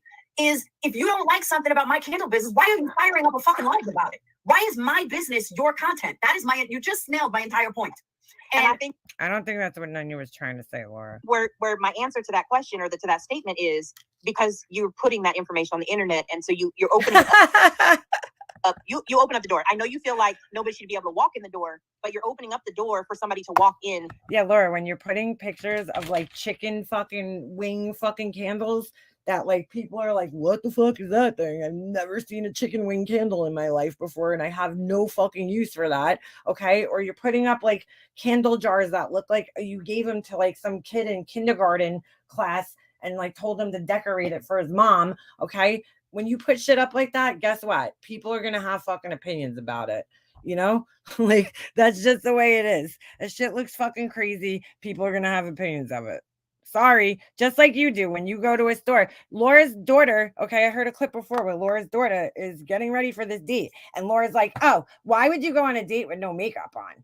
Oh, why are you wearing high-waisted jeans? I don't like high-waisted jeans. I just don't like, they're goofy looking. They're goofy looking. I'm like, says the biggest goof of all. Like, have you seen your fucking style, Laura?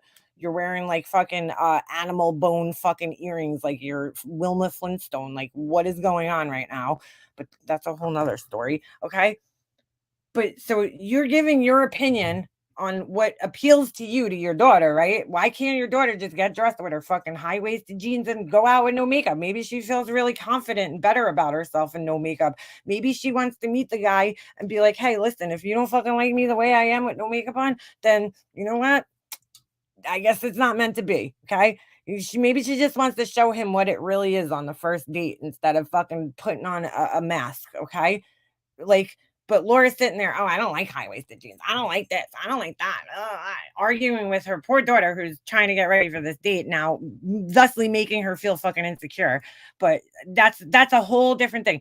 But you're giving your opinion on something that's not visually appealing to you, the same way that we see your candles, you know, on various videos or whatever, and we give our opinions on them. You know, that's it. You know, sorry that there are opinions that you don't like, Laura. Then, like I said, improve your fucking product then, so that people don't have anything to say about it. Instead of making shit that looks like a fucking kindergartner made it. And it's almost as if we're surprised that somebody walked into a wide open door. okay, so Christine Randall, I'm going to use her as an example. Christine Randall, I believe, has Her name's Christina Randall, first of all, Laura. So probably should get her name right before you use it for a fucking example. millions of followers. She puts her child on the internet. Do you see people make Christina Randall does not put her children on the internet, Laura. Like maybe back in the day, she had a couple of videos with her kids, but again, that's a bad example because Christina Randall has empathy. Christina Randall cares about other people. Christina Randall is not standing outside of people's houses with a fucking megaphone. Christina Randall is not accusing Dre of killing her fucking husband or driving him to suicide or trying to harm her children. So old Christina Randall does is make videos where she repeats stories with facts, okay? Actual facts. I know that you and Molly Golightly don't understand what those things are, but you can't even make the fucking comparison. Stop bringing up all these big YouTubers who are 10 times more popular than her and trying to use that as an argument, Laura, because it's not the same fucking thing. The behavior is not the same. making videos about her child? Nope, you sure don't. Do you see anybody talking about her child? Nope, you sure don't. Why? Because just because she puts her child out there doesn't mean you have to talk about it. No, because she's not a piece of shit. And when she does show her children, okay, it's always in like a happy light. She's not sitting up on her fucking live crucifying her kid for not getting the right size Starbucks drink or, you know, telling him that he looks like a fucking dirtbag or whatever the fuck, a scrub with the haircut that he likes. Okay. That's why nobody talks about it. Because if you do see her children, which she doesn't show her children very often, it's a picture of them just smiling and that's it. So there's nothing for people to judge, Laura. I mean, come on, dude. Apples and fucking oranges, Laura. Apples and oranges. That's it's Or how about you having a conversation about, like you just did with your daughter on there, and somebody, I didn't see it, but somebody said you called her a narcissist during that conversation, and you criticized her jeans, you criticized her fucking makeup, you sat there and criticized everything. She kept coming back in and you kept criticizing her. So you did that publicly So now people are like, wow, poor Sage. I feel bad for her because she's like trying to just get dressed and she's probably nervous enough to go out on this date. But here's her mom ripping her apart.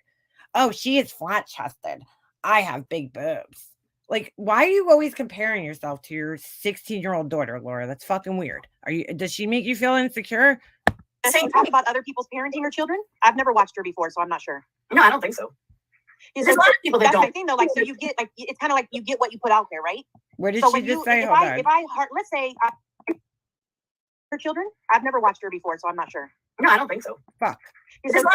You sure don't. Why? Because just because she puts a child out there doesn't mean you have to talk about it. My That's computer's the like same Talk delayed about other right people's now. parenting or children. Oh my God, this thing. I'm sorry. I'm trying to catch what Nanya said there. Just because she puts her child out there doesn't mean you have to talk about it. It's the same Talk thing. about other people's parenting or children. I've never watched her before, so I'm not. No, she doesn't. That's a great point, Nanya, too. Right. She's not sitting there criticizing everybody else as a mother and saying that, oh, this person's a loser and they need to pay more attention to their kid and da da da da. That's not what Christina Randall does. She doesn't talk about anybody else as a mother unless they murdered their children, and then she'll maybe have a judgment on them, which rightfully so, she should, right? But yeah, she's not sitting there, calling out random people and telling them, oh, you don't pointing the finger, and you know what, you got 10 pointing back at you. Not sure. No, I don't think so. Is There's a lot of people that that's my don't. thing though. Like, so you get like it's kind of like you get what you put out there, right? So when you, if I let's say I watch you, right? And every time you're on, you're talking to somebody in your chat, and you're like, you're a terrible mother. You're, That's what you don't know backstories. I've seen Marissa. The people. no, I'm not saying she does that. I was just using it as an example. I'm not saying she does that. Oh, here we go, Laura gaslighting, because that's not true. But I'm saying if all you did was this, You don't need to know backstories, Laura. Stop with that bullshit. like bashing of that person in your chats. So what is the backstory with Dre, Laura? Why is Laura why did like all those people, she had all those people call CPS on Dre? What's the backstory there, Laura? Because she's a horrible mom because her kids eat vegan food, or because she made her son wait for a drink for 2 seconds. The fuck out of here. Parenting, right? If that's all I seen you do, right? You're saying it wouldn't be like if I chose to fire up a live and then talk about your parenting, I'm completely wrong. But like you set that as the okay thing for your content. Does that make sense? No. Repeat that one more time.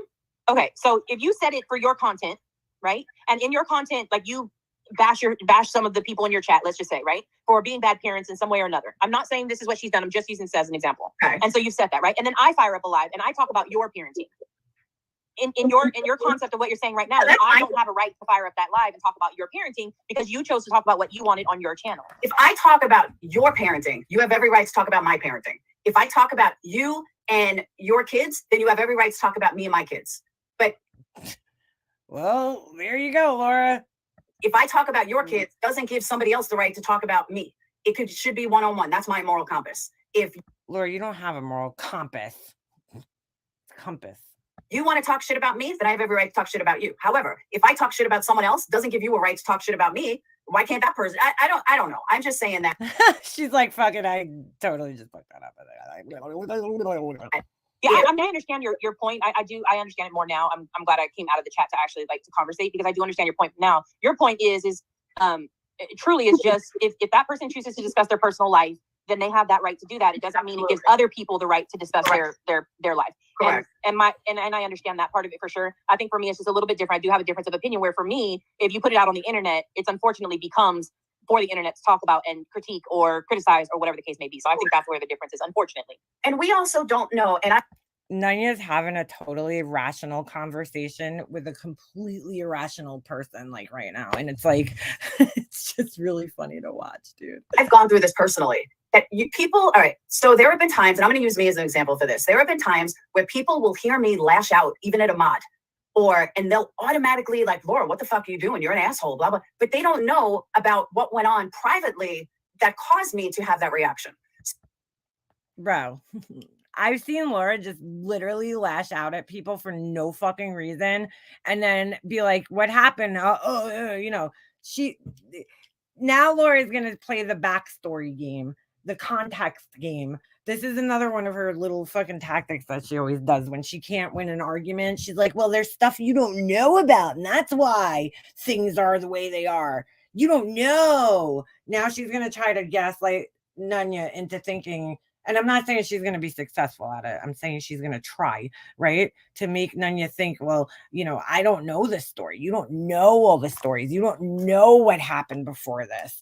That was the biggest, not Nunya's mistake, but Laura, she caught on to that. Nunya said at the very beginning that she's only been here 6 months. She said it several times throughout here. So Laura is going to capitalize on that in her brain. She's like, I'm going to capitalize on that and just make it like, well, you don't know what happened before all this stuff. So many people just see my reaction. They just see me flip out. They just, oh my God, how could she do that? And then there's 10 lines made about what a horrible person I am and how dare I do that. But they don't see the fight that went on 5 minutes prior to that privately. So that's what I'm saying. Many people may see Marissa lash out at somebody in a chat, but they don't know what happened 20 minutes before that. They don't know what caused Marissa to lash out to begin with because they don't know what went on privately. And that's what I think you're missing. That's what a lot of people miss. A lot of people miss the fact that, what you see publicly, you don't know what happened prior to that. Just like Robin, you saw something on Robin. I see something totally different because I was there 2 years ago and a year ago when Robin was a complete fucking whack job. But you didn't see that. You only saw this public thing from Robin. Wait a second. What? Wait, Laura. What are you talking about? Robin wasn't even around 2 years ago, dude. What the fuck are you talking about, dude?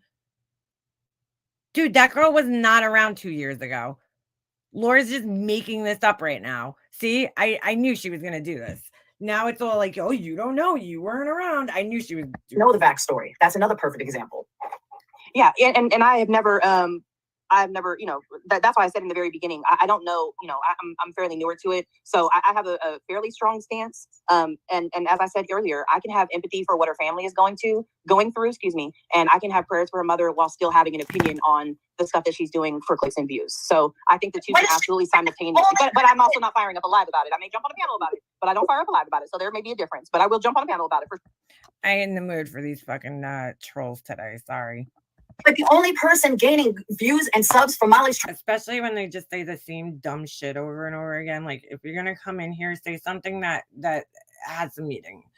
So stupid. Probably Laura. Tragedy are the haters. People like Nonsense, Queen Bee, Mallory. Those are the people that are gaining subs and money from Molly's tragedy. Molly discussing her own tragedy with her own support and her own crew on her own fucking panel is not somebody using for subs and money. Yeah, I won't take away the views that they're getting, but and I personally, because I'm with those channels, so I wouldn't say, obviously I don't call us haters, but I respectfully I can say definitely the views. I'll give you that for sure, the views for right now. But on the other side of that, I would say that there's been a lot of money made in the last 24 hours, and I don't think half of that money went to the haters. But yeah, exactly.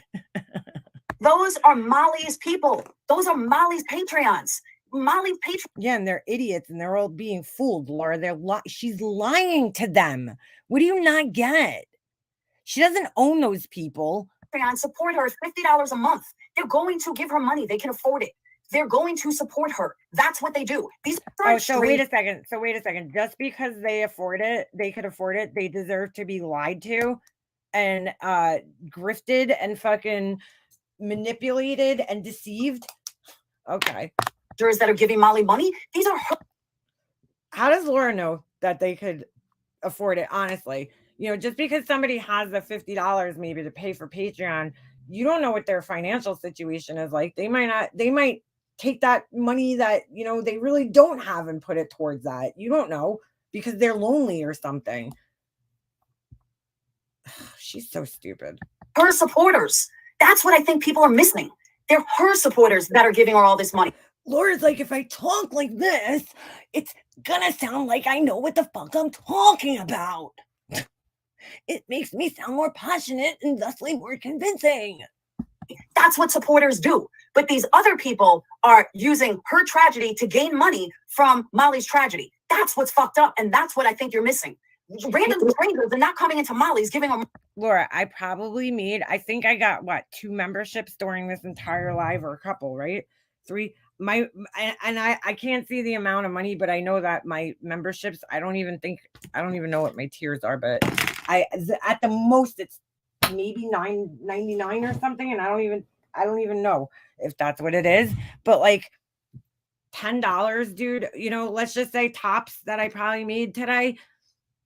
Really, Laura? Am I really rolling in the dough over this? Like, come on, dude. What? No, she's so fucking stupid, bro. That's what this all comes down to is like Laura's jealous that she's not making the money. Money. Molly's own people that support her are giving her money.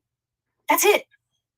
And they're being fooled, Laura. They're being taken advantage of. I know you don't fucking care because you do the same thing to your people. But those of us who have empathy and understand what empathy is, we feel bad that people are being fooled and giving her money. We feel bad that people are too blind or whatever it is to see through her bullshit and that they're being taken for a fucking ride. Yeah, and I mean, I think it needs to be made clear. I'm not here to change anybody's mind about anybody. I'm just here to have a conversation that is of a difference of opinion. I'm not yelling at you. It's just I get fired up. No, you're fine. You're fine. It's just I just talk like this. You're not worth the corn in my shit. other people. But so for me, I just and I do agree. Like, it aren't all YouTubers here for clicks and views? Like, isn't that what everyone is here for? Like, so I don't disagree. No. I would disagree with you on that, Nunya, because I don't think that every single person that's here is here for clicks and views. I think there's people here for various different reasons. Some people are just here for support. Some people are here for, you know, various reasons. I'm here. I don't know. I'm here. I like talking shit. I just like the social aspect of it. I mean, you know, clicks. I really don't care about the views and that shit. I really don't. Because if I did, don't you think I would title my shit with something other than, you know, if you're feeling triggered or Lord have mercy? Like, you know, I don't tag my videos. I don't care about that shit, dude. I don't. I really don't. Because most people outside of this little neck of the woods on YouTube, they're not even going to know what the fuck I'm talking about. So why would I sit here tagging all these videos, you know, trying to attract other people to my channel when they're not even gonna know what the fuck I'm talking about? You know what I'm saying? So, I'm not here for clicks and views, but I do get excited because the views mean the truth is getting out there. Exactly. You know, people find my channel somehow. They find it, you know, but I'm not here just specifically for that, you know? Agree with you. Her supporters are going to support her no matter what, right? But I think that sometimes it can become emotionally or manipulative. I'll say that. I don't want to say abusive, but manipulative when you're putting something out there with the wrong presumptions. And it's not your fault if somebody makes assumptions. So no, that's not your fault. But like you're helping it along. And that's where for me, like it's not like that's just not that's not okay for me. That's all. You notice that not once through this entire conversation that we just listened to here, not once has Laura said, yes, I can see your side, Nunya, or yeah, I understand what you're saying. No, she's just, it's just argument the whole way through. She just keeps arguing. Where Nunya has said, I understand what you're saying. And there's been instances where she's agreed with maybe, you know, part of what Laura's saying or something. But Laura, no, just pure argument. So it's all argument, dude. She cannot see other people's points of view at all. There's so much worse. I don't know if you follow true crime at all, but there's tons of true crime creators that really are manipulating subs by, we got an inside source. I have an inside source for this. That's right, Laura. And those people are shitty too, but they're not fucking harassing people, bro. Manipulation. Marissa's not doing that. Marissa's just putting her personal business out there. And I am. Yeah. And guess what? Guess who the person is that does that? Olivia is one of them. And guess who she was friends with? Oh, you know who else does that? Jonathan and Bullhorn Betty, and guess who they're friends with, Laura? So yeah, you're right. So sticking up for this because I do that too, and I get it. And those people are getting called out for it too. They're not getting called out for it. They get called out. Go watch, dude. Go watch Heels in the Air. Go watch La Glera. Go watch all these other channels where these people. Go watch Burnt Toast. They're getting called out for it. Accused of, you know, oh, you're doing this for manipulation. No, dumbasses, I'm doing this for support. Well, and the only thing I've heard in the past, wait, what? Hold on a second. That didn't make sense, Laura. She always fucking tells on herself. An inside source for this. That's manipulation. Marissa's not doing that. Marissa's just putting her personal business out there. Really? She doesn't do that? She doesn't pretend that she has inside sources, Laura? Because she absolutely fucking does all the fucking time. And I am so. And has been for years. sticking up for this because I do that too. And I get accused of, oh, you're doing this for manipulation. No, dumbasses, I'm doing this for support. Wait, what? I totally don't understand. What does she mean she does that too? So she misleads people? What the fuck is she talking about? And the only thing I've heard in the past, which I guess doesn't make sense to me, but I've never been up here to even ask about it, is that there has been times in the past where she has done you badly or tossed you to the side or something like that. But I've never gone to like investigate what had happened at that time, so that's fine. But for me, like, it doesn't matter. Your opinion, I can absolutely stand here and give an opinion on somebody, whether I like them or not, and still give a fair opinion. I'm trying to think of what her and the last time out of the 20 times that her and MGL fell out. I know the last time was when they all went to Tennessee or whatever, and Laura got all salty because, oh yeah, remember? She thought that, this is so stupid. She thought that Molly Golightly somehow knew to find her the day that she didn't have makeup done. Like, so fucking stupid. And that's what she was all salty about. Laura wasn't invited to Tennessee with the heels on the air, heels in the whatever fucking ground, whatever the fuck they're called. She wasn't involved, she wasn't involved in that. So she made her own trip to go to Tennessee, and she made it like it was innocent, but at the same time, Laura's kind of like cutting them down and their mission down, but trying to be friends with them at the same time. And she thinks people are like too stupid to see what she's doing. So she's like trying to cut them down. And she's like, well, I'm going to go to Tennessee too, but I'm going to do real things. I'm going to do interviews. I'm going to get the answers that everybody's looking for. So like she was basically, you know what I'm saying? She was undercutting them. Like she was cutting them down, but trying to act like she was friends with them at the same time because she was salty that she wasn't included in the invitation. So then when they got there, they both go into this shop, okay, and they mutually secretly film each other, her and MGL. And then Laura gets all mad because she swears to God that somehow, while MGL likes to promote herself as a psychic, we all know that she's not, we all know it's all bullshit. But she thought that MGL somehow magically knew that she was like not dressed up and didn't have makeup on that day and purposely showed up where she was to like expose that Laura didn't have makeup on. Like she had some weird fucking conspiracy in her head and it made no sense. And so then and Laura didn't like Bullhorn Betty. That's what it really came down to, was that Laura was jealous, okay, that Molly Golightly was riding with Bullhorn Betty and Laura hated Bullhorn Betty. So, and they hated her. So that's real. And Jonathan and all of them, Laura hates anybody that's doing better than her. So Fair enough.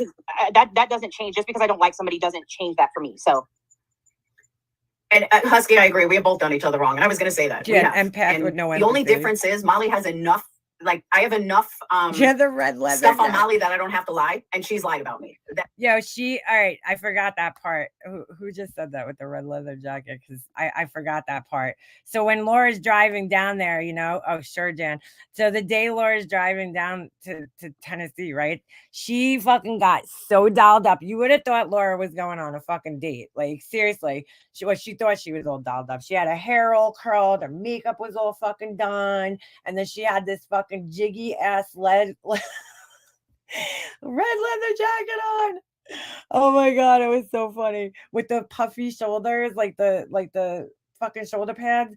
And she was feeling the fuck out of herself in the car on the way there. Like she really thought she was gonna impress Marissa with her like red thrifted fucking Macy's, circa 2006 red leather blazer. Okay, but in reality, we all know that MGL would have been like, Laura's wearing some fucking red leather blazer. It's a really fucking ugly thing. It's fucking out of style, Just like Laura tries showing her the fucking prom dress that she bought for her daughter, and that another awkward conversation came of that. Who the fuck posted that? We should watch that real quick, and then I gotta go because I gotta eat dinner. But hold on a second. That shit was fucking funny too. There was one other video I really wanted to show you guys before we go. No offense to Nunya. I can't handle any more of this. This is just, it's Laura just fucking, I can't. I'm sorry. It's just, I know it's not going to go anywhere good. It's not going to end anywhere good. Laura's not going to, not that you were there to change her mind, but like, she's not going to see things your way because Laura knows you're right while she's talking to you the whole time, and she's just trying to come up with arguments that just don't even fit. But hold on a second. I tried to record a quick video the other day with this. Hold on. See if I can find this. We'll close out with this. I don't know where the clip is with Laura with the dress, but it's if I find it, I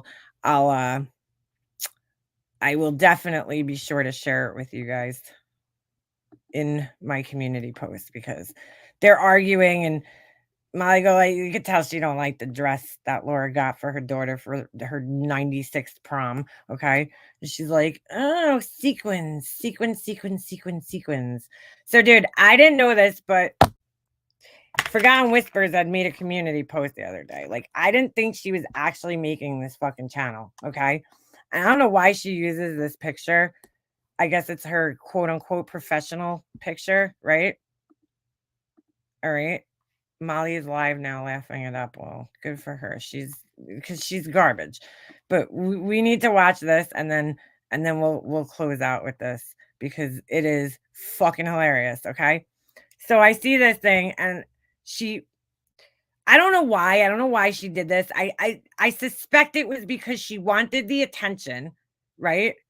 For her mom. So she made this video, which is just a slideshow of pictures, which I personally am not going to share because it's her family and they didn't ask to be put on this platform. Okay.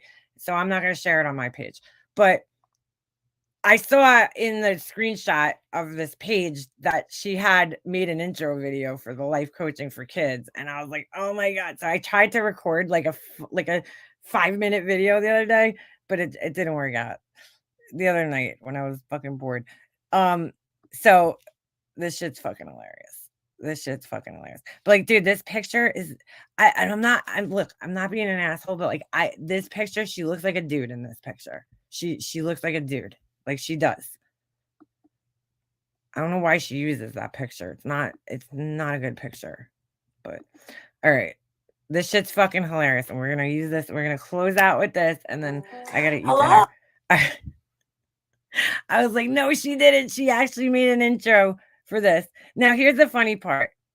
She's sitting in a fucking hotel room, which is like the first thing I would be like, is like, why is this like life coach for kids sitting in a fucking hotel room, making videos for kids in a hotel room? This is Coach Molly, and I am life coaching.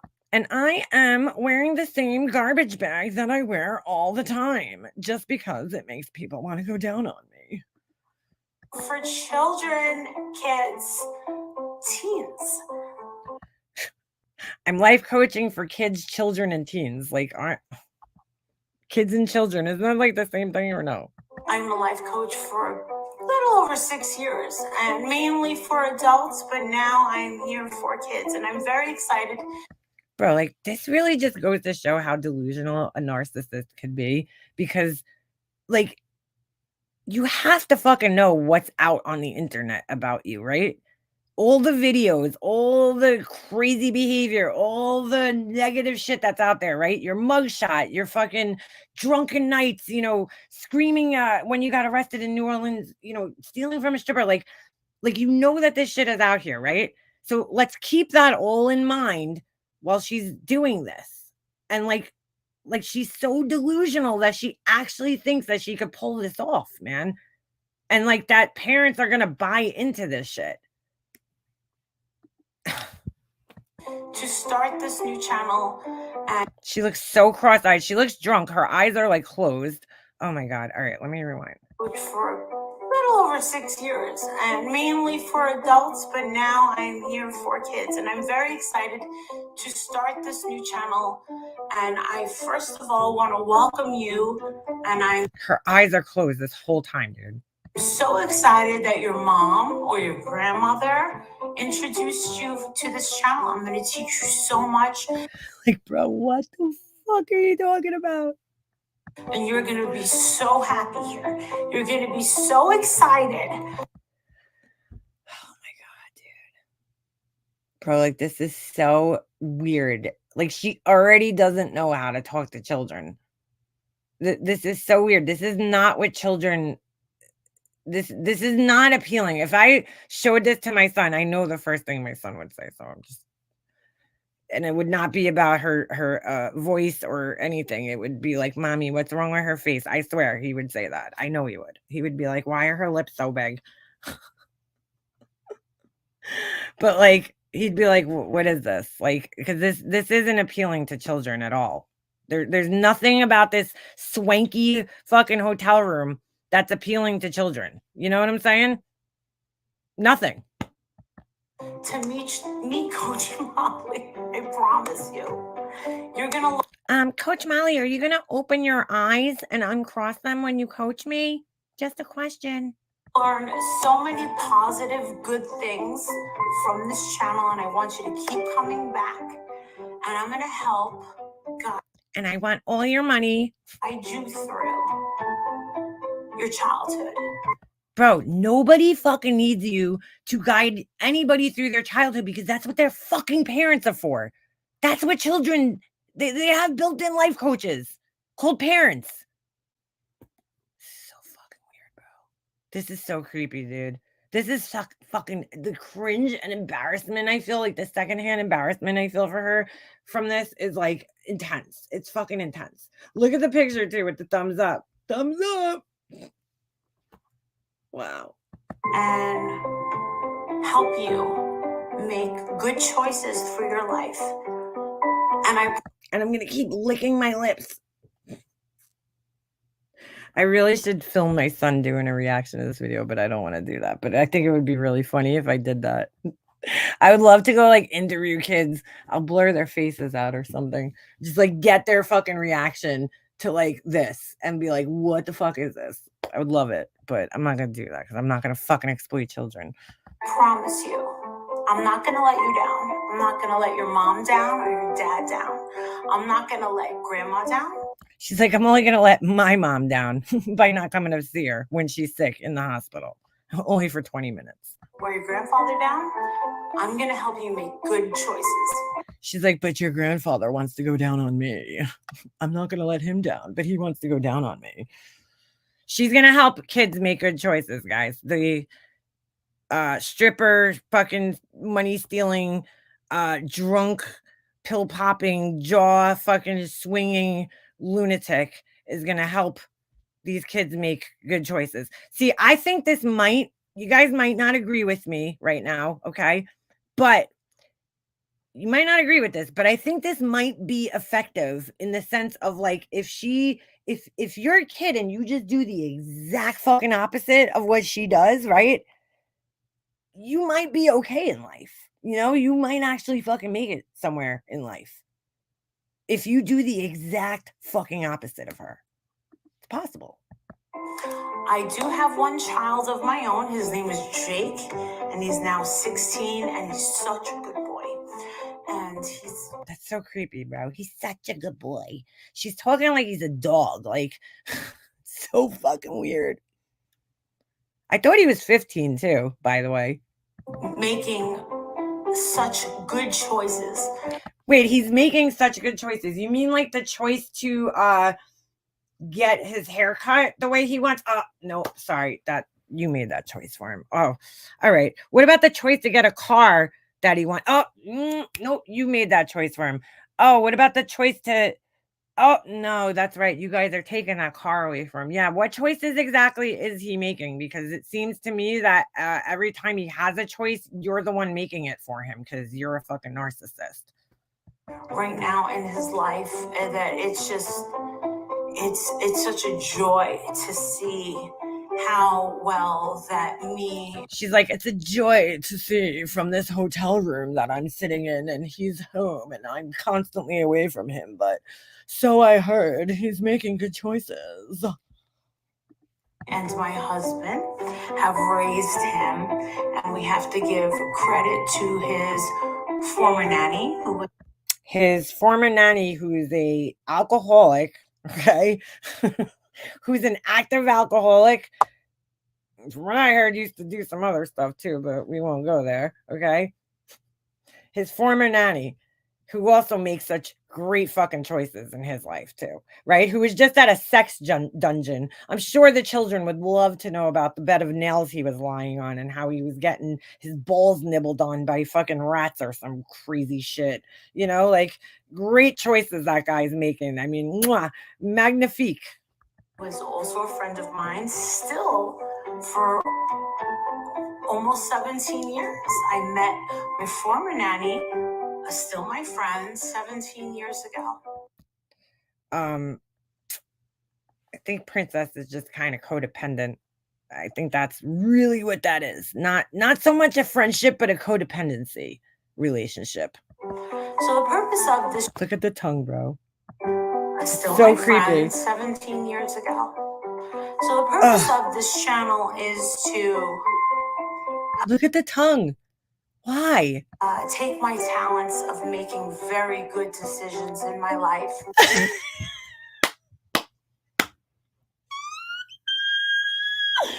Yo, one of the clip channels, because I'm fucking lazy as fuck, but one of the clip channels really needs to grab this and like mix that and then splice in her fucking, the real her, right? Falling on the ground in the jail cell screaming, Walter 519, call my husband. The mugshot, you know, like, dude, what did you just fucking say? Did you just say you're what? I gotta rewind that. The tongue. years ago. So the purpose of this channel is to take my talents of making very good decisions in my life Her talent of making very good decisions in her life.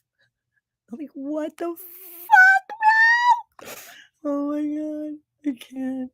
trusting my Dude, your bad decisions are littered all over the internet. Like, you really, oh my god, she really fucking thinks people are gonna buy this shit, man.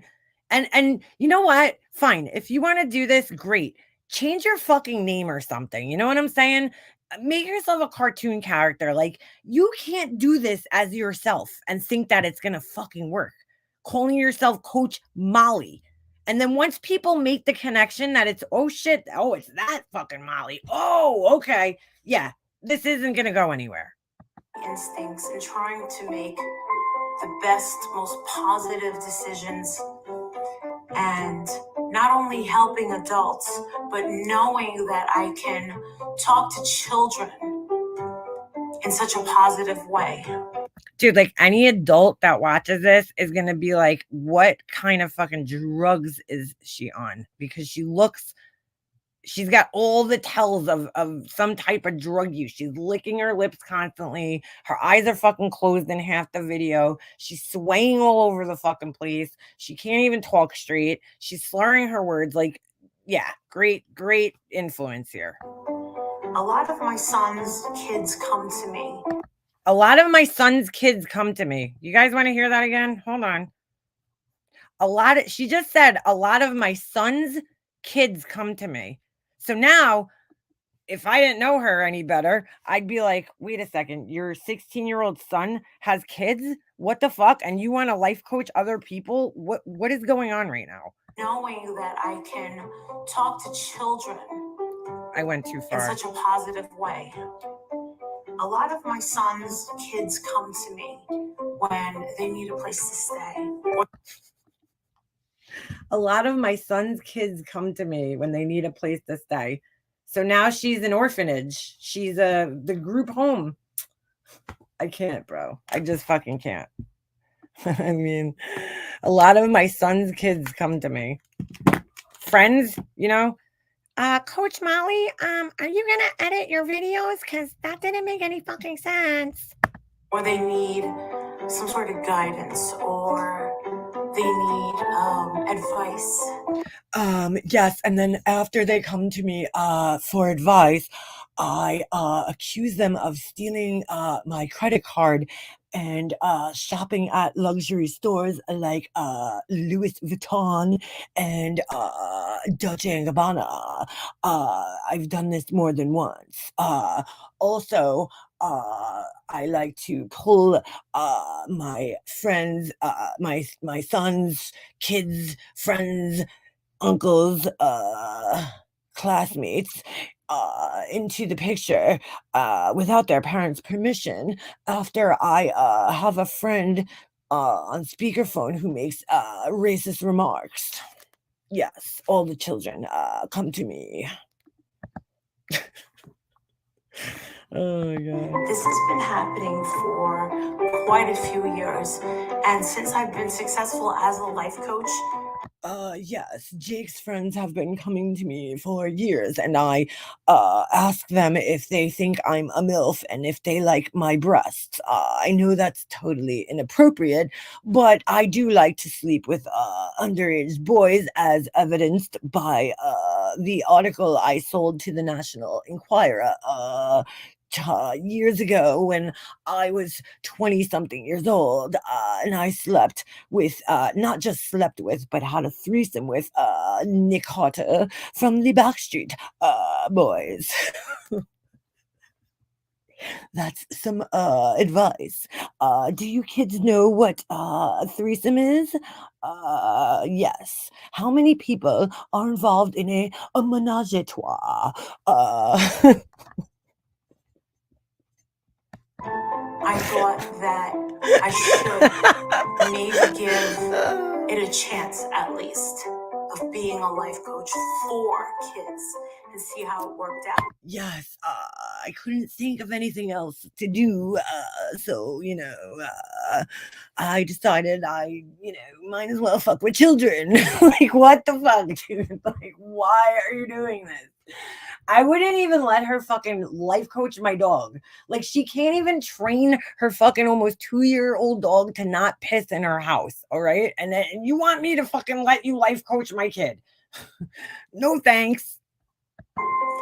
So it has taken me a long while to prepare this channel for kids. Why? Like, why? You look completely unprepared sitting in a fucking hotel room with like brown curtains. Like, what did you do in preparation for this? I don't understand. Did you, like, you know what I'm saying? Like, there's nothing here that looks like it's for children. I wanted to do this also for the followers that The follows, whoops, Freudian slip. The followers, I mean, not for people to follow me. have followed me and not only taken life coaching advice from me in their own lives, which could have been your mother or your grandmother. Because I've coached so many people on YouTube that it could be your grandmother. Oh my god, dude. Possibly your father. That was creepy. Meanwhile, and then like cut in the that would be great if I was a clip channel. I would splice in the Kate video right there where she's like jumping on the guy on the bed. Oh my god, I can't. They may have seen a video or they might have had a session. I've only coached a couple of adolescents. Bro, like, you couldn't coach soccer, you couldn't coach anything. I have a special way of speaking to children. That is extremely creepy. And I do have a great way of speaking to them and really connecting with them. Yes, I connect with children. I'm constantly surrounded by children, just not my own children. And I would like the permission from your parents to allow me to guide you through your life. Dude, like, if she's trying to put children to fucking sleep, then, good job, because like, you lost children. Like, there's nothing fun or animated or interesting about you. You're literally sitting in like a dim hotel room right now. What and you took so long to prepare for this, but you have nothing to show for it. Nothing. No green screen, like nothing. Literally nothing. You've done nothing. And I would love it if you just allowed me. You added some weird fucking music in the background, and you think that this is gonna work? Like, and children are going to be interested in this? Me to come and give you advice and just listen. And if you would just watch with I think she like saw the Mr. Rogers book and she like, I don't know, maybe read like some book or the movie or probably because I don't think she reads books. That's a little out of her fucking realm. But like, you know, I think she like thought like I could do that. Like, I don't know why. I don't know why she picked out of all things, but like, dude, this is a different era of time. Okay. We're living in. Mr. Rogers is not going to entertain kids in 2023 because we're living in a totally different fucking era of time, and that's not what kids are into anymore. Like, she clearly has no fucking idea what kids are into. And you could tell she's not around children because she thinks that this is something that children would even fucking be interested in. Like, this is not what kids in 2023 are fucking interested in. They don't sit down and watch TV. They don't sit down and watch fucking shows. And this is, I don't know what the fuck she is thinking. Like, I really don't. But this ain't it, sis. your mom and or your grandmother or your stepmom or whoever your guardian is. I think I can be of help. And the kids are going to be like, who's that guy with the fucking weird shirt on? Like, guys, I can't. I fucking can't. All right. It's like unbelievable, bro. Yeah, kids are watching TikTok, right? They're worried about drinking Prime. I don't even know if you guys know what Prime is, but what's that guy's name? Logan Paul invented this drink Prime, and like that's all kids care about. I don't know what the fuck he put in there, but they're all addicted to that shit, and that's all they fucking care about. Every time I go in any store with my son, he shoots straight to the drink aisle. And he's like, Mom, they have Prime? And I'm like, why? It's a drink, dude. Like, I've never seen anything like this. They're not into sitting down with their, you know, feet crisscross applesauce. I'm trying to be politically correct here. I was gonna say what we used to say, but you know what I'm saying? And listening. Like that's kids don't fucking do that anymore, dude. They're FaceTime with their friends. They're playing, you know, video games. They're not sitting and watching old fucking ladies with too much plastic surgery talk about making better decisions. But like, let's just say like she wasn't who she is and she actually had her shit together. It's still a fucking bad idea. You know what I'm saying? Like nobody's looking for that. There's no market for that. It doesn't exist because kids don't, especially kids like my son's age, like they don't want to fucking listen to their parents. You know what I'm saying? Like you're not even cool or like relatable to a kid where a kid would be like interested to talk to you. You probably scare children away with the plastic surgery face. I'm just saying, you know, because I remember when I was little and I seen Rocky Dennis for the first fucking time in that movie, The Mask, I got scared, bro. Like I was like, whoa, you know, like Mom, what the fuck? You know, and then her face kind of fucking looks like that shit. So, you know, anyway, anywho, all right, I gotta go eat. And I chewed your guys' ears off long enough, but it was always nice hanging out with you guys. And yeah. Oh, Jenny Beans, membership links. I don't have the link. Hold on a second. If you're on an iPhone, I just want to let you guys know this for those who might not know. If you're on an iPhone and you can't join memberships, there is actually a way you could join them. If you have Chrome, Google Chrome browser on your what do you call it, on your phone, you could go down and use that, go on YouTube, right? And then it says request desktop site.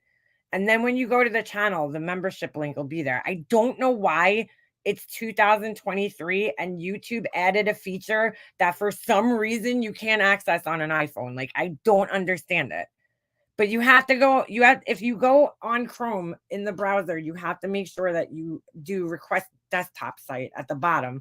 There's like little dots or something. You click on that and scroll down. It says request desktop site. And then I think if you go into like the about section or on the main page, the membership link should be there. I'm not really 100% sure. Hold on a second. Let me see if I can. Did B-Fergs got it?